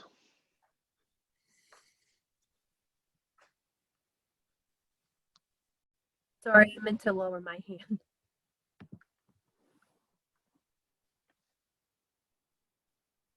Kathy, go ahead. I think she said she meant to lower her hand. Oh, I'm sorry. Okay, I didn't hear that. Dina? Hello again, Dina Manise, 7 Rainbow Trail. So thanks everyone for your work here. I know it's late for us all, so if I am a little bit out of sorts with my notes here, please bear with me. So first I want to give out a shout out to Janet. I really love your directness and passion for the environment, and I 100% agree with you. Regarding the background checks, I would be out of curiosity, and again, I'm a little bit loopy here at 11:44 p.m., but could you discriminate against a pedophile or a criminal? I don't know. These are the things that I start to think about. Next question I have regarding the code ordinance enforcement officer. I don't think we need more people patrolling our neighborhoods to monitor our activity. We are a community, and I think it's on us to, if we see something, say something. Hopefully we say something directly to our neighbor and we don't have to go and tattletale or that sort of thing. I think that we're all adults here, and I don't know that I want us to keep adding on personnel to patrol our neighborhoods on such things. Moving on to my other and final comment, and again, now I'm kind of confused with the different rezoning discussions that we've already had, so hopefully I'll be able to pick out my points. Number one, Janet, no, B is on westbound. So I think that it was upsetting to me to hear that you said that we were talking eastbound. No, westbound is B, right next to my right next to my house, bordering the side of my house is B. So I just thought that even the materials I got in the mail was very confusing and misleading, because the title of the documents say it's all about eastbound, and it includes the property on westbound next to my residence. So again, in talking about OL1, so I think this is the one area that maybe we haven't had public comments on yet. So I also border OL1, and I would also be very concerned, as Brianna had shared earlier, in terms of, you know, there's a difference between light office use and having a restaurant there. I mean, I've gone to Lake Arrowhead Lake, and you know, when you're around there, when you're around other restaurants, there's a smell, there could be lights, there could be different things. I don't know what the 100-foot setbacks or whatever the things that are being proposed. I'm just very concerned here in terms of the amount of changes that are being proposed in my area that I'm having to defend myself meeting after meeting. So I just want to say again, whether it's OL1, whether it's the new rezone D, whether it's zone B, all of these zones touch my property and are very sensitive. And you know, we talk about B and the development on eastbound, you know, but when we were first talking about the new rezone D, so many of my neighbors were upset about the Wawa and the hotel and what that's going to do about traffic, which I think Ellen had mentioned.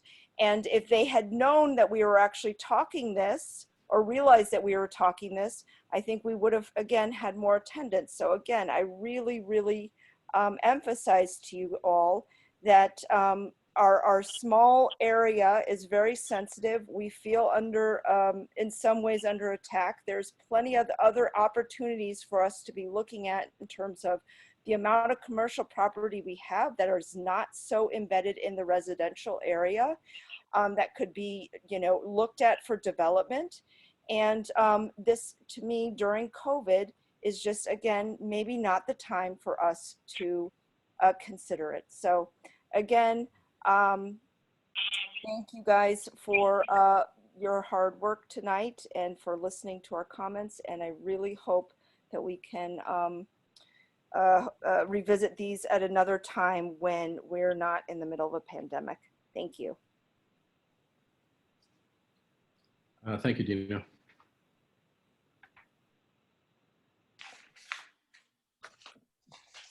I have no one else, Mayor.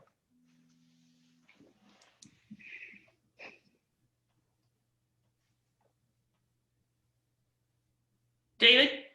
Yep, I was just going through my notes here. One really quick comment, because I think just a very brief comment from the Health Commission is in order. And that is, I think we're all totally on board with the concept of longevity of human exposure. And that's, you know, that's the main takeaway I had from attending the Health Commission meeting earlier on September 15. You know, we have to be very cautious of our exposure to people over a long term, and that's why the masks are so important. Thank you for that, and thank you for keeping it brief.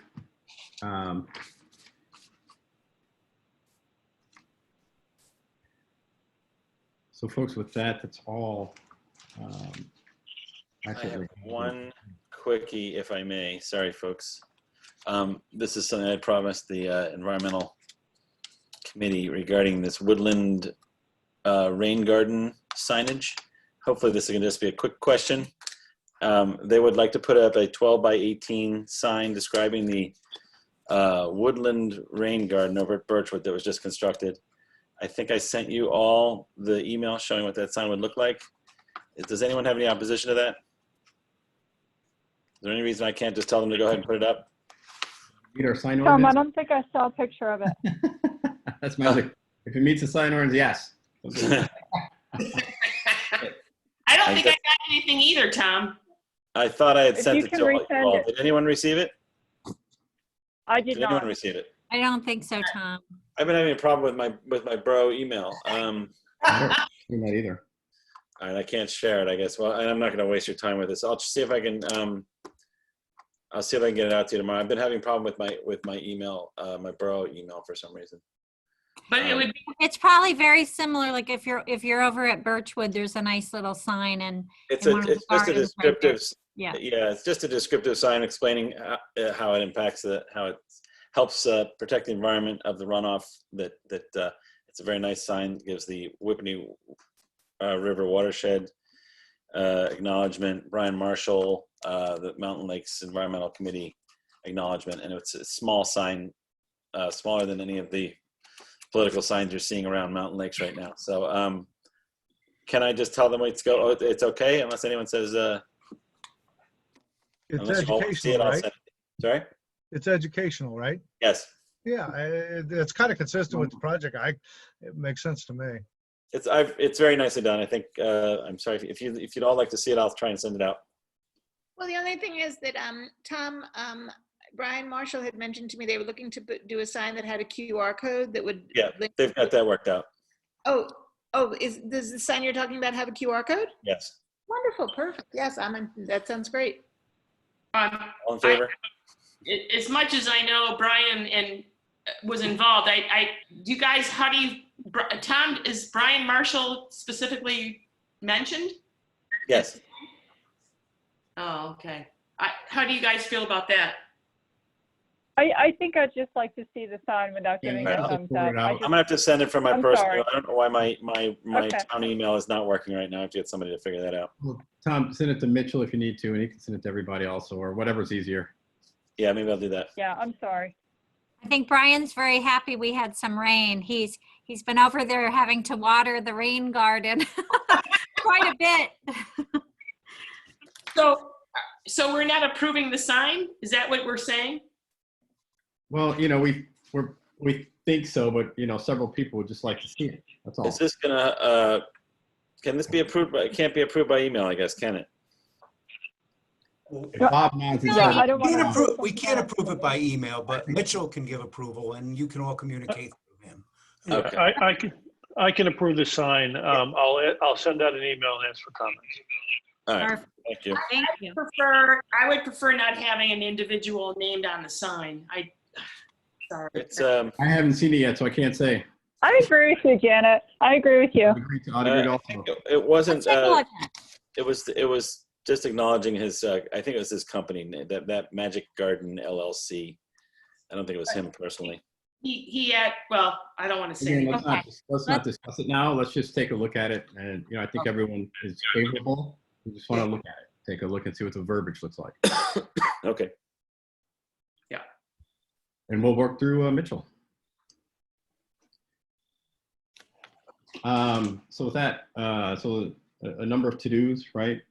We're gonna have a good, healthy. I was originally gonna pull the westbound conversation off when the chair couldn't come, but I'm glad I left it on because I think there was a lot of good questions that came up, so that we can go back to him and to address.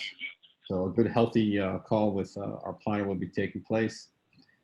There's also going to be a follow-up, right, with the affordable housing manual. I know it's a big document. Some people had some specific questions. Please do take a further look at it. And if you do have questions or thoughts, don't wait till the next council meeting. Get it out ahead of time because a lot of little things can be worked out if they're, either, typos or easy things to fix, or add a link for this, or whatever some of the good ideas are that we come up with. So take a look at that, because that'll be in front of us again in well, next month. And then I made a note for myself. I said it earlier to send the links for some of our upcoming economic development meetings to a few of the residents, and they can forward it as they feel. David, I have one more Anyone else request. have a takeaway?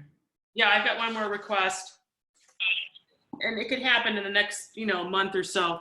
I would really like to have some review of the recycling yard.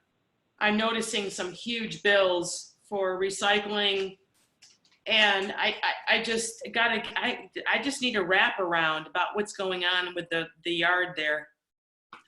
Whether it's good news or bad news, I think we all need to be informed of what's going on with recycling. Is that something that you want to meet with Mitchell on, and then Mitchell, you can include in the manager's report upcoming? Yeah, I've already mentioned it to Mitch, so that's something that maybe I would just like to put that on an ask for him to review in the next few weeks, or the next 6 weeks or whatever, when the bills come due. Because I know some of these bills come due quarterly, some come in monthly. But I think that Borough Council needs to have a little bit of an overview of what's going on with the recycling yard. Let me review your questions with you during the week, and we can move from there. I think there's some confusion in the way you're interpreting some of the checks that were written. Well, I just want an accounting. What are we spending on overall recycling, period? And have maybe a little bit of a historic perspective, because I think we all need to realize that recycling right now is crazy. We're actually paying to have our recycling done, as much as many of us are environmentalists. Yeah, we've been paying for a couple of years. To have some of these figures so that we understand what's going on. So Mitchell will be meeting with Janet to isolate the question and work that out. I will. Excellent. Mayor, I just had one other sort of follow-up based on some of the resident questions. I do think with all this zoning, my request of the council members on EDAC would be to really pay particular attention to just making it as crystal clear for council and community with the zoning. It's a puzzle. What's been done? What's being proposed, just in very simple language, kind of zone by zone. And, and I think be reflective of the questions about, hey, you just got this piece done. What's the rush for this piece? I think there may very well be a justification, and we actually do get pretty good Zoom participation compared to when we had in-person meetings. But on the other hand, I just think we really need to be communicating this so carefully and thoroughly.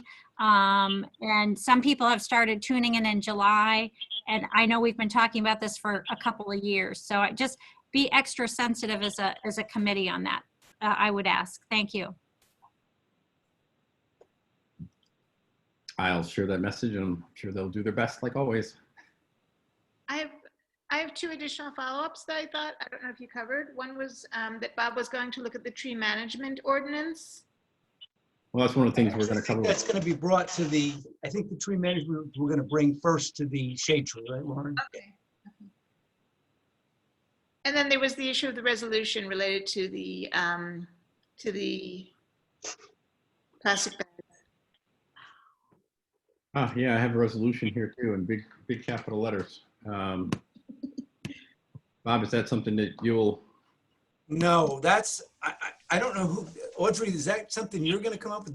This is the resolution you're talking about, supporting the recycling? No, or, I'm sorry, it's late. Plastic No, I know it's the resolution in support of the idea of the state bag law. Yeah, Why don't you just use all the whereases in the first part of the ordinance and then just come out Yeah. with no, that's what, those are all the facts and why you would say it, and then come out and say, accordingly, whatever, put a sentence in there about, that we encourage the state to, to address it. Yeah, that's all you want? That's fine. We can just pull the whereases out. I can certainly do that.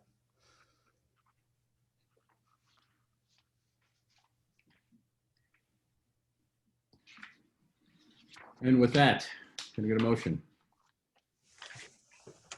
Motion. Second. Third. Fourth. Fifth. Right. Thank you, Mitchell. Thanks, Bob. Thanks, everyone. Thank you, everybody. Good night. Guys, good night.